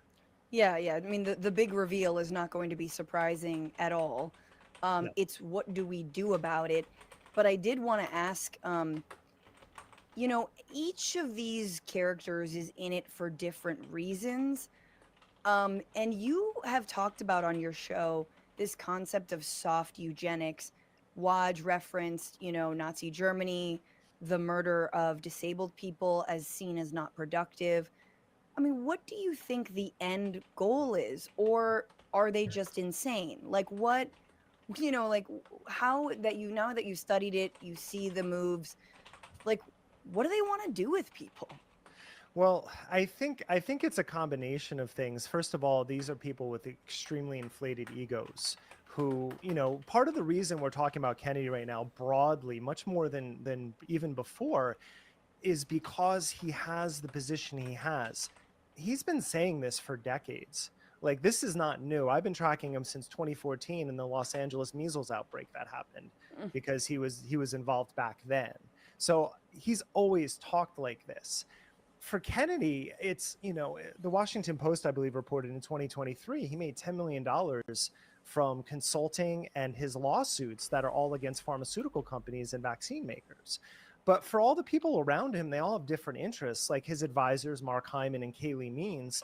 Mark Hyman, the New York Times reported, made $20 million a year off of his supplements and diet books. Whereas Kayleigh Means runs TrueMed, which has partnerships with over 100 supplements companies. So if you can create a situation where everything, quote unquote, Western medicine or pharma driven is seen as evil, and you're selling these natural solutions, that's very seductive and that's very profitable for these people. I think it's like anything behind the scenes. There's conflicting egos. I believe a lot of the relationships are likely transactional. So they're just using each other to get whatever they want. But what happens in those circumstances, and, Waj, you referencing Nazi Germany is a perfect example. When people are only looking out for their own self-interest, it builds, and you don't think about the downstream consequences. And that's what we're experiencing right now. The downstream consequences, measles, I talked about it personally, but a lot of people in our community right now who are chatting are deeply worried. I think there's been now 800 cases. It spreads. I've, like you've been a critic of the wellness industry, because first and foremost, I sit there and I laugh and I go, oh, they're selling turmeric.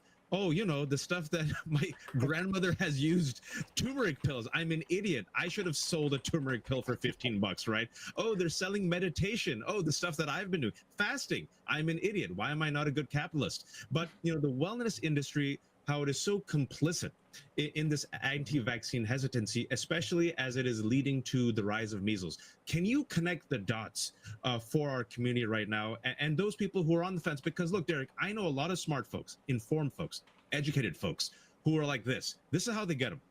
I just want to protect my kid, man. I heard things. And once you start saying the kids, it turns off the rational part of the brain of so many parents I know who are otherwise well-intentioned and smart and are not getting their kids vaccinated as measles is increasing, and they're like, no, I'm going to take herbal remedies. Yeah, I want to start off with an important point, and I'll lead into that, which is that what RFK and the wellness people do is they cite public health statistics that predominantly affect low-income and minority populations in America. So they're using the people with chronic diseases that usually don't have healthcare It's access. like trying to or the take notes on resources stuff to just stay healthy and make them and then they simple enough monetize to it by selling understand, their but products and services and like to the also affluent like crowds that you not just too simple, and then cited. also like and not that's too sort of the sleight of complicated. hand that they're using. So with specifically sorry, I lost my train there after that. Measles. Connecting the dots. Oh, with measles. Thank you. So Eula Biss wrote a fantastic book called On Immunity, and she makes the point because she was a new mother and her father was a physician, but she saw that her crowd of mothers, and this was about a decade ago, were all questioning vaccines. And she wrote such a beautiful image that watching your baby be penetrated by a needle when you don't know what's in that syringe is very disconcerting. As much as you might think you understand what's going on, you don't actually know. And that, I believe, is what the wellness community is able to weaponize, because that sort of imagery, this idea that these evil people are doing things to your child and you have no idea. RFK Jr. says that all the time. He actually said vaccines have hundreds of ingredients. You can go look up any vaccine online. They generally have 5 to 6 ingredients. You can find this information. But him, like many wellness influencers, they're banking on the fact that their crowds are not going to go do that. And they're instead going to be pulled in by their charisma and what's called the naturalistic fallacy, this idea that the chemistry of nature is only beneficial, whilst the chemistry of science can only damage us. I just wanted to bring us back to autism, or, you know, which I think is really worrying to a lot of people, and also people who have ADHD or are bipolar or are on psych meds, right? I mean, it doesn't end at just autism, but we're in a moment where there is a lot of discussion of neurodivergence, and largely there's an acceptance of neurodivergence, right? There are many, you know, parents of people, and so I feel like this bleeds into everything else, and you could even connect it to, you know, transgender people, and specifically transgender kids who have long been, you know, their parents are long being called child abusers for allowing them to live their truth and be who they are. But just maybe talk about this anti-pharma push from RFK Jr. when it comes to psychiatric meds, but and also, and again, you know, people with autism are not necessarily on psychiatric meds, and like this stigmatization of all of that, of whether you're autistic, whether you have ADHD, any of the conditions that he sort of rattled off are somehow curable if we get harmful artificial dyes out of our food, you know, like. Well, transgender people didn't exist when RFK Jr. was a child, so we should be clear with that. You know, what's interesting though, when he was a kid, autism was actually a subtype of schizophrenia in the literature. So that's how it was treated. So when he says I didn't see it, it's because those patients were locked up in asylums, basically, if you had that condition at the time. So he's very disingenuous in a lot of ways. He has been anti-psych medication for a while as well. That plays very well in the wellness industry because it starts off with like anxiety and depression, which are, you know, very difficult to describe because of the varying levels. They're also a spectrum, and I'm speaking as someone who suffered from anxiety disorder for a long time, and having gone through that and having been on a benzodiazepine. But what they do is they take edge cases. First off, they exploit the fact that we're the only industrialized nation that lives in for-profit healthcare system. We're the only industrialized nation without universal healthcare or socialized medicine, which is a problem. They exploit the fact that pharmaceutical companies are greedy and that the insurance systems do exploit people. Now, from that, they extrapolate and they say, therefore, everyone who works in the system and everything that they produce must not be good. And that's That's the sleight of hand that they use. So I've had so many people, conspirituality listeners, reach out to talk about how functional they are as humans and how much better their life is because of SSRIs, SNRIs, and benzodiazepines. That doesn't mean it's going to work for everyone. So what Kennedy and Children's Health Defense does is they find those couple of people who it doesn't work for, right, and then they make documentaries with them. They just did this with the Mennonite community, right? They went down there and filmed them to say, well, they're still anti-vaccine. They do the same thing with psychiatric medications. And what's the play there? To get people on turmeric, not that one for, that's usually not for anxiety. That's usually for inflammation from the wellness community. But that is the similar goal, is to get people to distrust those institutions and towards the solutions that they're selling. Derek, my producer Mel has given me permission for one last question. It's a follow-up to what you just said. So many people now mistrust institutions. So many people are confused, especially due to the attack on science, on research, on data, on truth, especially after COVID. The attack on NIH, the attack on CDC, the attack on FDA. I'm lucky because I married up and my wife is very smart and I have doctors in the family. I try to keep myself informed. But most Americans are like, who do I trust, man? Where can I go to be informed, especially during this administration? Because what you just told me right now is terrifying, and I want to believe the science, but I can't even trust the White House CDC page anymore because they're putting out bunk nonsense. So where can I go when I don't have access to doctors and I can't even trust my own government for my health? The WHO conducted a study and found that 90% of Americans source health information on social media, which is terrifying, but it's also to our strength. Now, the people who care about science are not as well networked as the right and MAHA, but there are a lot of individual doctors and epidemiologists and public health researchers who have taken it upon themselves, usually unpaid because they don't have the networks and the monitors, they're not selling anything, to go out, Dr. Jessica Nurick, Dr. Danielle Belardo, Dr. Jen Gunter, Dr. Michelle Wong. There's many of these professionals who are doing very good work. I've tried to interview as many as I can on conspirituality. So unfortunately, that's one of our best defenses right now, is to find these parasocial networks of people who actually know what they're talking about, and then start following the different people who will give you good information. And it's not as pervasive, again, as the right, because they're all monetized doing this, whereas people are doing it in their free time.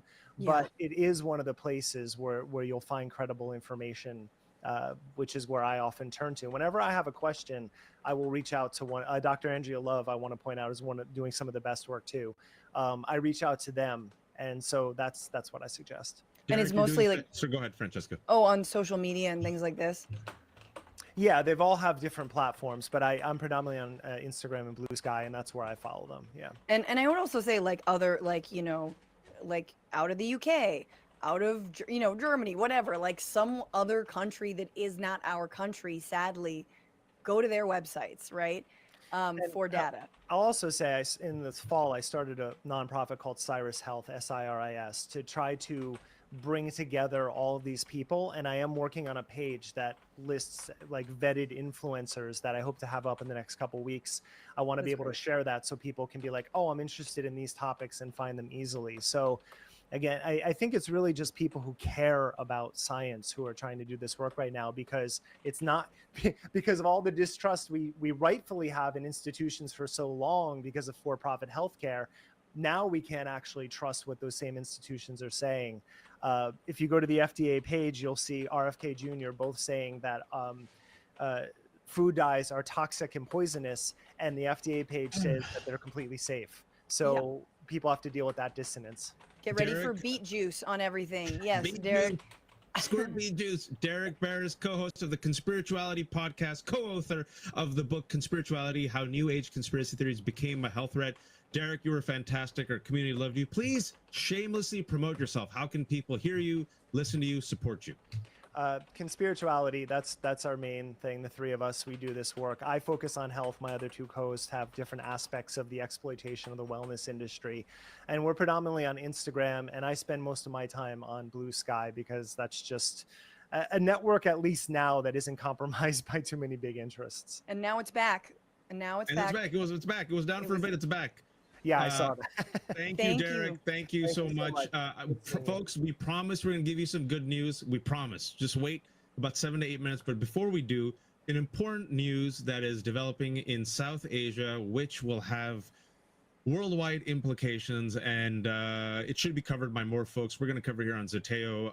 Recently, there was a horrific attack in Kashmir. Suspected rebels killed at least 26 people on Tuesday in the tourist resort of Pahalgam. The deadliest such attack in a quarter century in India-controlled occupied Kashmir, setting off a chain of tit-for-tat moves by India and Pakistan, and raising the specter of full-fledged conflict between nuclear-armed neighbors. It comes amid the peak tourist season as hundreds of thousands of tourists were holidaying in the region, which has been racked by a 3-decade armed rebellion. Unfortunately, there has been escalation. India yesterday said it would suspend its participation in a crucial water sharing agreement with Pakistan, a punitive measure that could wreak havoc on Pakistan's agriculture and economy. The move again came a day after militants killed 26 civilians who were visiting a scenic location. But it is important to note, folks, the investigation is ongoing. We still don't know who was responsible for this terrorism attack. Now, Pakistan, in part, retaliated and said that today it would consider any blockage of water, quote, an act of war. India, which is larger and more developed, would have far less to lose by walking away from the pact, although it might face criticism from the global community and raise questions about whether it is flouting international law. Now, why does this matter, folks? Pakistan and India are two nuclear-armed countries. India is the world's largest democracy, over 1 billion people. Pakistan has over 200 million people, one of the most populous Muslim-majority countries. Since 1947, the creation of India and Pakistan after they declared their independence from British colonialism, both countries have been at war 3 times and 4 times if you include the 1999 Kargil incident. Specifically, both countries are critical for security and trade to the world. Naturally, war between both would be no bueno. In response to this tragic attack, and again, we don't know who is responsible. India is planning to suspend the Indus Water Treaty. Now, Pakistan depends on this treaty, which has been basically put in place since 1960. There's 6 rivers that flow. You know, they share the land, they share the river. There's a line demarcating India and Pakistan. And if India goes through with suspending this water, this treaty, it could, quote, according to the New York Times, restrict the flow of water that is used for most of Pakistan's crop irrigation and human consumption, which is why today Pakistan, a nuclear-armed country, said this could be a declaration of war. But don't worry, folks, we have Donald Trump as president. He surely will reduce tensions. He surely will bring both countries together. He surely will not play favoritism. And this is what Donald Trump did about 2 hours ago. Deeply disturbing news out of Kashmir. The United States stands strong with India against terrorism. We pray for the souls of those lost and for the recovery of the injured. Prime Minister Modi and the incredible people of India have our full support and deepest sympathies. Our hearts are with you all. And folks, that's a full throwing your heart out move. Full throwing the heart out to Modi. If you haven't been following, Narendra Modi is, it's very clear to say, far-right Hindutva fascist leader of the BJP of India, a man who was held in part responsible for the Gujarat riots, a man who was not allowed entry into the United States until he was elected to be Prime Minister of India, true believer, who has made alliances with, not just Trump, but also Benjamin Netanyahu. And under his tenure, the crackdown of Kashmir has worsened. Kashmir has been occupied since 1947. It is a region that both Pakistan and India claim. India currently controls it, but Kashmiris want, wait for it, Francesca, freedom and the right to self-determination. In the past 5 to 6 years, crackdown on journalists, an intense blackout, and many Kashmiris are saying now this terrorist attack will be used as pretext by the Indian government to further crack down on Kashmiris, on Muslims, on dissidents, on journalists, and potentially provoke a war with Pakistan.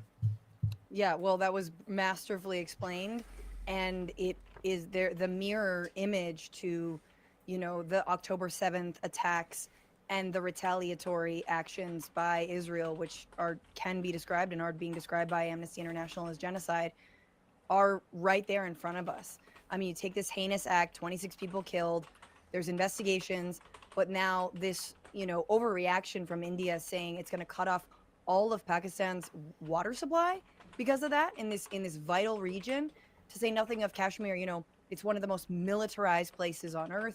There are the troops are just sort of controlling everyday life. So again, there are a lot of parallels here to what is happening in Gaza, and this is what happens when authoritarians are allowed to, you know, rule over their political and regional fiefdoms. It's all good. Whatever Netanyahu wants to do to the people of Palestine, it's all good. Whatever Vladimir Putin wants to do to the people of Ukraine, it's all good. Whatever Narendra Modi wants to do to the people of Pakistan or Kashmir, like, it's all good in the hood until, of course, at some point, these psycho sociopaths, you know, start to fight one another. But don't worry, we're like 5 to 10 years away from that. But this is the problem, and it is also a problem of the United States abdicating its duty, and it has done so underneath Donald Trump, but also Biden, and also Obama, and also many other presidents. There have been moments of, you know, better moments and worse moments of abdicating our international responsibilities and roles as actual brokers of diplomacy, of peace, of discussion, and not as people who funnel and fuel these kinds of ethnic hatreds with our money and with our mouths. And you see Donald Trump here saying, oh, it's terrible what happened, but whatever Narendra Modi wants to do, that's fine. That's fine. So that in and of itself is incredibly dangerous. Yeah, and plus, look, they're still having investigations. We still have to see who claims responsibility for it. It's a terrible tragedy. 24 tourists in Kashmir. Folks, you know, I'm at fault for also not using my platform to speak more about it. I mean, we talk about occupation. Look at the occupation of Kashmir. These Kashmiris have just been stifled and suffocated, and all they want is self-determination. And they've been used as a chess pawn by both India and Pakistan. But right now, folks, as Francesca said, it's important before we move on. People look at the United States of America as a leader, right? There's a famous saying that if America sneezes, the rest of the world catches a cold. Well, if we flout rule of law, then we see fascists emerging saying, well, America's doing it. We can too, right? Totally. Bolsonaro of Brazil. Fake news, fake news. I didn't lose. It was rigged. Who did he follow? Donald Trump, right? And so we see Modi and Bibi of Philippines. Duterte, right? Like all of them are like, hey, Bukele's like, hey, you're my guy, tit for tat, quid pro quo. So this is a very dangerous situation. We hope there's de-escalation, and we really hope for the world's sake that cooler heads prevail. And now, as promised, we do have good news. Francesca. Well, look, while some lawmakers are making trips to El Salvador or making trips to Gina, Louisiana, where Palestine protesters are being held, governors like J.D. Pritzker are taking a different tack, dare I say a boycott, divestment, sanctions tack against the government of El Salvador. That's right. J.B. Pritzker is looking into the divestment of Illinois' economy, specifically federal agencies, from El Salvador because of, in protest of, obviously, the refusal of El Salvador to return Kilmar Abrego Garcia to the United States. He says, the United States Constitution guarantees due process. We're witnessing Donald Trump erode our fundamental constitutional rights in real time, and we must fight to restore the balance of power. The state of Illinois will stand up for the rule of law and do everything in our power to stop the Trump administration from ripping apart our most basic human rights. He's now looking into divesting pension funds that are invested maybe in any companies that are based in El Salvador, or the Illinois Department of Central Management Services to see if they have any contracts that are tied to companies based in or controlled by El Salvador. This is the way, people. Like, this has always been the way. And trust when we talk about El Salvador, we can talk about Israel. No one is going to look at what J.B. Pritzker is doing and say, this is really anti-Latino bias, you know? Nope. This is racism against Latino. No. It's over their actions. And this is, it's an incredible, way to stand up to what's happening. So compare and contrast real quick. That's a Pritzker way, and hats off to Pritzker. This is Senator Slotkin's way. This came out of Politico today. Lisa Slotkin, former CIA analyst turned battleground senator of Michigan, will on Thursday start road testing what she calls a war plan to, quote, contain and defeat Donald Trump. And do you know how she's going to unleash her war plan? Well, she's going to use Republican messaging against Democrats. She is urging Democrats to, quote, fucking retake the flag. Oh, my With goodness. appeals to voter sense of patriotism, to adopt, quote, the goddamn alpha energy. And she acknowledges public perception of the Democratic Party as, wait for it, Francesca, quote, weak and woke. With people like Slotkin, who needs MAGA? Thought we were going to end on positive news. This is just really disturbing. Let's go back. Pritzker. Well done, Pritzker. Be like Pritzker, folks. Go on offense. Be like Pritzker. You will be rewarded. Like Senator Van Hollen, like Senator Ed Markey, like Ayanna Pressley, when visited these detained pro-Palestine activists. Does that look weak? Does that look weak to you, going into a country that is disappearing people left and right and demanding to see a constituent? Does that seem weak? I don't think that's weak at all. Nope. In And fact, that was Senator Van Hollen going by himself last week. So more Van Hollens, more Pritzkers, less Slotkins. Less Folks, Newsoms. Thank you for joining us. We have one more show left on Tuesday. Will it be our final show? We don't know. We are trying our best. Fingers crossed. Hope to give you some good news. But this is America Unhinged. We will be live on Tuesday, 8 p.m. for what is quasi our last show, but we're trying. If it's our last show, can we drink? I mean, you can't drink. I'll drink water. You drink for me. They can't fire you. It's the last show. I know. We thank you all for joining us these past 100 days. We're going to try our best to stay. The way you can help us, please, oh please, if you haven't, please like this video. I know I always say it, but it really goes a long way. That's just how it works with the YouTube. Please share this video. That goes a huge way on all platforms. Please, if you haven't subscribed, click the bell and subscribe to Zateo. I think Zateo almost has 750,000 subscribers, but the more subscribers, that's like ratings. All the people who gave some money, $2, $3, $4, $1, especially in this economy, thank you so much. It goes such a long way. Please go to the Zateo donation page, go to Zateo Substack, subscribe. It all helps. And also, please help Francesca grow out her Substack, grow out her YouTube channel. She was fired from the Young Turks. Their loss, her gain. Francesca, how can people support you and your voice? YouTube.com/FrannyFio. Tuesdays, Wednesdays, Fridays. I'm streaming 1 p.m. Pacific, 4 p.m. Eastern. Over there, you can also listen as a podcast, Habituation Room. We're going to talk about the Google and Meta lawsuits tomorrow with David Dayen. You can also come see me live in San Francisco at Cobb's Comedy on May 7th, or you can see me in Pasadena on May 21st on my monthly show called New World Disorder. And nice. Thank you so much, everybody. You can get tickets from FrancescaFiorentini.com. Waj, what about you?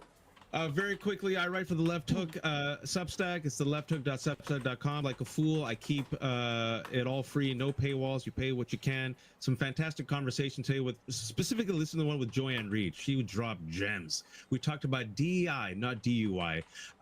And I hope we give you informative content. And also tomorrow at 12 p.m. Eastern Time, I co-host Democracy-ish with my other fabulous co-host, Danielle Moody. That's at 12 p.m. Eastern Time, Democracy-ish on Danielle Moody's YouTube. And we will be back Tuesday, 8 p.m.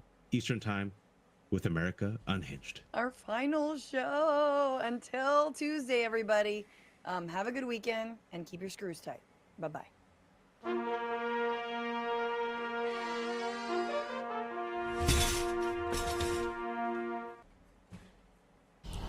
Well, it looks like the Democrats are starting with a new approach. I think they're calling it the dark woke. Joey, does it have your attention?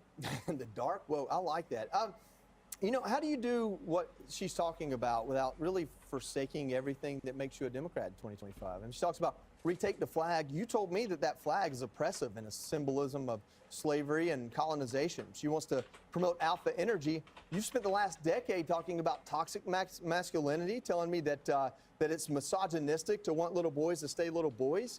You tell me all the time that the patriarchy is written in the Constitution. That's why I wore it in my pocket square today, because I kind of like it. What alpha energy are you talking about? What American patriotism are you talking about? Listen, the truth is we don't think that you are weak and woke. We think you promote weak and woke policies. That's the difference. That's not It's not dark about woke. I know, you. I'm Tim loving Walz this is an shit. The dark embarrassment to woke is everyone the that's ever best. served. But outside of that, They don't it's not about understand the it. Just like individuals. they don't Some of them understand have high, regular woke. Likability ratings. AOC can go on social media and get a lot of applause, but her ideas suck.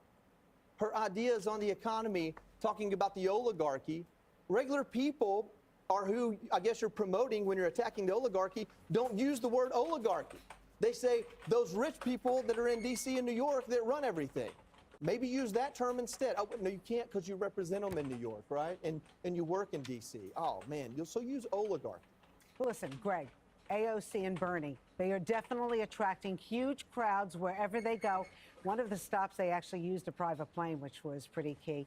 But anyway, she is definitely getting attention. She's evolving in her politics. Remember when she was, well, boxed into a corner by Nancy Pelosi? You know, I do think Harry Anton is right. The Democratic Party is revolting. I just want to piggyback on what Joey said about Slotkin. By the way, she's beautiful. I disagree with all of you. She says in her thing, you have to stop indulging the woke. Leave the woke behind. Why didn't she go first? Where was she on the trans issue? If you look it up, when the subject comes up, she says, oh, she did the coward's way out. She said, it's not that big of an issue. Oh, it was a big issue. It cost you an election. Where were you? Why didn't you share the risk with other women who felt threatened by strange men in women's spaces? It was coward. I actually don't think the woke is as bad as people like Slotkin. Because Slotkin and Joe Biden were the ones that let all that stuff in and then hid it under this guise of moderation. That's what bothers me. I don't think it's about 2028. I think it's about the 2080. The fact that the Democrats always pick a position in which only 20% agree with them and the 80% think they're nuts. Rather than doing the hard work, like you say, which is to actually kind of look inward, find out what's wrong with your party, they're betting on the 80 going down rather than raising their 20. And that could happen. I mean, you know, every president has a honeymoon and it changes. But my guess is you could disagree with Trump on deportation, tariffs, but you're still going to vote for him because he's a leader and he's real. He's authentic. When you look at this other batch of weirdos, would you ever want to spend any time in an elevator with them? Like with an Adam Schiff or AOC or the squad, the rest of the squad? No, there's no sense of humor. You don't even know what they are. But with Trump, you know what he is. And he's a leader who loves America, America first, and you may disagree with little things, but it doesn't matter because at least you know where he stands. A lot of people think AOC, you know, has evolved in her politics, Jess. I mean, is it that we've gotten used to her or she's evolved? She's definitely evolved. If you listen to her at the DNC, it didn't have any of the usual kind of left-wing populism to it. She was talking about economic inequality, which is her main issue and Donald Trump's main issue, and how Bernie Sanders campaigned in 16 and 20. She has definitely changed. I think she's going to be the 2028 candidate? I'm not sure about that, but I think she could definitely own the progressive lane. And she's incredibly talented, and Republicans admit that all the time, and also that she's very likable. She has some interesting friendships on the Hill that you wouldn't expect with some of the most conservative members. As far as Alyssa Slotkin is concerned, she has delivered the goods. She won a swing state that Donald Trump also won. She has served this country. She has tested these lines out there campaigning, and people, Republicans, Democrats, and independents, moderates, progressives, all of them have come back and said, we're invested in you. We think you can represent us well. And when you look at how moderates do in elections versus progressives, moderates overperform, usually about 3.5 points on the Democratic side, and progressives usually underperform about 5 points.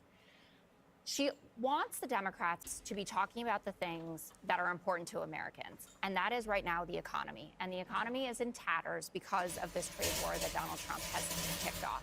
We know his economic rating is down about 20 points. His approval in the new Reuters poll, 37%, New York Times Siena, 42%. So when she's out there saying, we need to talk about protecting small businesses that are getting killed by this trade war with China. We need to talk about protecting farmers. Donald Trump might have to do a carve-out for them. It's going to be so terrible. Needs to talk about patriotism. That means anyone who wants to serve in this country and is fit to serve, that we welcome that. And that I see you look up. I'm interested. That perked my ears. What do you mean? Do you mean like trans? So, are you talking about trans in the military? Trans in the military. There you go. If that, Down the hill. No, it's not. Yeah, no, but I like where you're going, because that's the next step. It's like, okay, then what do you do? Well, you mentioned patriotism, and what did you mention? Trans. No, that's said not what Americans think when Americans think patriotism. Secretary Hegseth out there talking about they think fat all people Americans. They think all Americans. Oh, so now it's about fat people. But you got to be fit to serve. I'm saying my first thought was Shannon. Well, I think this shows that there is an identity crisis within the party for sure, because you've got Senator Slotkin, very interesting, a former CIA analyst, and I think she's being very strategic about how she wants to go after this. They chose her to give the response to the joint address to Congress, so clearly many people in the party think that's their lane. She has called out AOC. She says, I can't be like her. I actually have to get stuff done. Clearly a swiper. She is getting really big crowds, but it makes you wonder, is this what's leading to the whole David Hogg showdown with the chair of the DNC? Because they're two very different wings and two very different visions about how the party moves forward. She didn't stand up for women. She's a coward. So you guys can paint her as some kind of moderate. That ain't a moderate. That's a coward. Oh, click here to subscribe to the Fox News YouTube page to catch our hottest interviews and most compelling analysis. You won't get it anywhere else. Would you like to lose your security clearance in one easy step? It's simple. Listen to this guy. Yeah, let me help you triple your salary in the next 5.5 years. I want you to send me your resume, and you're going to include the following: your name, age, what major you are, career, your clearance level, and your resume, okay? I want to know what you don't like about your current job. Da, tovarzysz, ja si czasem odpravlu informacja. Yeah. So this was sent to me by a fan on Instagram, and needless to say, my spidey senses started tingling. So to start, there's a term called elicitation. Elicitation is the act of subtly extracting information from someone without them realizing it. It's used in intelligence, psychology, like FBI hostage negotiations. It's a technique that is designed to draw out valuable data through like conversation rather than like interrogating someone.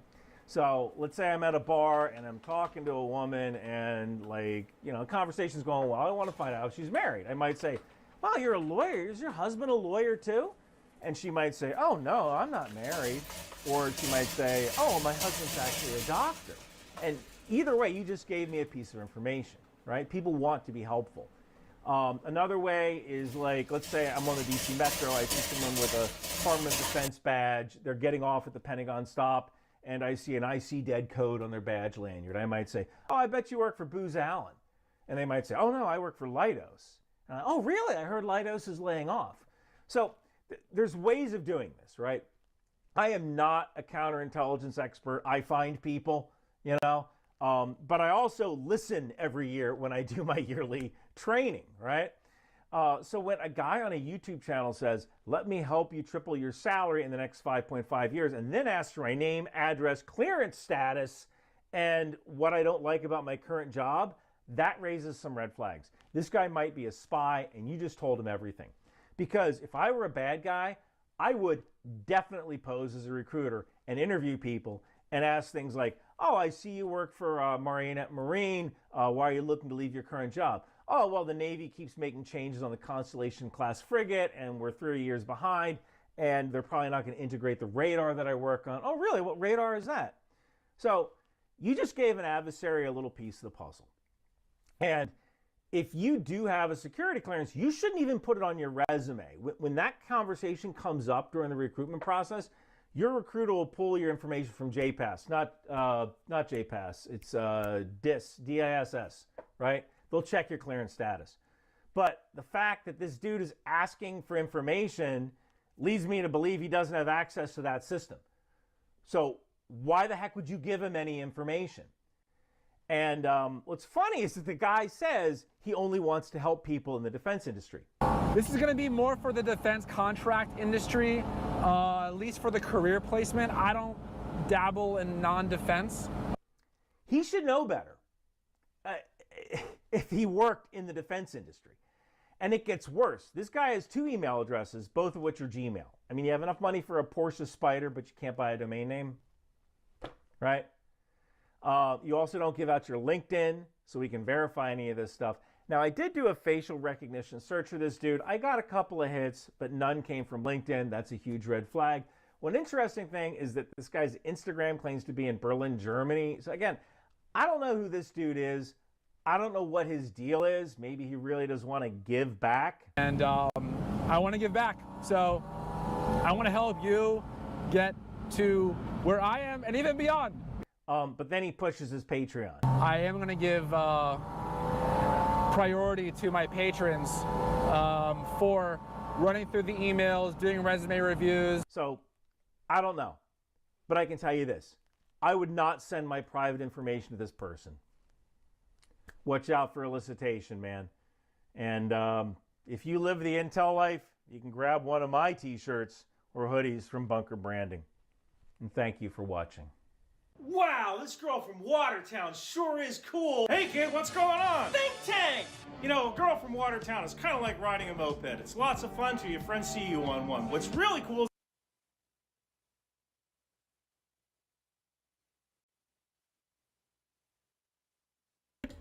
Connect to the internet.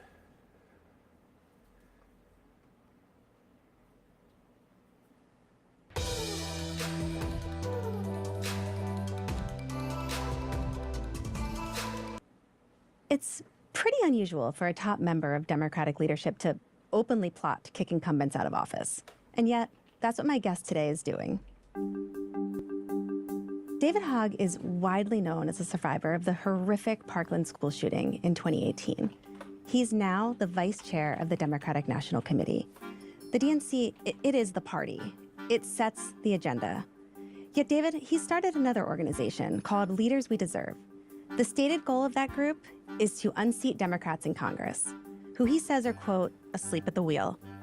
He's already promised $20 million for that effort. David hopes this can solve the Democrats' popularity problem and propel them back into the majority in 2026. But can it work? David Hogg, thanks so much for joining us. Absolutely. So, David, I wanted to start with, what do you view as being the Democrats' fatal flaw right now? I mean, how much time do we have? I'll just go back to last election cycle where voters told us 2 things predominantly. They told us that the president's too old and prices are too high. And with $2 billion behind us, we said effectively, no, he's not. Then yes, he is. And then we said, no, they aren't, right? Voters want people who are just honest with them, that say, we hear you. This is what we're doing to address those issues. They don't want to be shown a graph of the GDP and the S&P and the G7 that says, no, you don't understand. You shouldn't feel this way because this graph tells us otherwise. They want to be told of what you were doing about the real challenges that they're facing. And I think, frankly, too, our party, people don't feel like we're fighting for them. So your proposed solution is to primary Democrats not in competitive districts, but in places that we know Democrats are going to win. And explain to me exactly how the organization plans to go about this. Well, in part, it's our first step here is putting this out there, right? Ultimately, we want people to know that they're being watched and that they're going to be held accountable for being as effective as they can be. And certainly there are members that are meeting this moment, right? People like Al Green that Democrats are seeing fight for them. People like Maxwell Frost, people like AOC, people like Chris Murphy, Senator Van Hollen, and others. Our first hope with this is to make sure that we are supporting them. And we're showing that while there are some effective people in our party, there certainly are some who are failing to meet the moment. And no, it's time for them not to seek re-election, whether that's because they're too old, for example, or if that's because they just aren't able to meet it. Because frankly, unfortunately, sucking is something that is not limited to age, right? There are great older people, there are terrible younger people, and vice versa. And the way that we plan to do this is we obviously run independent expenditures as a PAC and super PAC. And they will be pretty substantial. How do you define effective? You named a bunch of members of Congress who you say that actually are effective right now. So what does that mean to you? I think what it means to me is, one, doing town halls in your districts. I think right now there's a division between a lot of the the elected leaders in our party and the base of our party. Because the elected leadership says to themselves, well, we just got to focus on the midterms and these few frontline seats. We just got to focus on those midterms. Whereas the base of the party, they feel isolated, they feel alone, they feel unheard, and they don't feel like they're being fought for. And a lot of that base are obviously in deep blue areas. And what we need to do in order to win is make sure that we're paying attention to our brand.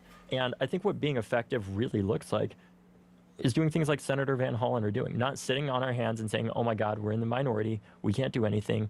Maryland Senator Chris Van Hollen says he has met with Kilmar Abrego Garcia in El Salvador. Van Hollen pushed for the meeting after much speculation about Abrego Garcia's well-being. That meeting coming hours after the senator said he had been blocked, turned away from the mega prison where Abrego Garcia has been held. Of course, it's challenging to do a lot of things when you're in the minority. I acknowledge that.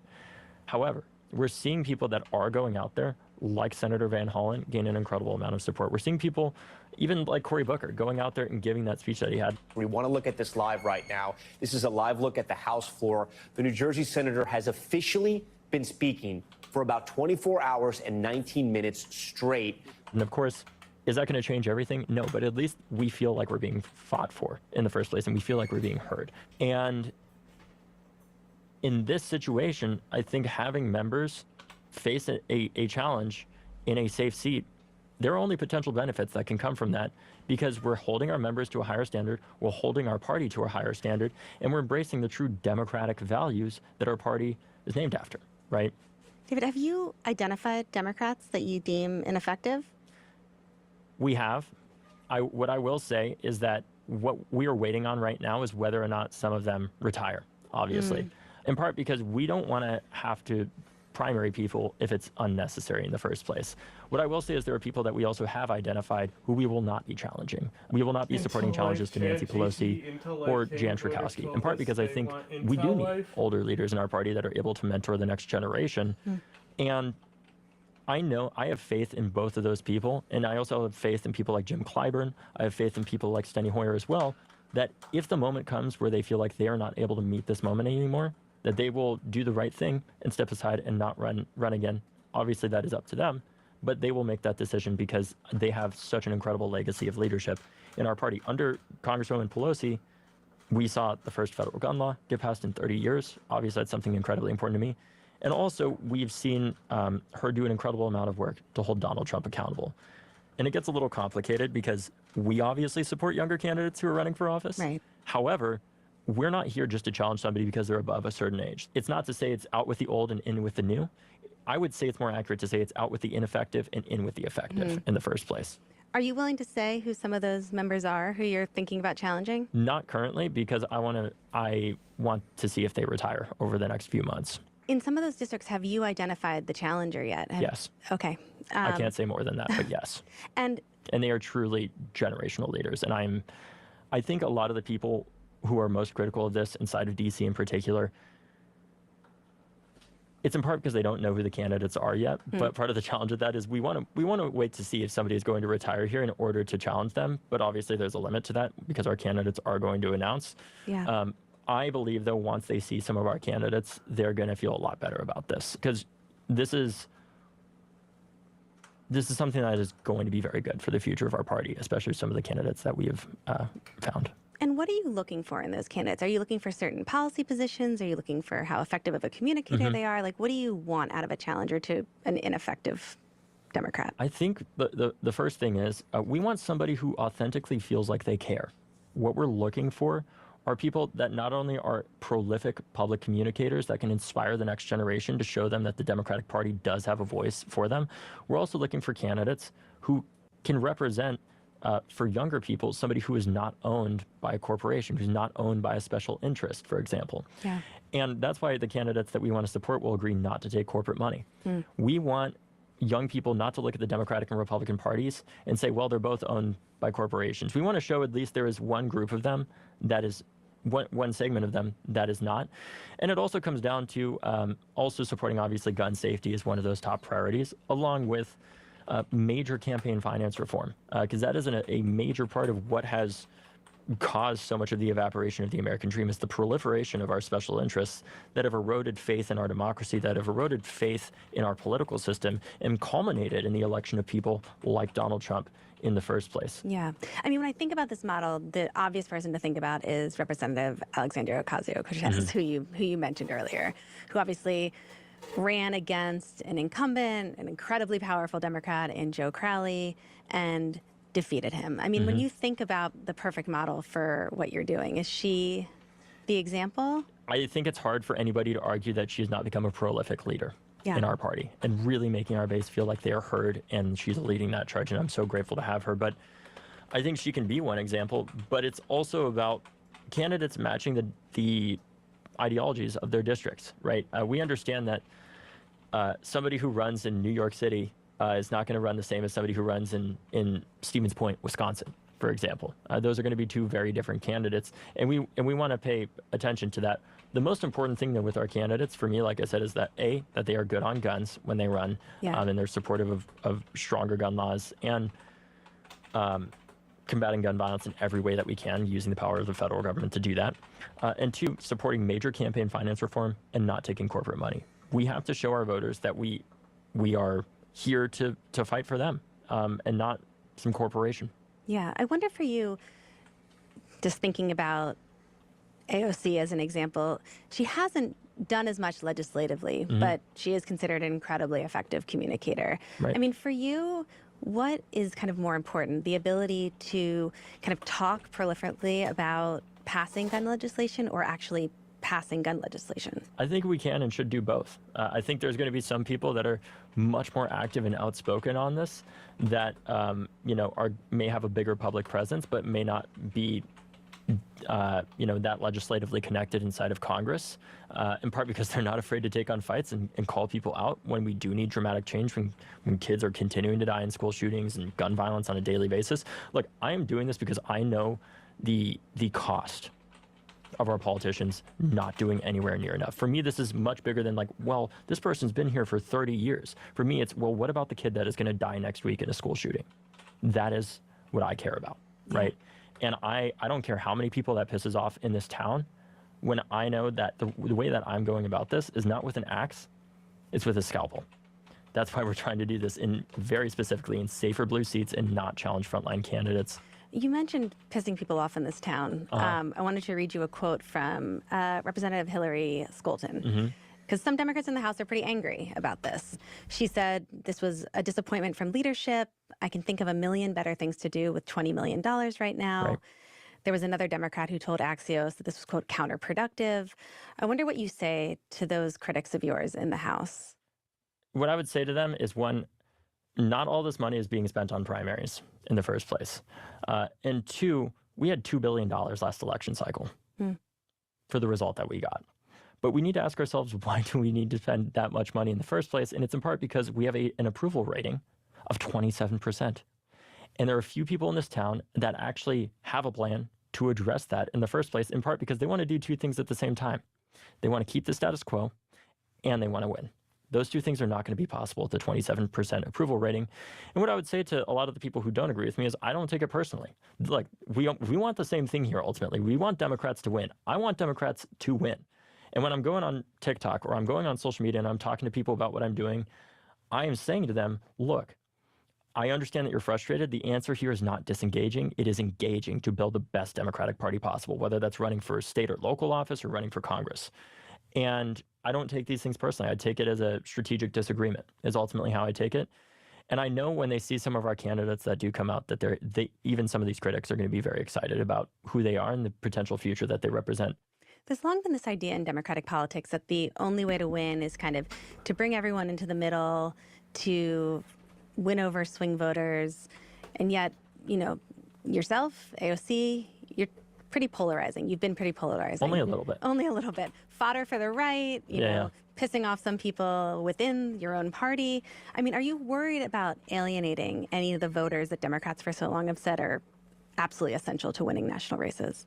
No, because we've already alienated them. And it wasn't because, I was doing this last cycle.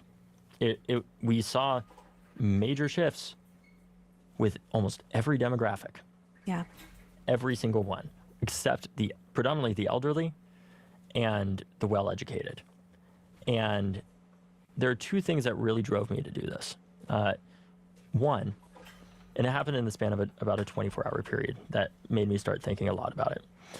I got a call from a friend from college, and she said, David, I'm so mad at my Democratic member of Congress for voting to do something. And they were mad at their Democratic member of Congress for voting to censure Al Green. By its adoption of House Resolution 189, the House has resolved that Representative Al Green be censured, that Representative Al Green forthwith present himself in the well of the House of Representatives for the pronouncement of censure, and that Representative Al Green be censured with public reading of this resolution by the Speaker. And look, I have my own frustrations with that. And I said, well, who's your member of Congress? And I looked it up, and it was a Democrat in a D+3 seat. And I said, I understand your frustration. I don't agree with this vote either, but do not do this. Yeah. You are going to potentially cost us the House, even if you do win your primary, and we cannot risk losing the House right now. And she was like, oh, I see. And I said, look, we can help you run for something else, for state ledge or local office or whatever else it might be, but please do not do this. And I was able to convince her not to. The next thing that happened is I was in a meeting where I got to see the approval ratings of our party. Yeah. Bottom of the chart. The graph just straight down, basically. And I asked them, what did this graph look like for Republicans before the Tea Party? And they said, identical. And I said, got it. We have a real problem on our hands. In this election year in the United States, a majority of Americans say the country is on the wrong track. And no segment of the electorate is more frustrated with the U.S. government and President Barack Obama than the folks driving the Tea Party movement. With the energy of a high-octane rock band, they propelled the Republicans to historic wins. Tonight, there's a Tea Party tidal wave. What I'm trying to do with this is, instead of having a major moment where everything is getting burned down and we potentially lose the House because our base is so mad at us, we eat our own alive, that we do it instead of with an axe, with a scalpel, and handle these disagreements in very specific districts where we will not lose the House, potentially. But ensure that we give our base a voice to be active in these primaries. And let's not forget, a lot of the oldest members of Congress, that are some of them that are the most against this, got involved with politics after protesting the 1968 DNC, where they were so furious about the way that the party was keeping people out of the primary process. And primaries are healthy for democracy, and I would argue they are healthy for the Democratic Party, because the fact of the matter is, if you were doing your job and you're being effective, this should not concern you. But if you are anxious from listening to this or hearing about this idea, you should ask yourself, if you're a member of Congress, why and how you can change. Do you see this as the Democrats' Tea Party moment? I don't necessarily see this as our Tea Party moment, but I think it can be a moment where we can really strengthen our party by holding ourselves accountable internally more. And saying, look, like, it is okay for us to have primaries. We are the party of democracy, right?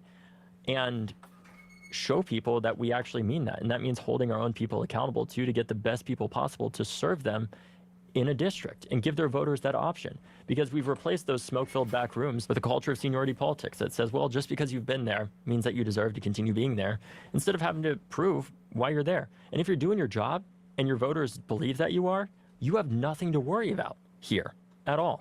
What we're trying to do with this is make sure that all Democrats across the board, specifically in our safer districts, know that they need to step up to meet the plate, to meet this moment, and show our base that we are fighting for them, because far too many of them feel like we are not right now. I mean, some would argue that what the Republicans did in 2010 with the Tea Party movement is what moved the party so far right that it's almost unrecognizable to But they continue to win, too. Were you surprised by Donald Trump's win in November, and also the fact that Kamala Harris so dramatically underperformed with young voters? Like, going into the election in November, was that your expectation? So I would say that, this race was incredibly close, right? I was surprised still that Donald Trump won, in part because, you just hope that your side wins, obviously. But ultimately, I wasn't surprised by the drift of young people. When I was in the National Finance Committee, literally at the DNC at the convention as one of the youngest people part of that committee, I got up and said, we have a serious issue with young men. What are we doing about this? And I got an incredible amount of pushback saying, this is a ridiculous question from other members in that committee saying, this is a ridiculous question. This is not something we need to focus on. And like, it is idiotic, basically, of you to focus on this. I said it publicly as well. And then unfortunately, we saw one of the largest shifts of young people to the right in decades. Yeah. And we are at a crisis moment in our party where the younger segment of Gen Z is dramatically shifting to the right, and we are failing to meet this moment to show them what we are actually doing to fight for them. When a lot of those young people are the ones that have helped to decide these elections, especially younger people of color in particular. And it is an indictment of the Democratic Party that right now, we can't just say, well, the reason why our approvals are where they are is because people haven't seen what Donald Trump is going to do. We're seeing it. He is disappearing people. He is wrecking the stock market by toying with our economy with all this tariff stupidity, and our approvals are still as low as they are. That is an indictment of our party, and it is an indictment of not just our messaging, but more than anything, our characters. You can have the best script in the world. If you have bad actors, it doesn't matter. Well, David, I was going to ask you, because for as long as I've been covering politics, Democrats have been talking about affordable housing. They've been talking about lowering healthcare costs. I mean, what do they have to do differently? Because they are talking about all those things, but it's obviously not resonating. Well, I think what we need to do differently is get people that are on the front lines of it, right? If you've been a member of Congress for 30 years, you're making six figures, you're pretty comfortable, to be honest with you. We need the young people that know the anxiety of what it is like to go through a school shooter drill and then go to college and graduate with a lifetime of student debt, and then go into a job market where they are going to be faced with a job that does not pay nearly as much as they need it to in order to pay off that student debt, only to then try to get an apartment that they can't afford because there's so much price fixing going on around the country right now through these AI algorithms that different corporations are using to price fix, that acutely feel those issues. And that is why we need those more young people to be elected, not to mention the fact that we talk about diversity all the time in Congress. We don't talk about age nearly enough in that regard. If we had the same number of people in Congress that are between the ages of 25 and 30 as we do in the general population, we would have over 40 members of Congress that are under the age of 30 right now. Currently, there is one. It's Maxwell. Yeah. And that is not good for the future of our party, and let me tell you why. Whether it's Lincoln, LBJ, FDR, or Joe Biden, all of them were elected before they were 30. So many of our nation's most prolific presidents and leaders became, in my opinion, as prolific as they were because they were elected when they were younger. They knew how to play the game, they knew how to get things done, and they became very good executives because of that experience. David, this is something I've been thinking about since November. I mean, who is the leader of the Democratic Party right now? Right now, I would say it is a culmination of people. I think for some people, it's AOC. I think for some people, it is people like Hakeem Jeffries. For other people, it's people like Ro Khanna and others. And frankly, that's naturally going to happen when you don't have a nominee for president. And I think that's okay, right? And I think the fact of the matter is, when we are the Democratic Party, we're going to have a litany of people that are the leaders of our party. And eventually, of course, we're going to have a nominee for president, and that will help to consolidate like that answer of who the leader is. But right now, we have a bunch of people around the country who are leaders for different constituents. And people say a lot of the time, too, that, well, Democrats, we just need a more united message. We just got to be better at our messaging. Yeah. The reality is, when you are teamed up against somebody that has a cult of personality of someone that says either you believe this or you're excommunicated and you're not part of this party anymore, our message is never going to be as united as that. And in some senses, I think that is okay because we are not a cult. And I don't want us to be in that situation where just what one person says is what all of us have to believe. I think that is one of the strengths of the Democratic Party is we have a plethora of strategies and messages because we are not just one type of person. We are a very diverse group of people, and that's going to result in a slightly more diverse message, and that is okay. What we need to do, though, is be united in fighting back against Donald Trump in tangible ways and showing them that we are not just, as some people have advocated for, just hiding or not saying anything and just hoping that things are going to get better. When our Constitution is under attack, when the foundations of our democracy are being eroded away, and we have a president that is actively not listening to the Supreme Court, and disappearing people while also crashing the stock market at the same time. Well, David, They thank you so deserve much it. for joining us. I really appreciate all your thoughts and insights. Absolutely.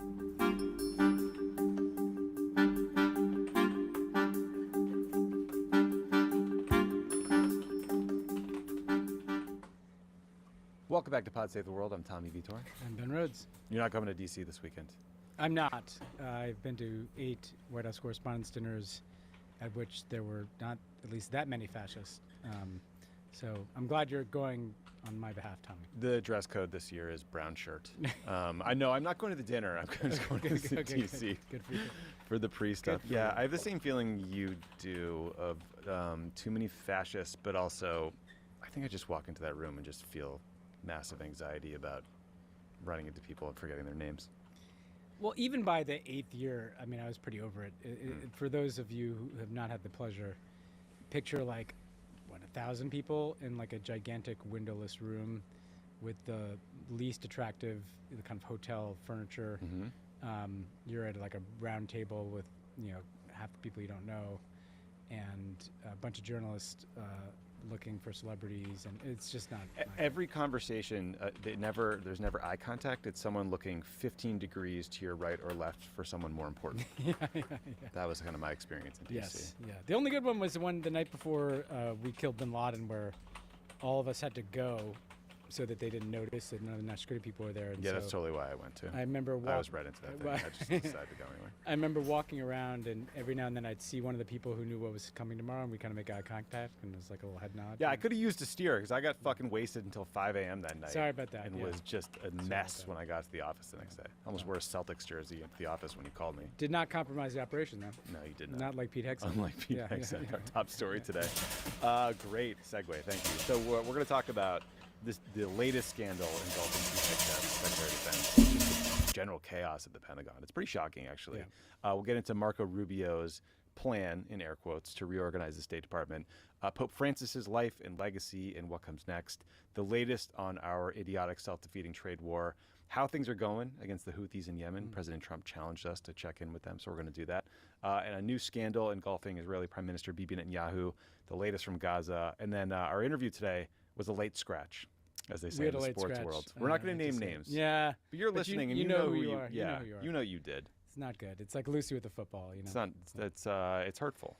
Yeah. I was excited to talk to this individual, but maybe, just maybe, they'll come back on in the future. Should we start with Pistol Pete? Let's start with Pistol Pete, yeah. Okay.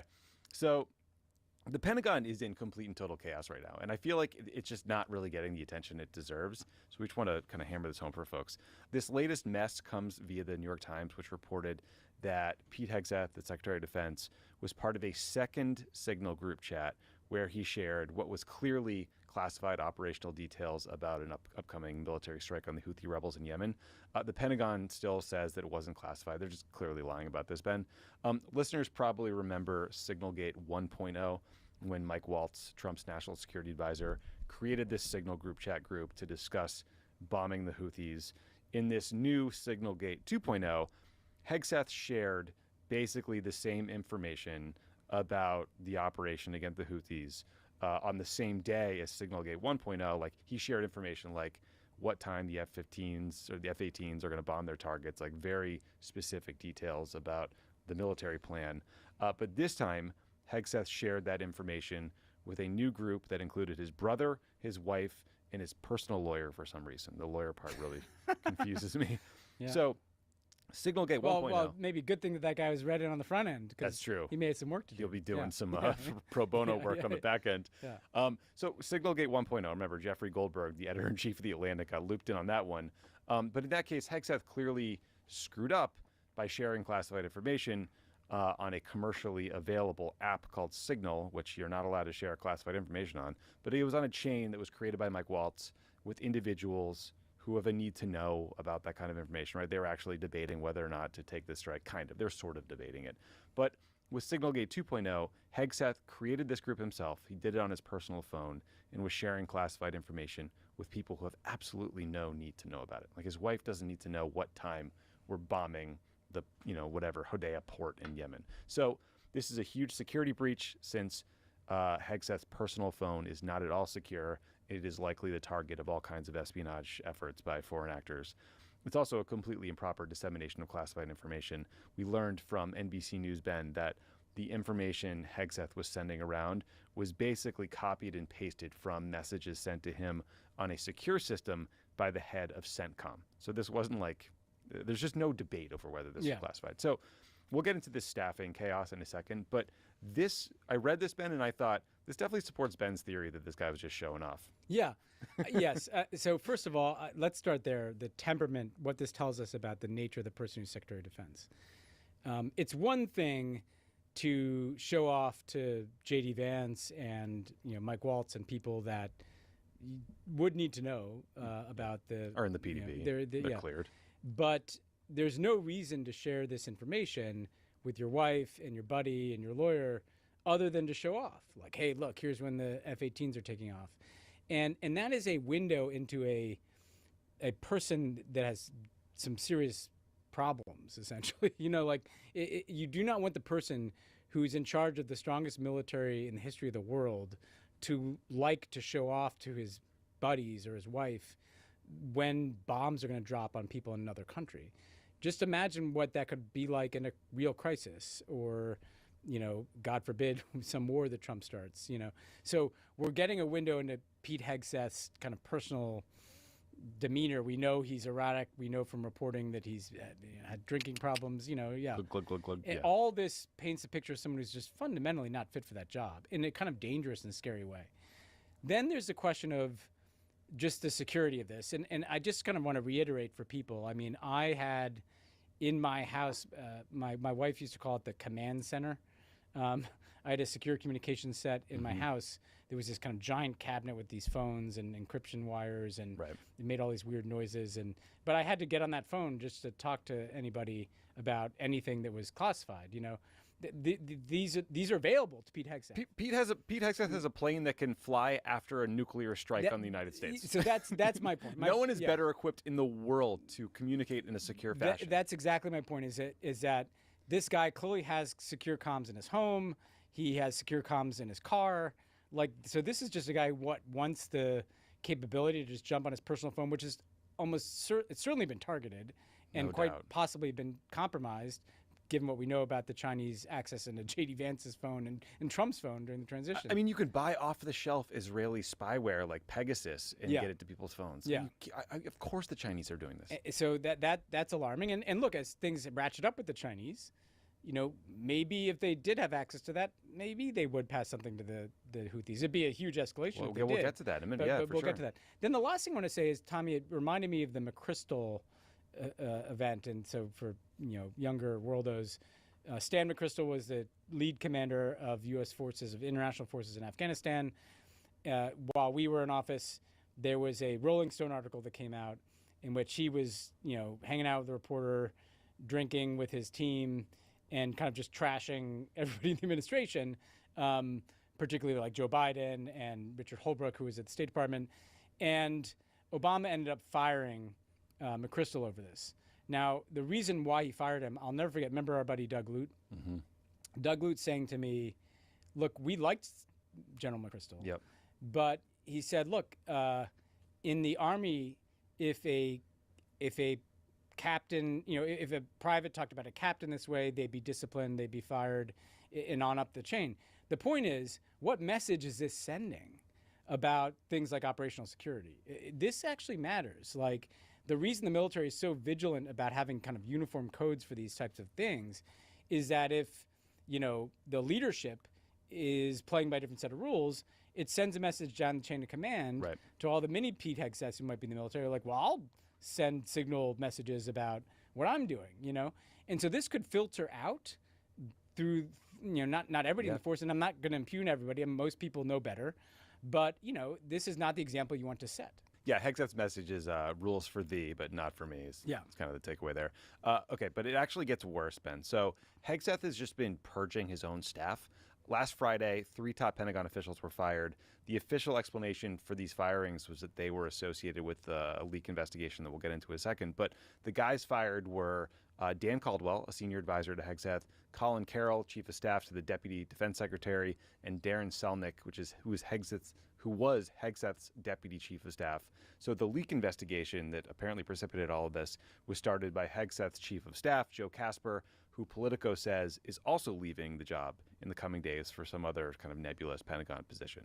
So the leak investigation itself, according to Politico, involved reports about, quote, military operational plans for the Panama Canal, a second carrier headed to the Red Sea, Elon Musk's controversial visit to the Pentagon, and pausing the collection of intelligence to Ukraine. The Elon Musk piece of that was when he was apparently going to get briefed on the military plan to go to war with China. Just take a minute on the Panama Canal. I know. I don't really remember that story. There were no military plans for the Panama Canal when we were there. So it's a little worrisome that they're drawing those up. Yeah, that's a weird one to have in your playbook. So after all this came out, Ben, and then on Sunday night, Hegseth's former spokesman, like the guy he had tried to hire to be the assistant secretary for public affairs, he wrote this bizarre but also very damning Politico op-ed where he talked about being a huge Trump fan, a huge Hegseth fan, but also said that the Pentagon was in chaos and that Trump deserved better leadership. On Monday, NPR reported that the administration was shopping around for a new Secretary of Defense, but the White House and Trump himself quickly shut that down. Here's a quick clip of Caroline Leavitt, the White House press secretary, commenting on this.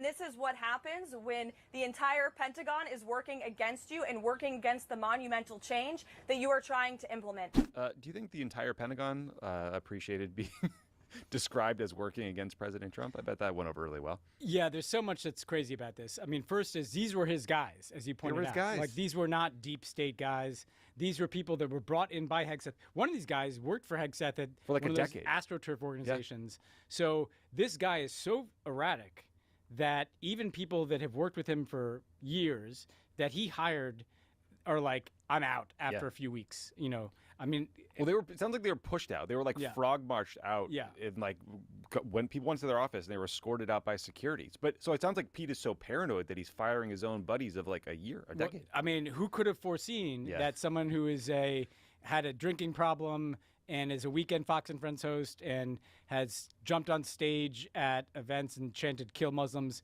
turns out to be not the best personality, But then also, for the White House to just be standing there and attacking the entire Pentagon as full of people that should be fired. These are people that are currently serving in harm's way. These are people that have served in uniform for decades. Like this is an insane fight for them to be picking. Their own appointees. So that's not a great sign either. And let's be clear, the Pentagon is this massive organization, and that front office where he's just had a kind of purge is the connective tissue between the Secretary of Defense and the uniformed military, the combatant commands like Central Command in the Middle East, to acquisitions, these massive purchases of military systems, managing $1 trillion budget, managing healthcare for millions of people. Like that front office, if that's in chaos, then the whole building can't function. Then the whole building is in chaos. You can't get decisions made.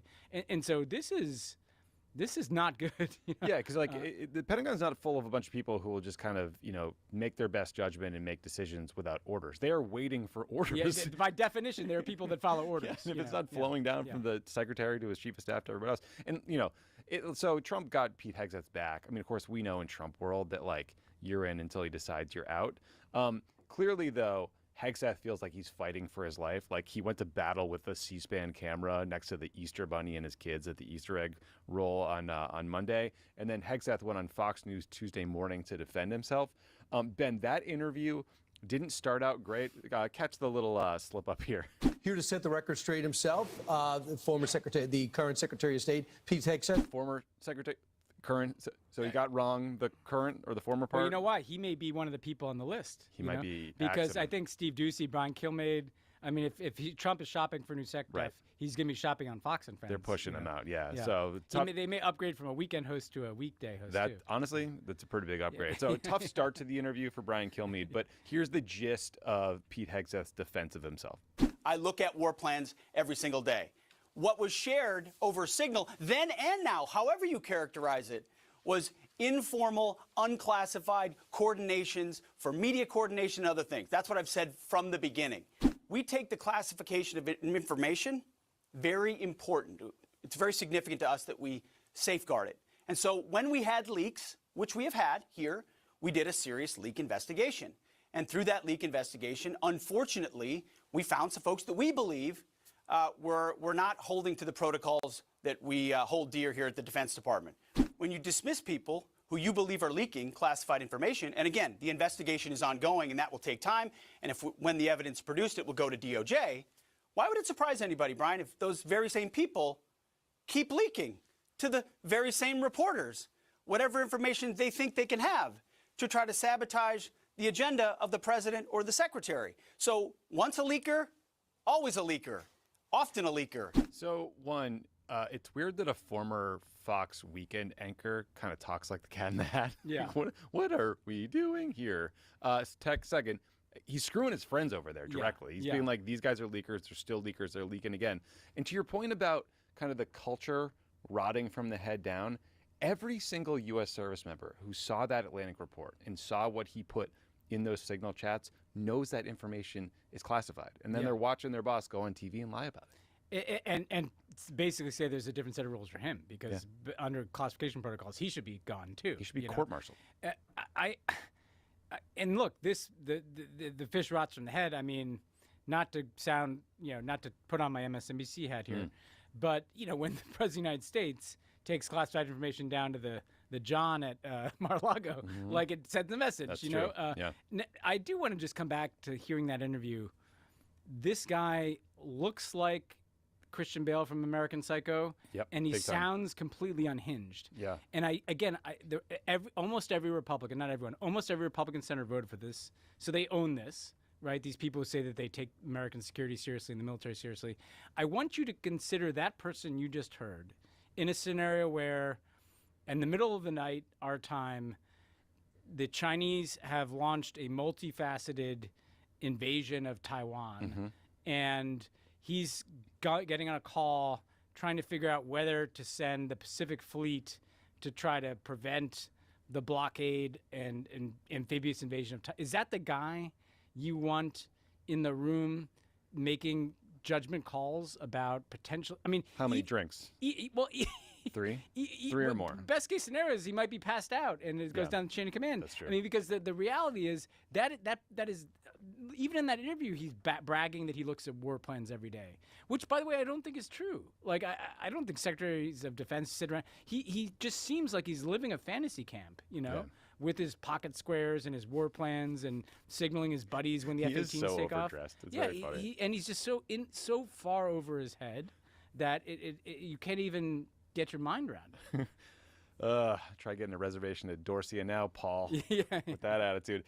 Last thing, Ben. So Tucker Carlson had Dan Caldwell on his show. That was one of Pete's, the senior advisor guy who was one of Pete's closest friends who'd worked with him. I love for Tucker's like Fox News revenge every now and then. Yeah. So this, like, Tucker, as always, like, the conversation, whenever Tucker talks to someone in power from the Trump administration, it's always about how they have no agency and they're just like victims of the deep state and being sabotaged by the people around them or whatever. But Ben, Caldwell had an interesting theory for who is really responsible for the leaks that led to the leak investigation. I thought this might interest you. As we sit here today, Tucker, and this could change by the time this is aired, but as we sit here today, Susan Rice, Michelle Flournoy, Eric Edelman are still in good standing with the Department of Defense. What? That is correct. They are still... Susan Rice? Like Susan the Obama Rice, Susan Rice? Yes. Susan Rice is still on the Defense Policy Board. Right now? As we sit here today, by the time this is released, that might change. But as we sit here today, she is still on the Defense Policy Board. Now, that doesn't mean she can go in the building and get access to whatever she wants. But it means that she works with DoD employees, she can interact with them, and has the credential and the affiliation with the Department of Defense. Well, that's shocking. That is shocking, huh? Should we call Susan right I now? talked to Susan last week. She didn't say she was making emergency inspection visits to the Pentagon. Yeah, why didn't she leak us the Panama Canal war plan? Something is telling me that Susan Rice is unlikely. I mean, I'm sure the defense policy. I mean, no offense to the Defense Policy Board, but this is not like a daily job. This is Getting like, daily intel briefs. So About my guess is they just haven't gotten to that over at PPO. I just love that Susan Rice has to become the boogeyman in every one of their conspiracy. Always. And also this guy, like, listen, I watched this interview with this dude. I kind of felt bad for him because, like, wait, you know who else is on this board right now? Who else we got?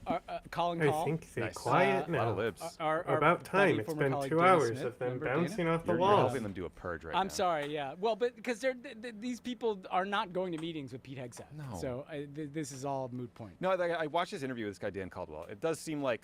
This just proves that he's not like a deep stater. He's a nut. Well, right? he's a nut. Well, like, I came away kind of feeling like he's being targeted for leaks he probably didn't do, and that would suck because you get prosecuted. I mean, it's pretty scary, but then he goes and, like, accuses Susan Rice of doing it, so all my sympathy went away. I mean, there is a question. Tucker makes a whole thing about whether Caldwell opposes war with Iran and whether he and others are getting screwed by, like, the traditional hawks. It does seem like there is that kind of, like, intra-party battle happening, but I don't know if it's relevant here. It doesn't feel relevant here. This feels like a chaos emanating out from the personality of Pete Hegseth.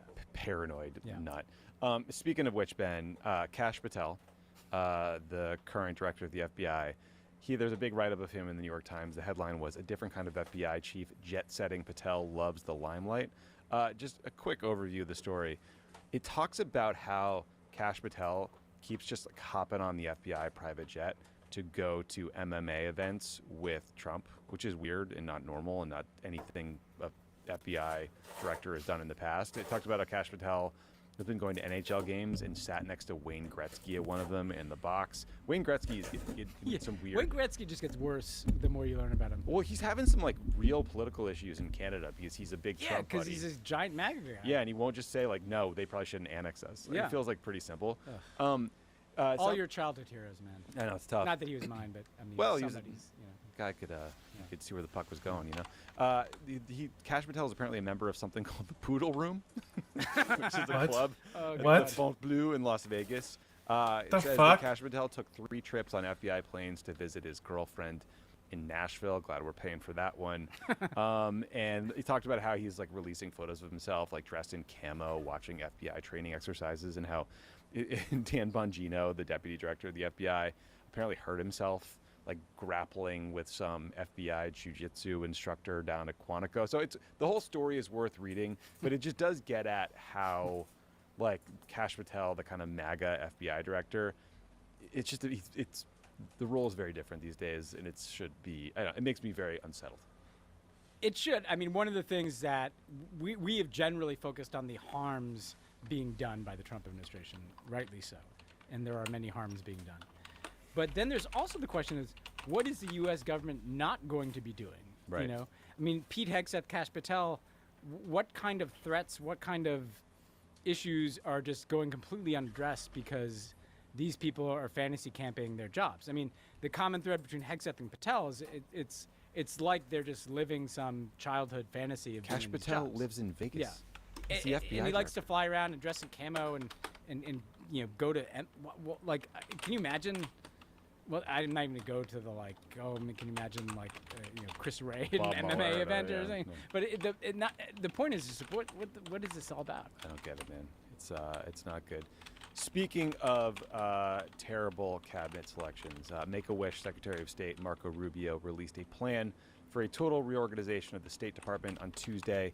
He did it in a post on Substack. Rubio said, quote, "I am initiating a broad reorganization of the department to address the steady growth of bureaucracy, duplication of functions, and capture by special interests that have crippled American foreign policy." Ben, I suspect that Rubio releases on Substack because he knows he's going to be pivoting from cabinet secretary to newsletter guy soon. Yeah, so he's trying to build audience. subscriptions. Yeah, he's got to Get get some some subs. Here's some of the key Hopefully changes that's he better. proposed. And He I claims don't get as 15% much as the reduction in staff keystrokes base because in the I US. either can get The department's chinchillas gonna or go from keystrokes 734 on my officers and mic. bureaus That's to about it. 602. They're going to eliminate the position of the Undersecretary for Civilian Security, Democracy, and Human Rights. According to Rubio, this position, quote, provided a fertile environment for activists to redefine human rights and democracy and to pursue their projects at the taxpayer expense, even when they were in direct conflict with the goals of the secretary, the president, and the American people. Personally, I was a little more worried about democracy promotion, human rights being used as code for regime change wars, but you do you, Marco. They're going to close the Office of Global Criminal Justice, Imagine which if they advises try on to issues jail related David to war Hogg, now crimes, vice chair crimes of against the humanity, opposition and party. genocide. Why waste your time on that stuff, right? They're going to close the Bureau of Conflict and Stabilization Operation, which works on conflict think I'll be prevention, fine. crisis response, stabilization activities, and more. And they also took aim at the Bureau of Democracy, Human Rights, and Labor, which he says has become a platform for left-wing activists to go after all of our favorite leaders, like Viktor Orban. Never felt like that when we were there. No. I'll come back to that. No. So Rubio's announcement came after the New York Times reported over the weekend on a draft order that envisioned far more sweeping cuts to the department. So in a sense, this is a relief. Like, the proposal that was leaked got rid of the Bureau of African Affairs, which seems insane. Yeah. But Ben, just a few thoughts like I had on reading this. First, like I obviously agree with some of Rubio's criticism. Like, there are lots of offices with kind of unclear mandates and overlapping authorities, and you know, I don't have enough of a handle on the State Department's current organization to know if this reorg is a good idea. But certainly, like, reforms were. A lot of people thought that it could be reformed. Second, though, it seems very dumb to me that they keep making this about cost savings, since the State Department its annual budget is about 6% of what we spend on the military. Yeah. So you're not going to find a lot of savings here. Third, the whole thing is a huge flip-flop for Marco Rubio Yes. personally, since he used to talk about projecting American values around the world. And finally, it just seems so dumb that they seem completely hell-bent on retreating from Africa, as the Chinese are very openly eating our lunch there, and especially when we know that by the end of the century, 30% of the global population is going to be living on the continent of Africa. You feel like you maybe want to invest now. But any big takeaways from this this treatise from Mr. Rubio? Yeah, I mean, I'm just going to reiterate that Marco Rubio was the kind of person that built his entire political identity on supporting the promotion of democracy abroad. That Bureau of DRL, Democracy, Rights, and Labor, like Cuba money went through there, Cuba democracy money. So he was either completely full of shit his whole career, or he's so callous and self-interested that he's abandoning all of his principles. Right. It just bears repeating. I think one way to look at this is, yes, the State Department was kind of ripe for reform. This feels like the not the most thought out way of doing it. It does speak to they have this belief that I've just not ever experienced, that the State Department is full of like these ideologues. It just fundamentally was not my experience. You know, these were pretty centrist people. You know, but also if you connect it with what they're doing broadly. So just take the democracy piece, and look, we can all say, and we've said on this podcast, like regime change, bad, you know, democracy in service of regime change. But we do a lot of other things. So a lot of what the DRL did is kind of advocate for political prisoners, for dissidents. If we were traveling to a certain country, here are the cases to raise with those governments, the people who are in prison who want to get out of prison. And part of what they're doing that is going to be very consequential is they're cutting all USAID funding. They're now got rid of this department. We will no longer take in, clearly, dissidents, right? No. So we've been a safe haven country Or refugees. for people, for refugees and dissidents. And so what happens to all those people out in the world? Who is going to be advocating for the release of political prisoners? Who is going to be taking in dissidents? You know, who is going? There's a lot of rumors in the kind of rumor mill, Tommy, that their next target after universities is civil society and NGOs. NGOs, including potential funding for global civil society. And so the American kind of abrupt withdrawal from being in any way supportive of global civil society, even if you think there were some excesses there, that was a fraction of, a lot of these people don't even work on political issues. They work on environmental issues, they work on labor issues, they work on, you know, the kinds of things that people care about in countries around the world.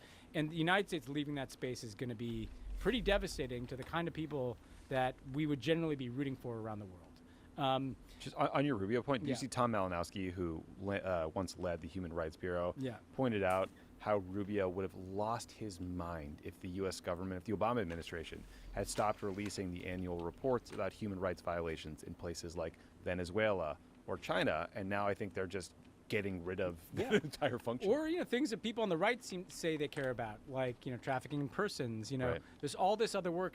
The conflict piece, stabilization piece, the U.S. with USAID is no longer funding peacekeeping missions around the world. We talk about all these places where there's a need for some international peacekeeping force. With the U.S. getting rid of this part of the State Department, getting rid of the USAID, that's going to be compromised. I think an important thing to watch, though, Tommy, is this is like a 1-2 punch, right? This is like a Substack and an org chart that they put out. We won't really know what they're doing until the budget comes out. Right. Like, what do they want to fund at the State Department? I'm worried about exchange programs. I think international exchange programs are cheap, and you get enormous value on them. Americans have the experience in context of being in other countries, but importantly, we've educated world leaders, business leaders from around the world in this country through exchange programs. So there are things like that I think could still be cut. We may still have a Bureau of African Affairs, but it's clearly going to be deprioritized by everything they've done. So yeah, this is just a Secretary of State gloating about essentially weakening his own department, and the United States further pulling up the drawbridge from the rest of the world. Yeah, and just, again, the U.S. military has something like 2.8 million total employees when you take active reserve and civilian employees.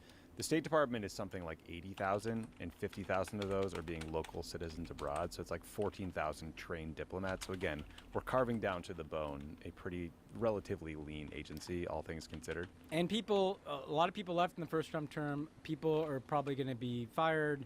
A lot of people are leaving now. The point is the Foreign Service is being decimated, and that is going to take a long time to rebuild. And these are specialized people. These are people that can speak like 6 languages, who understand the politics and the culture and like niche issues like non-proliferation and trade, and are just like genuine, brilliant experts in all kinds of things. And they do it because they care deeply about the country. They're not making a lot of money. We know a bunch of these people who could have been making a lot more money. So much more. Than they were in the State Department. Yeah, I did forget, though, that Big Balls had gone from Doge over to the State Department, so maybe he's leading this show. He's a 19-year-old, I think. Big balls have landed, yeah. Big balls have landed. Before we move on, Ben, here's a quick clip of Make-A-Wish Rubio talking about the administration's efforts to cut a peace deal between Russia and Ukraine. So we need to determine very quickly now, and I'm talking about in a matter of days, whether or not this is doable over the next few weeks. If it is, we're in. If it's not, then we have other priorities to focus on as well. We're not going to continue to fly all over the world and do meeting after meeting after meeting if no progress is being made.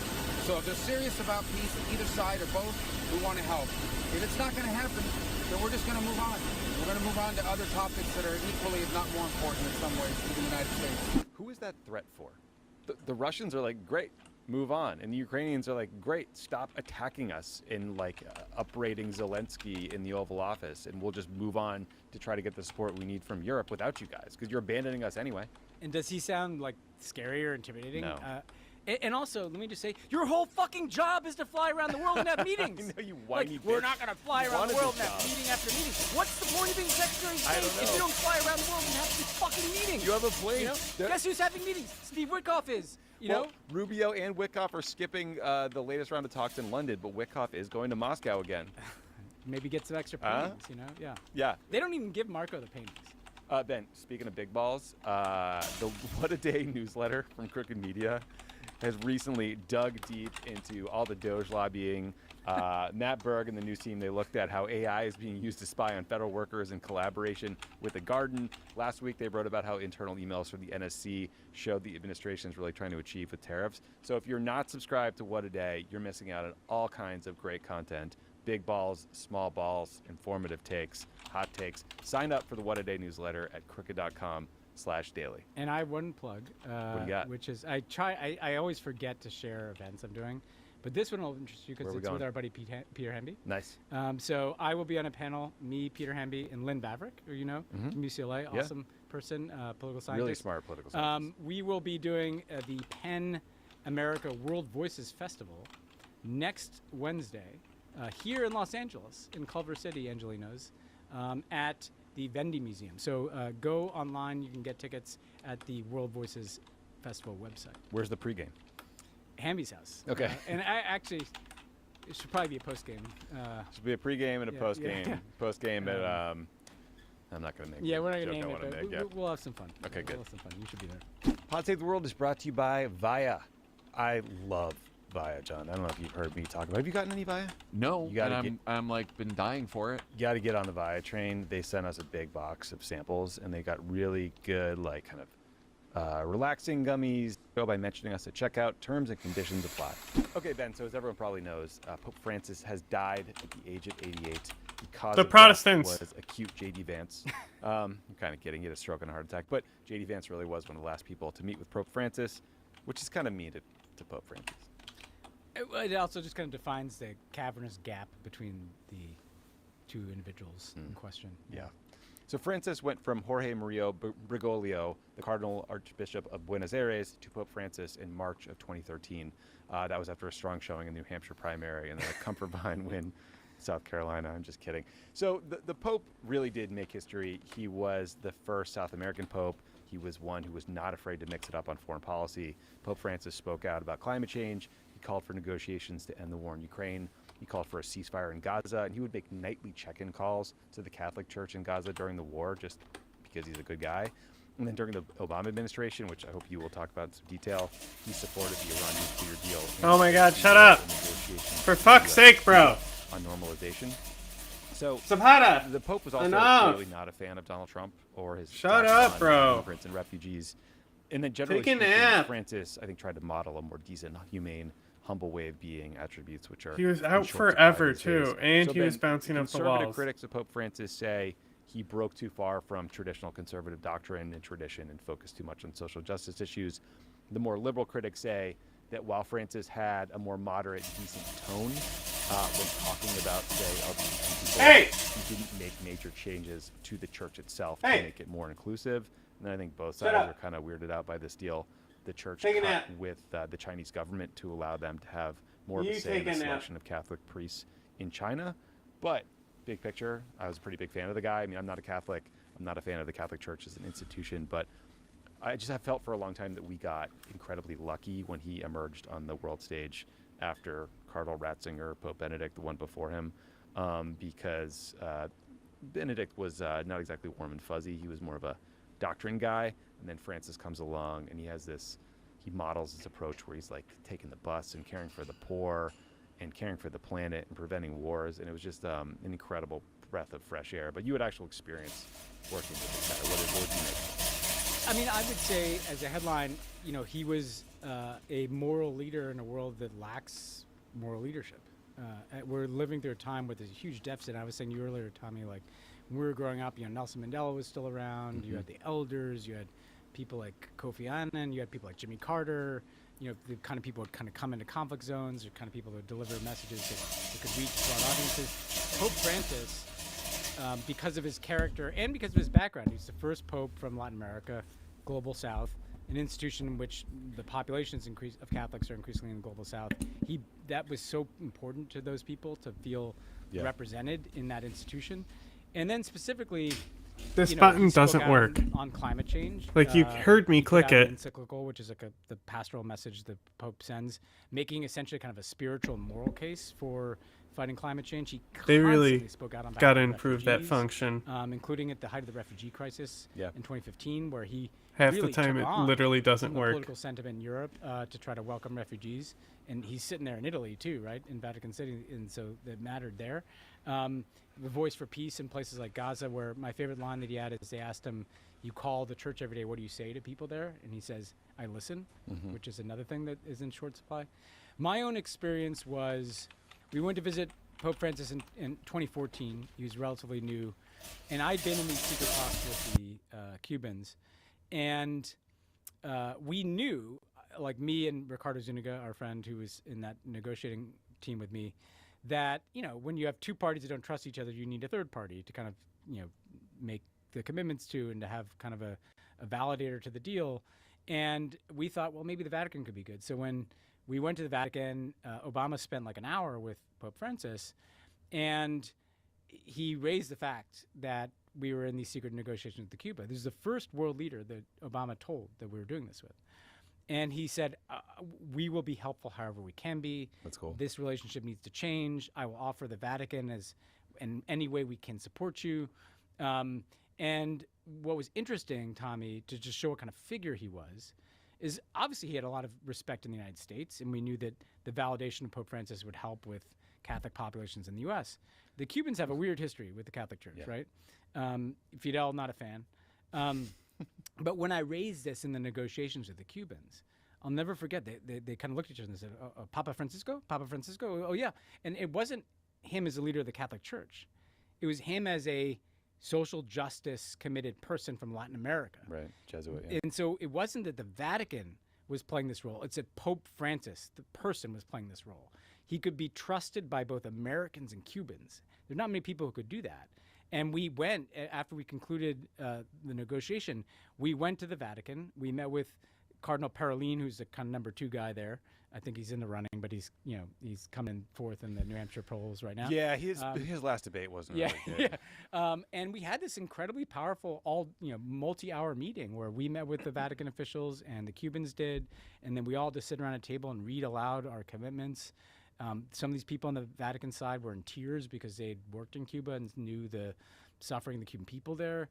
And the little blessing of Pope Francis not only built political support in both countries, but it kind of lent a moral weight to what we were doing that nobody else could have supplied, And where else can you, and I'm not a Catholic at all. So I'm not saying this is about even the church itself. I'm saying it was about him, Right. And there are not many places you can go today where you can find that kind of moral leadership. Dolly Parton, Yeah. Keanu Reeves, Yeah. Optimus Prime. No, I totally agree with you. And also, we look at the essence of the man, right? I mean, it's almost cliche to talk about how he would, wash the feet of the sick or ride the bus in Argentina. If you go to the Vatican, if you go to St. Peter's Basilica, it's nothing really, it's not particularly humble. The takeaway for me was power, money, wealth. That's sort of the feeling I got. He was just his approach in his public persona was entirely different. When I remember when we were walking in to the complex for those meetings, there was this really nice Irish priest walking us in, and the previous Pope Benedict Ratzinger. Leave us out of this. He had the Prada shoes or whatever. And he pointed to this very simple apartment. He's like, "Yeah, that's where Pope Francis, moved in. It was literally like a door, Yeah. And so he modeled humility. And the last thing I'd say, I'm not an expert on Vatican reforms. That is a tough fucking institution to reform. So 12 years is not a long time to kind of turn around the ocean liner. I will say, he appointed a lot of cardinals from the global south, from conflict zones. And so it'll be interesting to watch, his election. I mean, as we've learned, you can work for a progressive, and if the next guy's not progressive, your reform efforts can. But if that reconstruction of the cardinals leads to a Francis-like Pope, we could look back and say, hey, Pope Francis was the guy who turned this thing around. I don't know if you heard the Daily today on this. They pointed out that there's 135 cardinals eligible to vote. Francis elevated 108 of them. So I didn't know that. 80% of the people voting. So they owe their jobs to Francis. Hopefully, this is like endorsing early in Iowa. Hopefully, he'll get some, someone that'll follow in his shoes. But it does speak to hopefully the point. Joe Biden's not running. It does speak to the point you're making, which is there's only so much you can achieve during your tenure, but it could be that he set the stage for more dramatic changes by appointing all these people. For an people. institution that is literally seen as the heart of the West, the justification of empire, it will become a global South institution. Yeah. So the other metric he's judged by, just to be fair, is whether or not he succeeded in growing the church. It doesn't seem like he was successful there. In 2023, about 20% of Americans identified as Roman Catholic. That's down from 25% in 2008. I think Catholic membership in Latin America dropped 7 or 8 points during his tenure. This is according to, I think, Politico or Axios. Yeah. Interestingly, Ben, Francis never visited Argentina during his 12 years as Pope, even though he visited 68 countries and basically all of Argentina's neighbors. So he never went back to his home country, which rubbed a lot of people there the wrong way. It's not totally clear why. It's likely that he didn't want to get pulled into Argentinian politics and be used as a prop by whichever president kind of scored the visit. Obviously, Javier Milei, as we've talked about, openly attacked him and called him an imbecile during his campaign. So not going to go see that guy. But also, Francis was criticized by some for not doing enough to stand up to the military junta in Argentina during the 70s and early 80s. There's allegations that Francis or maybe others in the Catholic Church in Argentina either turned a blind eye to some of the worst abuses like torture or the stealing of children from people that were executed by the regime, or that they collaborated. Francis was never formally accused of collaboration. There's no known evidence, but that 30,000 people were just disappeared during the Dirty Wars. So I think there's a lot of understandable lingering anger and resentment at anyone who didn't stop it. Yeah, no, I mean the very complicated history for the Catholic Church in a lot of those dictatorships. The one thing I'd say is it is interesting that the Christian demographics, you see this in a place like Brazil, this kind of growing evangelical movement. Yep. The Catholics have been losing some people in that direction, which those people have become the kind of Bolsonaro supporters. So that's interesting trend to watch. The last thing I'd just say is that the Catholic Church in this country is to his right. Right, the most extreme. So maybe one of the reasons why they're having problems with membership is that they're the ones who seem to be hung up on sex and LGBT issues and abortion and stuff in a way that Francis didn't seem to be. Our country, as usual, is not exactly moving in the right direction on these things. No, we are swinging back the wrong way. So last thing on this. So in terms of next steps, so 15 or 20 days after the death of the Pope, the cardinals enter the Sistine Chapel and they're sealed off from the outside world until they pick a new Pope. In college, Ben, we called that a lock-in. Yeah. It was more about 30 racks of Natty Light. And anyway, so all cardinals under 80 get to vote. Do you think they do that at the conclave? Probably, honestly, yes. Do you think they're shotgunning beers?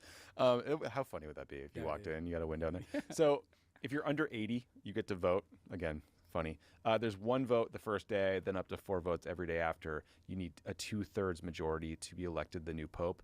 Black smoke comes out of the chimney. That means there's no news. White smoke means we got a new Pope. Apparently, they add some chemicals to the paper. That they burn the ballots, but they add some chemicals to get that white color. Then the Pope will speak from St. Peter's Basilica afterwards. And if you talk about what happens during the conclave, you can get excommunicated for it, even if you use Signal. So just heads up to everybody. Yeah. Technically, you can pick any baptized Roman Catholic male, but it's been all cardinals who have been elected pope since 1378. So I guess I don't have a chance. But Biden does, you're right.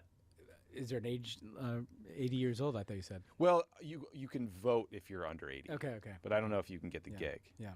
It might be a brief tenure. Did you see Conclave? I've not, but everyone says I have to. Yeah. I will see it now. The end is, let's just say the end is questionable whether it's in line with those results. It's Okay. Good twist on it. Interesting. I'll have to watch that.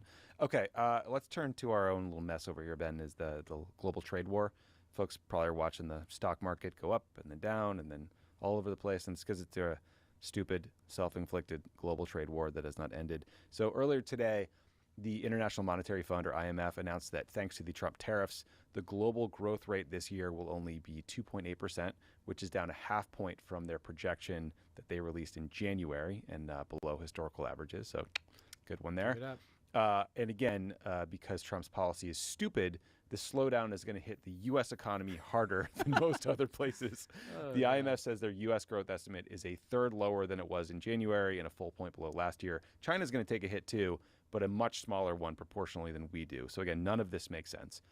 2 weeks ago, Trump announced this 90-day pause on what they had described as reciprocal tariffs on basically every country except China. The White House wants us to believe that they're going to be able to negotiate dozens of new trade agreements before that 90-day deadline is up, so the tariffs will go back into place. You should not believe them. The Wall Street Journal says, or they reported that Trump's strategy might be to get commitments. The Wall Street Journal reported that Trump's strategy is to get commitments from U.S. trading partners to isolate the Chinese economy in exchange for the U.S. getting rid of our own tariffs and trade barriers. But the Chinese are openly warning other countries not to play that game, issuing statements like, once international trade returns to the law of the jungle, where the strong prey on the weak, all nations will be victims. It's a pretty good quote. Yeah, they got some good writers there. I think that the part of this I want to focus on is the China one, because look, what's so dumb about this Trump thing is they'll get a couple like news cycle things, like somebody agreed to this and they'll act like they won some big win. They've already lost the trade war to China. That's my hot take here, which is that the Chinese have been preparing for this since Trump's first term. They've been methodically like remaking their own economy. And actually, some analysts are like, what are the Chinese doing? Their growth is down, or they're not rescuing their own housing market. What they were doing is like methodically making themselves a hub for certain sectors and for certain trade relationships. So, for instance, they are a leader in clean energy, right? And so they produce massive amounts of solar panels, EVs.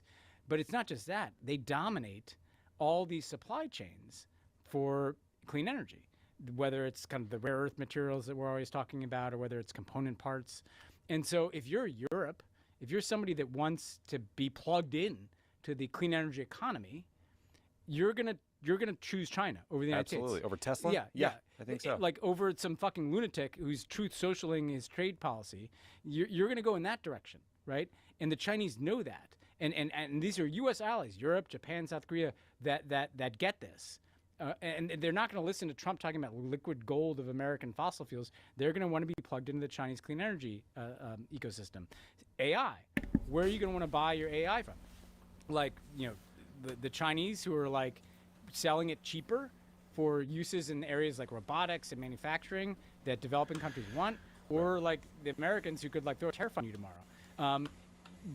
The Canadians, I mean, and you and I were talking this going in, the Chinese are now they're not buying their energy from us. They're signing LNG deals, liquid natural gas from the Canadians. And so we could actually, what Trump is succeeding in doing is not only is there the low-hanging fruit, the Chinese have invested a lot more in Africa and Southeast Asia than we have. They're already ahead of us there, and what Trump's doing is pushing those countries closer to China. I'm talking about Canada, Europe, Japan, South Korea, the countries that we would assume would usually be on our team. Sure, they may announce some news cycle things for Trump, but I think the Chinese have this thing wired so that over time, they're repositioning themselves as the center of key sectors, clean energy, artificial intelligence, obviously, and a lot of manufacturing, and they're the more predictable partner. We may do some crappy things.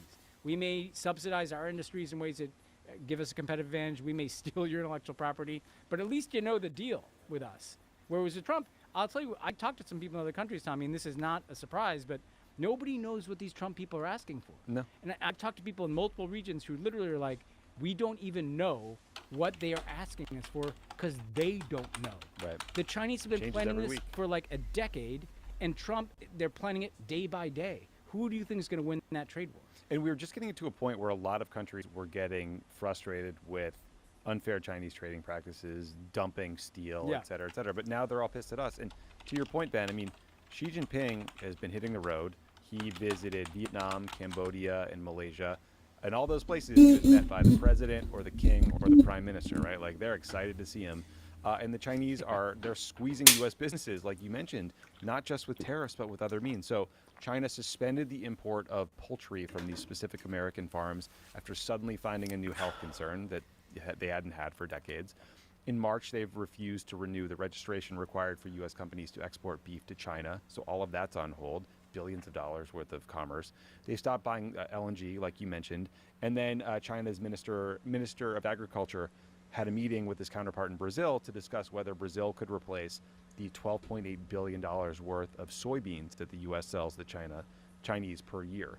So like you said, this is like a methodical, targeted strategy. And meanwhile, I think U.S. consumers are just unaware of how badly this could hurt us and in what weird ways. And for how long? Yeah, so Derek Thompson, a great reporter at The Atlantic, Mr. Abundance himself. Mr. Abundance himself pointed how rough this could be for parents. So, for example, 99% of child safety seats come from China. 96% of toys for pets, 95% of cooking appliances, 93% of coloring books for kids, 88% of microwave ovens, 70+% of toys intended for children under 12. It's all coming for China. So to your point, it's easy to get bogged down in these specifics, but I do think that the media, Wall Street, political figures, no one is adequately reckoning with or explaining to the American people that Trump may have set in motion a reordering of the global economy that actually may be irreversible at this point. Irreversibly to the favor of China. And, again, who would you bet on? Like, I'm not a fan of the Chinese Communist Party. Mainly the center one I like. But what those guys do is they plan, right? And they've been sitting over there with people and they've been undergoing this economic transformation for years to plan for this. Do you think those guys have a plan, or do you think Howard Lutnick, who's going on TV and yelling about one interview, we're going to be building iPhones here, and the next we're going to have robots building iPhones, but we're going to build the factories where the robots are, and Peter Navarro went to fucking prison over the January 6th? Like who do you think has a better plan, Peter Navarro and Howard Lutnick, or the planning committee over in China? Yeah. And the other thing I just want to say is the Chinese have also been working for years to sanctions-proof their economy. They saw what we did to Russia. They don't want that to happen to them. We are massively accelerating this decoupling of the U.S. and China. This is going to make it much easier for them if they want to invade Taiwan. Because the reason that they couldn't think about doing that 10 years ago is if we dropped the hammer on them economically with sanctions, and we brought along, some European and Asian countries in those sanctions, well, that could absolutely bring the Chinese economy to its knees. We are doing them the favor of essentially making it so that we have no economic leverage over them to not invade Taiwan, and guaranteeing that other countries are going to be more likely to look the other way if and when they invade Taiwan. So another thing to mark back to this moment is if you see that happen in a few years, Trump will have just made it much easier. He's literally banging literally holding the stick the Chinese will control occasionally all banging it against the bar right now. Plus of the advanced semiconductors are manufactured in Taiwan. Yeah, especially after Trump. Great job, Donald Trump. You're really sticking it to the Chinese communists. Yeah, while he shreds the CHIPS Act, which is designed to try to incentivize the production of them here. Today's episode is sponsored by Acorns. Was there a moment in your life when you didn't feel in control of your money? This week. This week, every day of my life until I was 35. April is Financial Literacy Month. That's right. They made a whole month reminding you to finally take control of your money. Good news is you don't need 30 days. Coincidence, it's the same month with April Fools. 15% off their first purchase when using the code WORLD at checkout. That's an additional 15% off at fastgrowingtrees.com using the code WORLD at checkout. Fastgrowingtrees.com, code WORLD. Now that's the perfect time to plant. Use WORLD to save today. Offer is valid for a limited time. Terms and conditions apply. Okay, a couple more things from us, Ben. So we noticed that... Well, our guest canceled. Our guest canceled, so we can go real long today. So we noticed that during his defense of Pete Hegseth, Trump said, why don't you ask the Houthis how Pete is doing? So we're going to do that. We're going to check in on things in Yemen. So on Thursday, the U.S. targeted a port in the Houthi-controlled province of Hodeidah. This port in the Red Sea is a crucial access point for fuel and fuel import taxes for the Houthis. The Houthi-run health ministry said that at least 80 people were killed in the attack and almost 200 were wounded. And the UN said that the port infrastructure was severely damaged and oil is now leaking into the Red Sea. On Sunday, more U.S. airstrikes hit a neighborhood in Yemen's capital, Sana'a, killing 12 more people and injuring 30. It's hard to get good information, Ben, about kind of the efficacy of these strikes, but on the most important metric, whether the Houthis have stopped firing shit at ships in the Red Sea, it has failed so far. And Fox News' Jennifer Griffin reported that 6 MQ-9 Reaper drones have been shot down by the Houthis since March 3rd, 5 of them since Trump began his strikes on March 15th. So these things cost $30 million a pop. So they're shooting back at us and pretty effectively. The Houthis are also launching missiles at Israel, including last week, and they're reportedly building closer ties with China and Russia. So the State Department said that a Chinese company with ties to the People's Liberation Army was, quote, directly supporting Iran-backed Houthi terrorist attacks on U.S. interests by giving the Houthis intelligence. The U.S. had previously sanctioned that same company in 2023 for reportedly giving satellite imagery to the Wagner Group. So these sound like a bunch of fucking assholes. The Wall Street Journal also reported that last summer, Yemen intercepted a shipment of Chinese-made weapons tech that could increase the range of Houthi drones and make them harder to spot. So that partnership is clearly deepening. This piece also pointed out that some Houthis have been sanctioned by the U.S. for doing arms deals with Russians, including buying $10 million worth of weapons from Victor Bout, the known arms dealer. And then the Russian military has also apparently advised the Houthis and provided targeting data to attack Western ships. So there's also all this talk about a potential ground operation in Yemen where you might have some Yemeni militias trying to capture this major port city. So what we're trying to get at here is things are not better. The problem is not solved. Things are escalating. There's talk of a ground operation. So I don't know that Pete Hegseth's report card out of Yemen from the Houthis is actually all that good. No, and there's layers of what's fucked up about this. I mean, first of all, they can't articulate what they're doing. I mean, Make-A-Wish Secretary of State Marco Rubio said, they're going to restore shipping or something. Well, guess who doesn't believe that? The shipping companies, right? Right. And even if they restored for a time, the Houthis will be back. And like this is not going to work. They can't. This is for Trump, who said he was going to end the forever wars. He's repeating all the mistakes, some of which were made by Obama, most of which were made by Bush, some of which were made by Biden, of launching a military effort with no definable or achievable end state other than just bombing some stuff. And that's morally problematic. It's strategically problematic because it also ignores the reality that they're incentivizing the Chinese. You know, if you're going to try to launch this existential trade war with the Chinese, like what incentive do they have to not, start helping these guys under the table?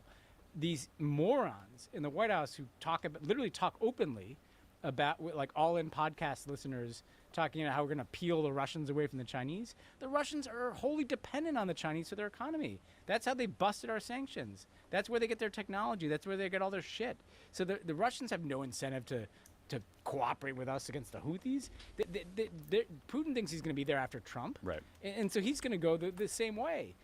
The opportunity for Putin is not to like peel away from China in some All-In podcast, 3D China move. It's to say, this is my chance to beat the West. This is my chance to beat the Americans. And this is the kind of shit that we have to watch. Because you're looking at this and you're the Russians, you're the Chinese, and certainly the Houthis, and you got, Pete Hegseth signaling his wife about F-18 attacks and Peter Navarro launching trade wars. It's like, look at them. They're on the ropes in the U.S. Like, this is not the time to, like, capitulate to these guys. No. This is the time to hit them. Press your advantage.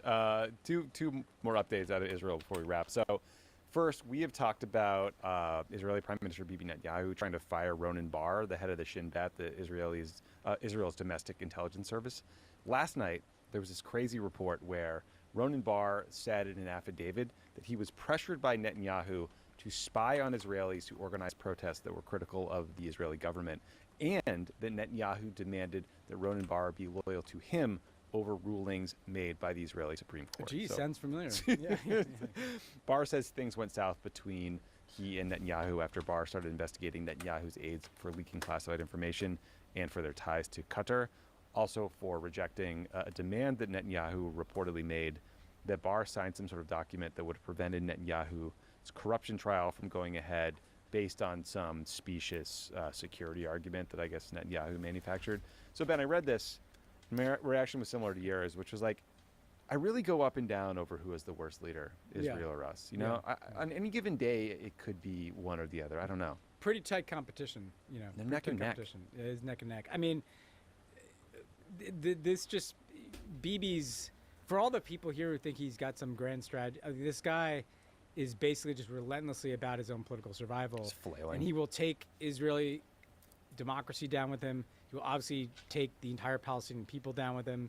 He will take regional, he's messing around in Syria, he's messing around in Lebanon. He wants to bomb Iran. Like this, Bibi Netanyahu's imperative to stay in power, to avoid prison, is really dangerous. I think that's, this, like everything else, reinforces that. Yeah, speaking of which, after a brief reprieve during the ceasefire for, 2 months, things in Gaza are just beyond awful again. Yeah. So the IDF is just back to bombing the shit out of the place. On Saturday, the Gaza Health Ministry said IDF airstrikes killed 90 people in 48 hours. We are once again seeing videos on social media of Gazans burning alive after some of these strikes, because all of them are now, 90% of the population is displaced and they're all living in tents. And the Israeli military is now occupying and are holding about half of the Gaza Strip and saying they plan to occupy it indefinitely. And there are still some like ceasefire proposals being discussed. There's one from Qatar and Egypt that would entail like a 5 to 7 year truce and hostage and prisoner releases, and then the complete Israeli withdrawal from Gaza. But there's just no reason to believe that Netanyahu would go for any of that. Also, Ben, a couple weeks ago, we talked about this awful incident where 15 Palestinian aid workers in clearly marked emergency vehicles were gunned down by Israeli troops. Initially, the IDF claimed that they were terrorists and that the vehicles didn't have flashing lights on. That was then proven to be just complete and total bullshit when investigators found a video shouldn't have done on the that. cell phone of one of the executed medics that documented the entire thing and had his final, his apologies to his family and his final prayers and just horrifying stuff. So, but despite this like cut and dry evidence for this being a war crime, the only accountability we've heard of is this like tepid statement of regret by the IDF, and I think they fired one commander and reprimanded another. But like no one's getting prosecuted. They don't care. Yeah, and those guys will pop up again somewhere else, or I mean, there's just words fail because you essentially have like a stated policy of ethnic cleansing. They're gonna basically depopulate Rafah, the southern Gaza, as we talked about. They're not letting food in. They're not letting aid in. They're bragging about it. They're pushing people onto an enclave against against the water. Like, this is really horrific. One thing to watch Trump has this trip in mid-May to the Middle East, and I'm sure that they want to revise the old Saudi normalization talks, and have some announcement and they can't get Saudi normalization without a ceasefire. And so to me, the only pathway back to a ceasefire and just the people in Gaza being allowed to stay there and live their lives is some regional play. But I don't know. It just doesn't feel good right now. And God help these hostages that are still there. Yeah. I mean, they're just the only way they're getting out is through a deal. Yeah. Anyone who suggests otherwise is just willfully. What is this doing to get the hostages out? Nothing. I mean, this has nothing to do with getting hostages out. No, this is just indefinite. And there's not a threat political from strategy. Hamas. There's not Hamas could not do October 7th today. They've been decimated. Yeah. Anyway, finally, last story then. People always come to us for book and TV recommendations. So here's a off the beaten path one for everybody. The great nation of Sweden. They've kind of leveled up their soothing TV game with something called the Great Moose Migration. Have you heard of this? It's a live stream. This fills up your alley. A live stream of moose making their annual trek north. So this program began in spring 2019. It's Fuck grown off, from an moose. audience of 1 million to 9 million. The population of Sweden is about 10.6 million, so presumably they're getting outside the walls of the country here, some international viewers. But hours can pass before a moose appears. But there will be a push alert to let you know that one is on one of the 34 cameras they've set up in the woods for this occasion. The moose even have super fans. There's a 76,000 member Facebook group where they monitor every single river crossing and whatever else moose do. The BBC, they interviewed one of these moose super fans who actually takes time off of work Moose to super watch fan. the live stream for the 3 weeks it's on. And then they quoted another super fan in the New York Times who spends 6 hours a day moderating the moose Facebook group. So did that person seek help, but everyone else, if you need a break from the world and you want to chill, watch the moose. I was going to say, I mean, it's actually a pretty rational way of dealing with the world that we're in now. It's just, I saw a moose. I saw some moose recently. I was in Wyoming. I was in Wyoming. Those are some big guys. They are big. I would not want to run into a moose anywhere in the world, other than on a live stream. I mean, I walked through an elk preserve, and that's scary enough. Because it's like, what you're looking at those guys, and you're like, what if one of those guys just decides to make a run at me? Yeah, if they make a go at you, you're done. But I'll the moose are majestic. I'll watch. They are beautiful. They're stunning, and they get to escape their reality, unlike us. Yeah, we're just stuck in this one. Okay, that's it for us for this week. Thanks everybody for listening. Talk to you soon.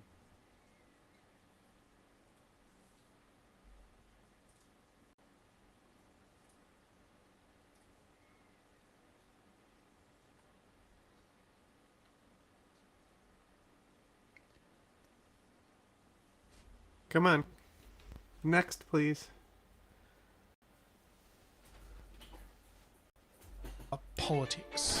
Friends, if you are a content creator, check this out. We have reserved a spot for you. Just a girl on her way to Australian Parliament House to be part of change. For the first time, influencers were invited to yesterday's media lockup. Campaign officials call it a new way of doing politics. In the lead up to elections in Australia and Canada, social media influencers are getting involved in political coverage.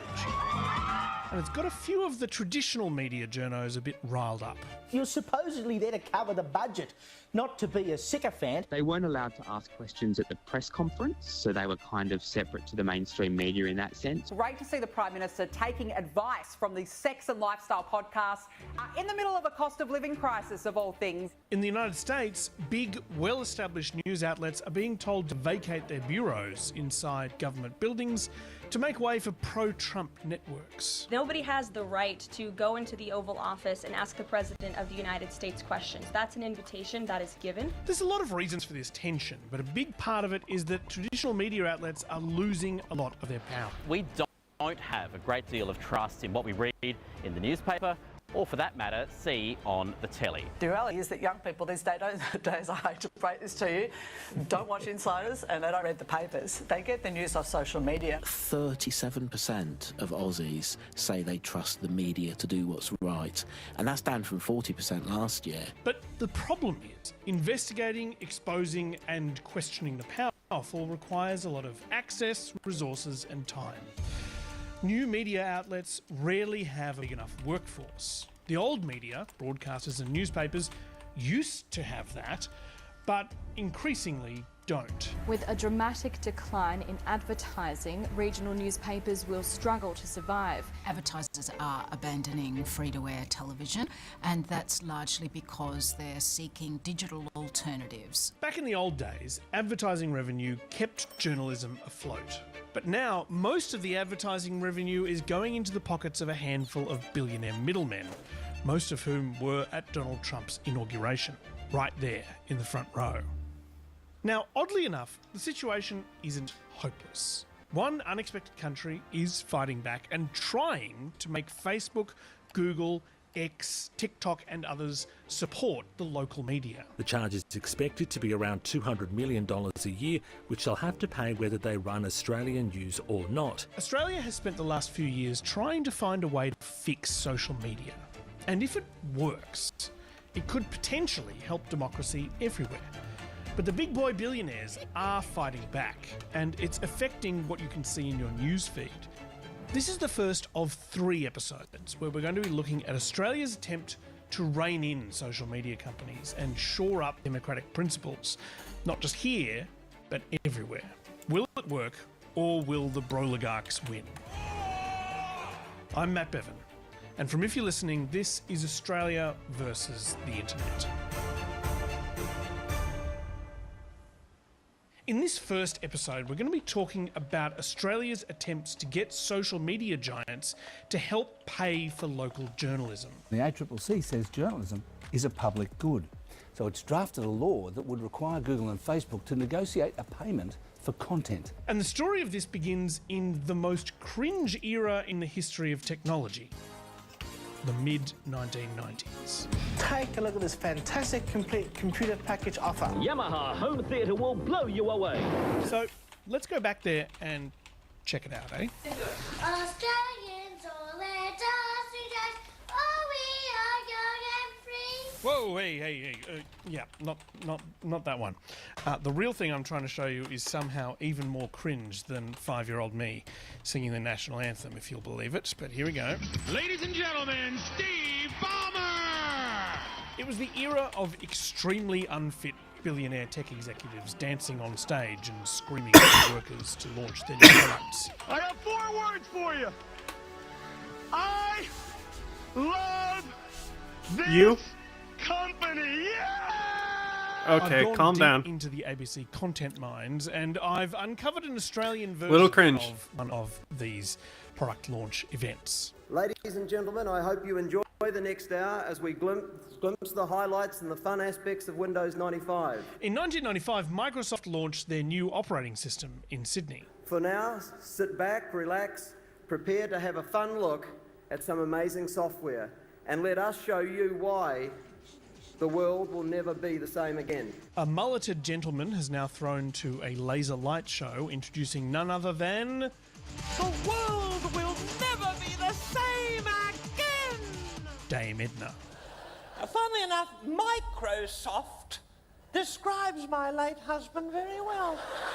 And all the hype was really to compensate for the fact that while everyone was very excited about computers and the internet, nobody was quite sure what the internet was for.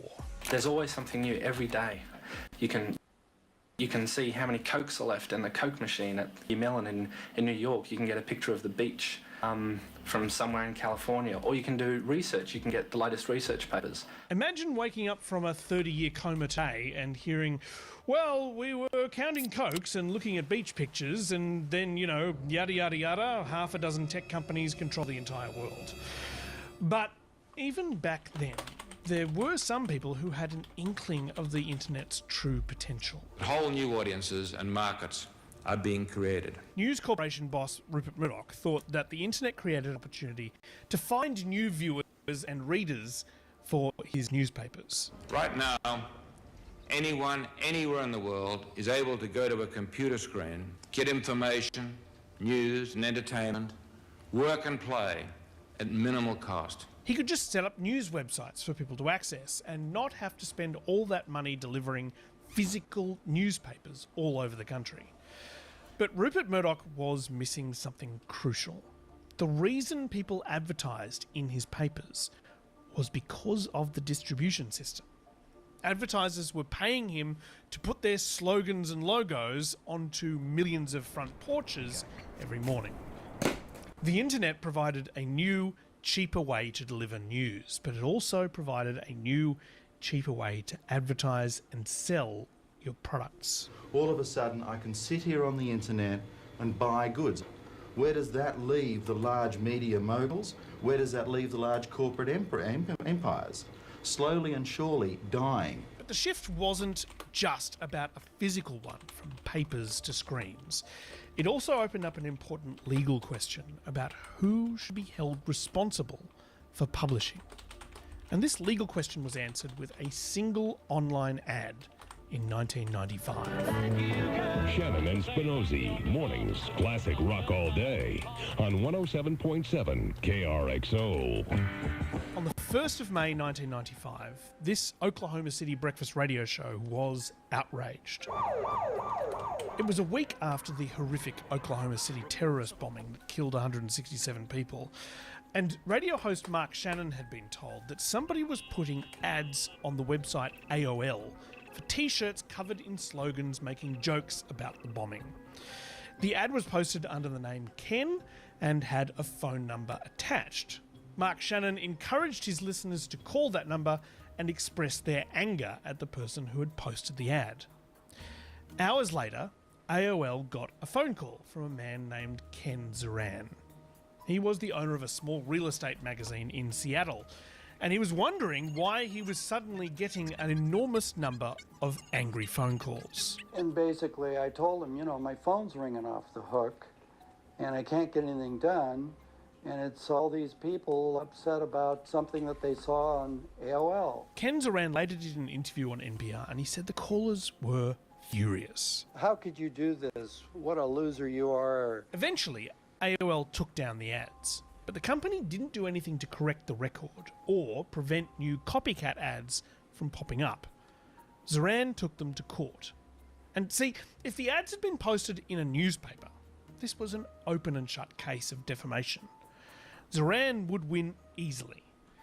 But little did Ken Zoran know, websites had very recently been given legal immunity. Bill Clinton signed America's huge telecommunications bill into law today. Huge was right. 107 pages filled with new and exciting laws that set out to govern the internet. One of the goals was to make websites act more like media outlets. Hardcore pornography and the use of indecent language which children may access on the internet is now illegal. Big website owners like Yahoo didn't like these new censorship laws at all. They said the law was violating the right to free speech, and so they shut down their sites. Screens across the country are all black in protest. But elsewhere on a different page of the same bill was a provision that the website owners learned to like a lot, because it clearly put them in a separate category from media outlets. But at the time, basically nobody had noticed that such a consequential law had been passed. Having gone through all the newspaper clips, there was really no coverage of this. So lawyers didn't even know what to do with it. Jeff Kosef is the author of a book called The 26 Words That Created the Internet. These 26 words that had been passed through the US Congress were an attempt to cut red tape and help online businesses grow. Here's what those 26 words say. No provider or user of an interactive computer service shall be held to be the publisher or speaker of any information provided by another information content provider. So that's the 26 words. If you don't know what that means, that's okay, because nobody then knew what it meant. It was these 26 words, which came to be known as Section 230, that would decide Ken Zoran's case. The implication of the law was that while AOL did have the right to delete stuff that was posted on their sites, they were not responsible for it. They aren't publishers like newspapers are. So the troll who posted the ads for those t-shirts could be sued, if Ken could ever find them, but AOL was free and clear. This is the basis of the modern internet. It's this law, and others like it in other countries, that enables Facebook, Twitter, Instagram, TikTok, YouTube and others to have open comment sections without any fear of being sued into oblivion by someone like Ken Zaran. Dame Edna's prophecy had come true. The world will never be the same again! I want to make it clear that up until quite recently, most journalists didn't have a massive beef with Google or Facebook. And tonight, for the first time, we'll be showing on screen a small selection of the thousands of live comments that viewers make using Twitter. I think this is one of the most exciting times ever to be alive, because what's really happening is a worldwide conversation. You can also follow us on Twitter and Facebook. You can use the Quanda hashtag to join or follow the Twitter conversation online. And media outlets were in constant contact with the social media companies to figure out how we could best work together with them to make news accessible. You want video? We'll make video. You want catchier headlines? We'll make catchier headlines. It was a symbiotic relationship. We created the news content, they shared it with our audiences. By 2017, Facebook and Google were responsible for more than half of the traffic to news websites in Australia. And that is when it all fell apart. It started with the comments. Dylan Voller was big news. But today, some of the biggest media companies who posted the story on Facebook have had a rude awakening. In 2017, a video of an Indigenous teenager named Dylan Voller being mistreated while in a youth detention centre sent shockwaves around Australia. Images of his treatment shown on the ABC's Four Corners program prompted a royal commission into youth detention in the Northern Territory. When the news was posted on Facebook, users started posting defamatory slurs against Dylan Voller. Now, Section 230 and laws like it prevent Dylan Voller from suing Facebook. But what about the news outlets that had posted the story online and invited people to comment? The companies told the court they weren't the publishers of the Facebook posts, so couldn't be held responsible. But courts decided that actually they could. The High Court has found they are liable for comments posted by the public on their Facebook pages. If you're watching this on YouTube right now, this is the reason why our comments section is closed. We would have to have staff monitoring all of your comments for defamation. So, bye-bye comments. The second thing was zero-click searches or results. Watch this. Hey Google, what is a zero-click search? On the website verbolia.com, they say, what are zero-click searches? The term zero-click results refers to any result that Google shows you without sending you to a specific website. For example, if you search for the age of your favorite celebrity, Google will present you with the answer without you having to click on a website. See, somebody wrote an article about the idea of zero-click searches, and I just got the key fact from the article without clicking on it. Google took the information from the news article and served it up to me with 0 clicks. Which is great for Google because they get the ad revenue, not so great for the journalist who actually wrote the original article though.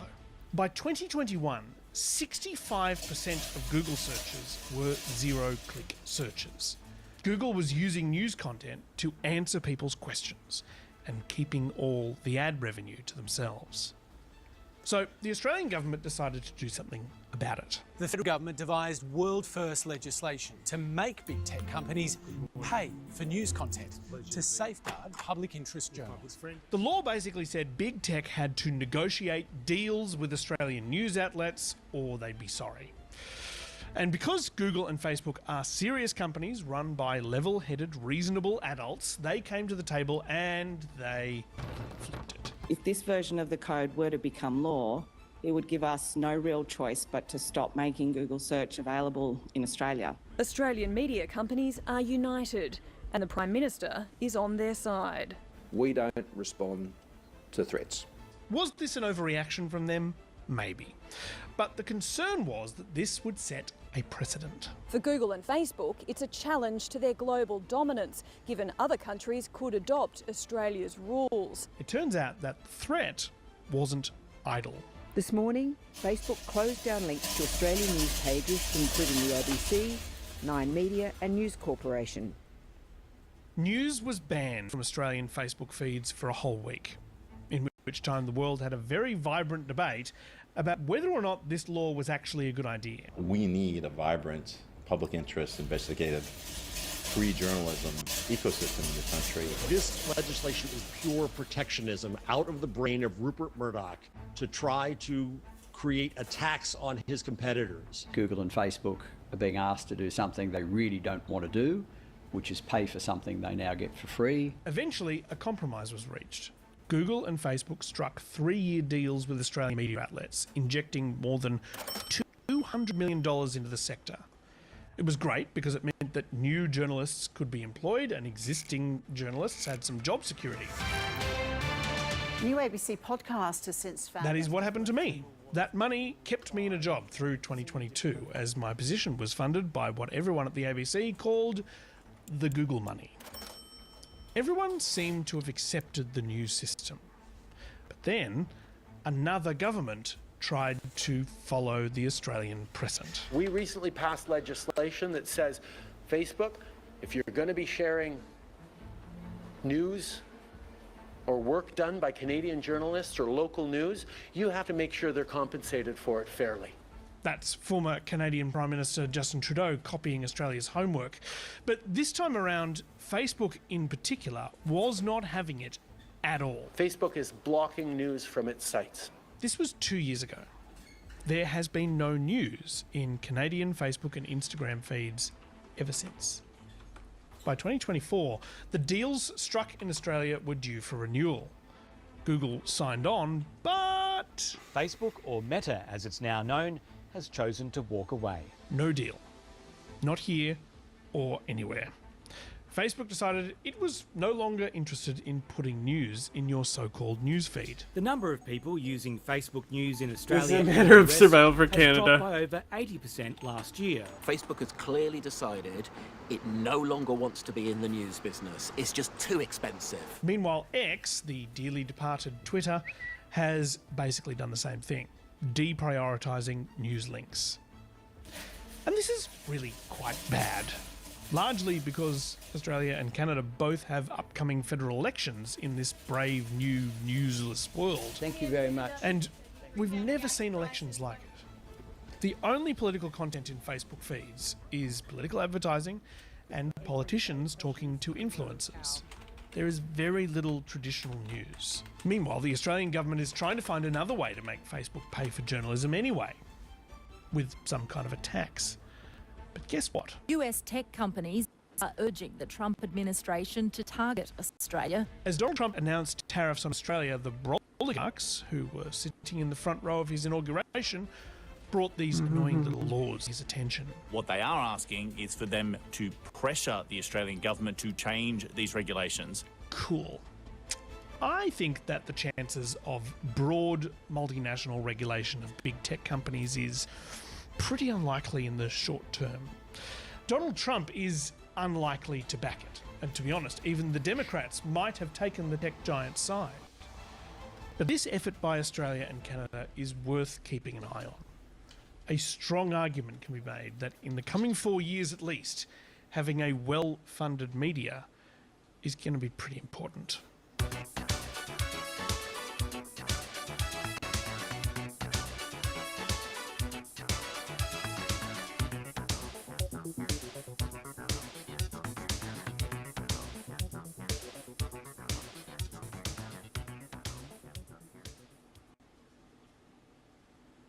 The war on Christmas is over. You say happy holidays, they're gonna get you. It's Thursday, April 24th. I'm Josie Duffy Rice in for Jane Coaston, and this is What a Day.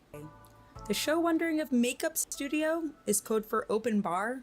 Diva of Defense Pete Hegseth reportedly ordered officials to spend thousands to give the Pentagon's green room a glow up by adding a makeup studio. I'm no mathematician, but I don't think a director's chair, a mirror, and a makeup light cost several thousands of dollars. On today's show, the Trump administration steps closer to admitting a trade war with China may not be in our best interest, and the Department of Veterans Affairs is tackling all that anti-Christian bias that we are always hearing about. But let's start with Russia's war in Ukraine. On Wednesday, Vice President J.D. Vance encouraged the two countries to agree to a peace proposal and said that the U.S. would, quote, walk away from their role in negotiations if the two countries refuse to accept America's terms. He spoke to reporters from India, where he's on a diplomatic trip.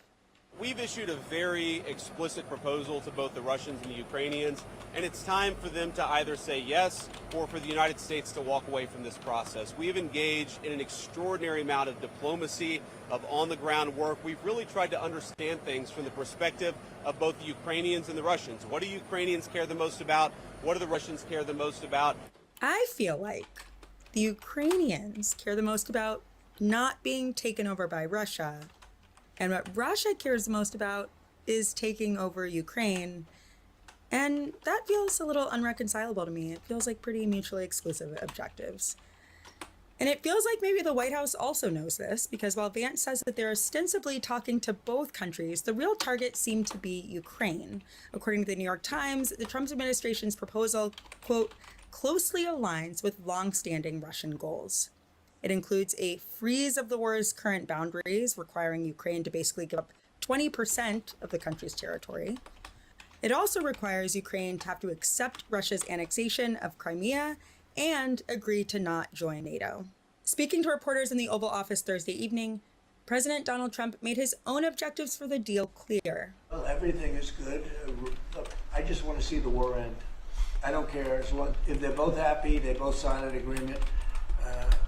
I have no favorites. I don't want to have any favorites. I want to have a deal done. I want to save their lives. But it's pretty clear that Trump does have a favorite, because the proposal, or more accurately, threat, puts Ukraine in a particularly tough position.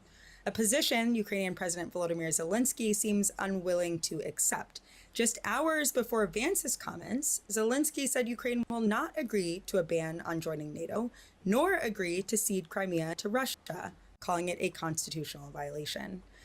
So, to better understand why the Trump administration wants to strong-arm Ukraine over Russia and what it says about Trump's views on power, I spoke with Matt Duss. He's the executive vice president of the Center for International Policy, a progressive think tank. He's also the former foreign policy advisor to Vermont independent Senator Bernie Sanders. Matt, welcome to What a Day. Thank you. Very glad to be here. So let's start with the parameters of the deal that was supposed to be negotiated on Wednesday. The U.S. wants to basically freeze the battle lines that exist today, which would cede a huge, swath of eastern Ukraine to Russian control. It wants Ukraine to recognize the Crimean Peninsula, which Russia illegally annexed in 2014, as Russian territory. And it wants Ukraine to give up its goal of joining NATO. And in exchange, Ukraine would get some security assurances and some help rebuilding. So what's your take on this deal? I mean, listen, let's just first say, I think no one more than the Ukrainians wants this war to end. But in general, this is a deal that seems to give Russia an awful lot. And Ukraine relatively little. I mean, you say security assurances. There are, as I've seen the agreement, there are no hard security guarantees.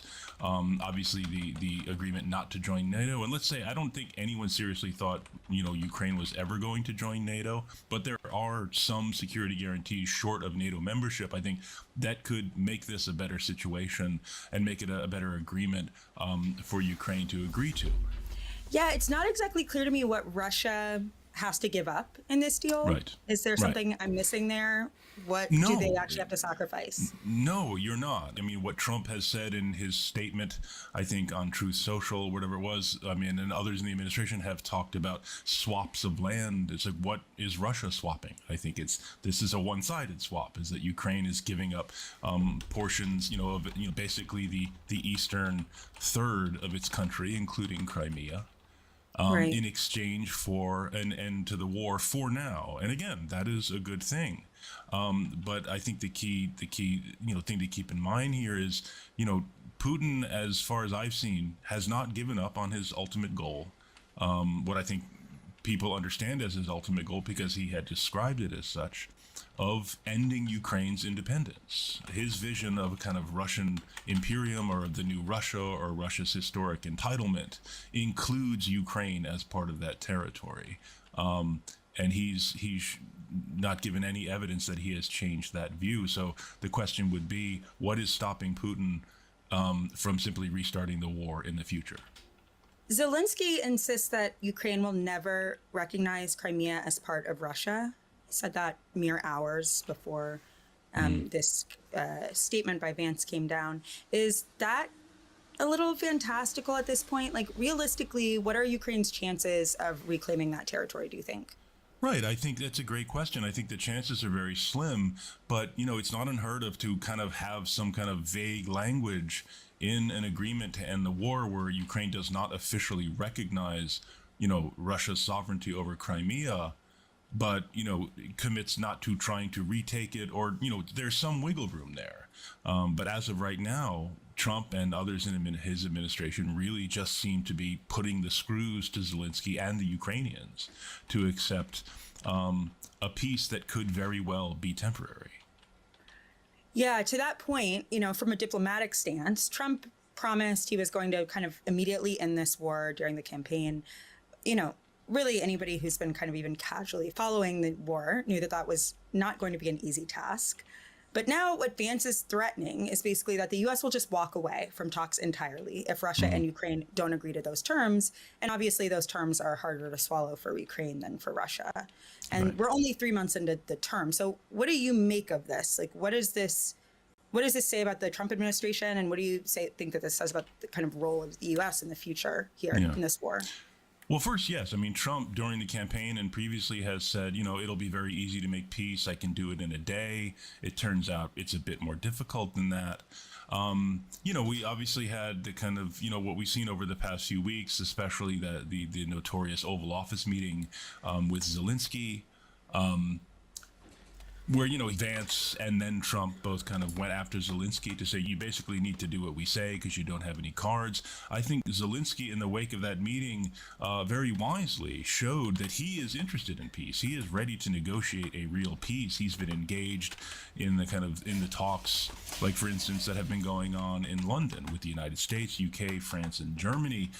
It is the Secretary of State, Marco Rubio, who decided not to attend those talks. The concern that Ukrainians have had, and this was something that was actually shared by the Biden administration, is that Putin wants this to be something that is negotiated between Russia and the United States. He believes that Russia is a great power and the United States is a great power, and it is the job of great powers, the right and the entitlement of great powers, to simply determine the future of less powerful countries. And unfortunately, it seems that Donald Trump also shares this view. But I think that not only is that, I think, unethical and unjust, it will not lead to more stability. It will lead potentially to more war. Yeah, it's interesting you say that, because we saw Trump lash out at Zelensky on Truth Social on Wednesday, saying he was prolonging the, quote, killing field. How do you sort of see Trump's repeated insults against Zelensky and apparently, you know, favoring of Putin in these negotiations as kind of part of this broader worldview? I mean, you mentioned earlier that this comes down to just sheer power, basically. And that is sort of how he's been playing this. Right. I mean, it is very notable that he has been telling a story about this war that is a lie. He has said that, you know, the Ukrainians started this war, Zelensky started this war. It is Russia that started this war. Now, I think it is possible to have a real discussion about, you know, Russia's own, you know, legitimate security concerns, Putin's own, you know, concerns about Russia's security and the arrangement of Europe without, you know, acquiescing to Putin's version of events. So you're an advisor, a former advisor of Senator Bernie Sanders on foreign policy. He's an independent, but votes with Democrats. So what do you think that Democrats can do to counter this perspective, this worldview, more in this particular situation, but also more broadly, because this does sort of seem to be the operating ideology of the administration? Well, I think what Democrats can do is to just uphold international law. I mean, the right of countries not to be invaded by their more powerful neighbors and have chunks of their land stolen is a pretty foundational concept in international law. And I think if we want to live in a world of rules, instead of a world where might makes right. I think it is important to continue to press that point. I mean, unfortunately, we have a situation where the previous Democratic administration did not uphold those rules, did not uphold international law when it came to the Palestinians in Gaza. So I do think Democrats, need to do a bit of self-criticism here and acknowledge that the previous Democratic administration really failed in this respect. But as we kind of look forward and try to articulate a vision of America's role in the world, a more peaceful, stable world where people live with dignity and real security, I think upholding these rules for all, for friends and foes alike, is really the way to go. So Ukraine is in a pretty tough spot right now. It is reliant on U.S. aid to keep up this war. It is in this existential standoff with Putin. And now Vance is saying, and the administration is saying, like, take it or leave it. If you don't take this, we're out, right? So what do you think that Ukraine's going to do? What kind of options do they really have here? You're right. They're in a very tough spot. I think what could help the Ukrainians is for the Europeans to really step up, as we've seen some of them doing. Not enough, and it's been very slow. But I think it is starting to dawn on our European partners that they really are going to need to do more. The question is whether they can do more quick enough, whether they can provide enough aid quick enough. Should the United States decide to walk away, and we should all understand what walk away means. It's to just kind of step back and let Russia continue to roll over Ukraine and achieve Putin's ultimate goal, which is to end Ukraine as an independent country. Matt, thank you so much for joining us. Very glad to be here. Thank you. Hey, subscribe to our channel. It is a great way to support independent media and keep progressive voices like ours alive. Seriously, just subscribing, one of the most impactful ways you can back what we do. Name the best digital photo frame by Wirecutter. Aura frames are guaranteed to mix things up this year. You know what my mom wants for Mother's Day? For me to call her more. That's crazy. You know what I don't have time to do? They must be Call making so much money off this shit. my mom. Well, Illinois.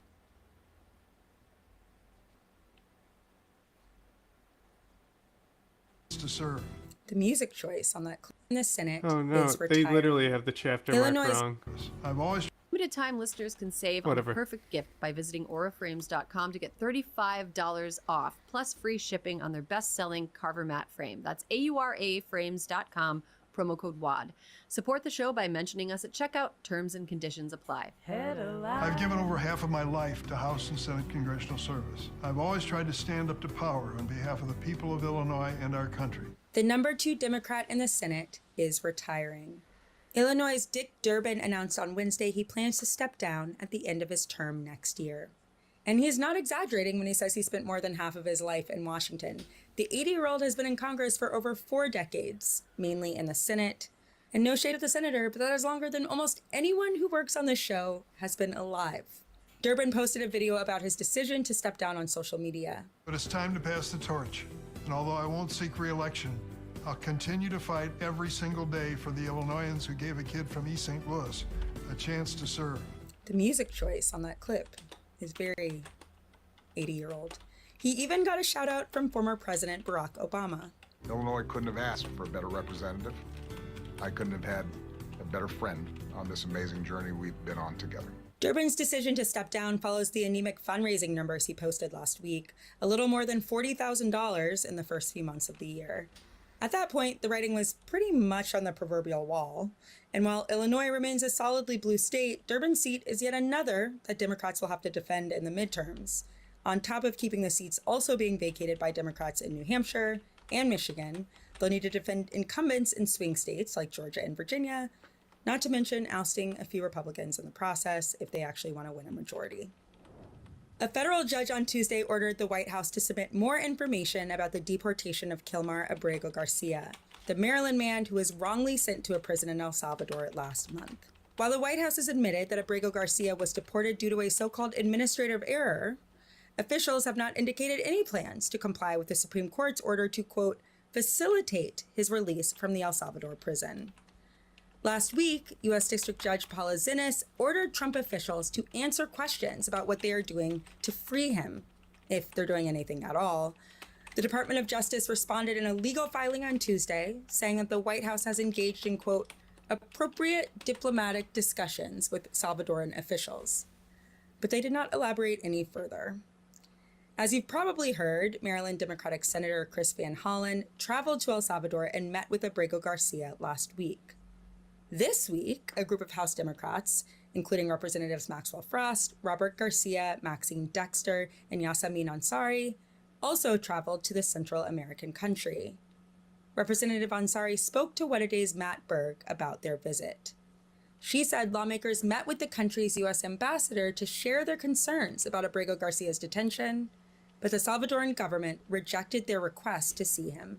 We had really hoped to meet with him, because although Senator Van Hollen had confirmed proof of life, the lawyer made very clear that this is something that we need regularly to ensure that he is safe and healthy. Ansari said that the trip to El Salvador sends an important message to the White House. I think that this administration wants the story to die, and to ensure that it does not die, we have to keep putting attention on it. And I think the most like real and authentic way to put attention on it is to directly go to where this is happening. The group also asked to visit a Venezuelan man who they say was also wrongfully deported. Andre Jose Hernandez Romero, a gay makeup artist who is seeking asylum. The Democratic members of Congress say they were also not able to speak to him, nor get any proof of life. The ongoing trade war between the US and China is maybe, just maybe, not good for us in the long run. Trump's tariffs on Chinese goods top out at 145%. China has retaliated with an 125% tax on US goods. During a speech at the Institute of International Finance on Wednesday, Treasury Secretary Scott Bessent talked up the opportunity for the two countries to make a deal. If they want to rebalance, let's do it together. Bessent's speech came after the Wall Street Journal reported that the Trump administration may reduce its steep tariffs on Chinese goods. CNBC reported Tuesday Bessent told investors that he expects a, quote, de-escalation in trade tensions between the US and China in the, quote, very near future. But some folks aren't willing to wait and see. A dozen states filed a lawsuit in federal court on Wednesday over Trump's trade war. The states allege that the president's tariff policy has been dictated by his, quote, whims, rather than the sound exercise of lawful authority. And they're asking the court to declare Trump's tariffs illegal and block U.S. officials from enforcing them. Whims rather than the sound exercise of lawful authority could be this man's memoir title. Better than The Art of a Deal, I must say. We're excited to be here for the launch of the Task Force to Eradicate Anti-Christian Bias as outlined in the President's executive order. If you are confused by this announcement from Attorney General Pam Bondi, let me back up for just a moment. Remember in February, when President Trump issued that executive order assembling a task force meant to weed out anti-Christian policies from the Biden administration? Do you remember that? It was weird for so many reasons, including the fact that former President Joe Biden is Catholic, a denomination that falls under the umbrella of Christianity. Also, the fact that Christians are by far the largest faith group in the country. But back to the point. That order names the Attorney General chair of the task force to eradicate anti-Christian bias. Just a reminder that these are the same people who stopped funding cancer research and stopped feeding malnourished kids because they said it was a waste of your money. This is what they're spending your money on. On Tuesday, Bondi convened the group's inaugural meeting with other government representatives. Together, this task force will identify any unlawful anti-Christian policies, practices, or conduct across the government, seek input from the faith-based organizations and state governments to end anti-Christian bias. Actually, maybe this is a very efficient task force because they can just be like, there is none. Report. Done. You know, maybe they're playing the long game. The Department of Veterans Affairs followed suit with Secretary Doug Collins, urging employees to report any internal instance of anti-Christian discrimination. The AP reviewed the email that Collins sent asking for, quote, names, dates, and locations of any alleged incidents, like unofficial understandings hostile to Christian views, adverse responses to requests for religious exemption under the previous vaccine mandates, and reprimands for displaying Christian imagery or symbols. This is a reminder, you can't say happy holidays anymore. The war on Christmas is over. You say happy holidays, they're going to get you. The VA is not the only department that got the president's memo. The State Department made similar requests earlier this month to its employees in line with Trump's executive order. And that's the news. That is all for today. If you like the show, make sure you subscribe, leave a review, pray you don't end up on the Anti-Christian Bias Task Force hit list, and tell your friends to listen. And if you are into reading and not just Trump's God Bless the USA Bible, available for $60, like me, What a Day is also a nightly newsletter, so check it out and subscribe at cricket.com/subscribe. I'm Josie Duffy Rice, and wishing people happy holidays is a form of resistance.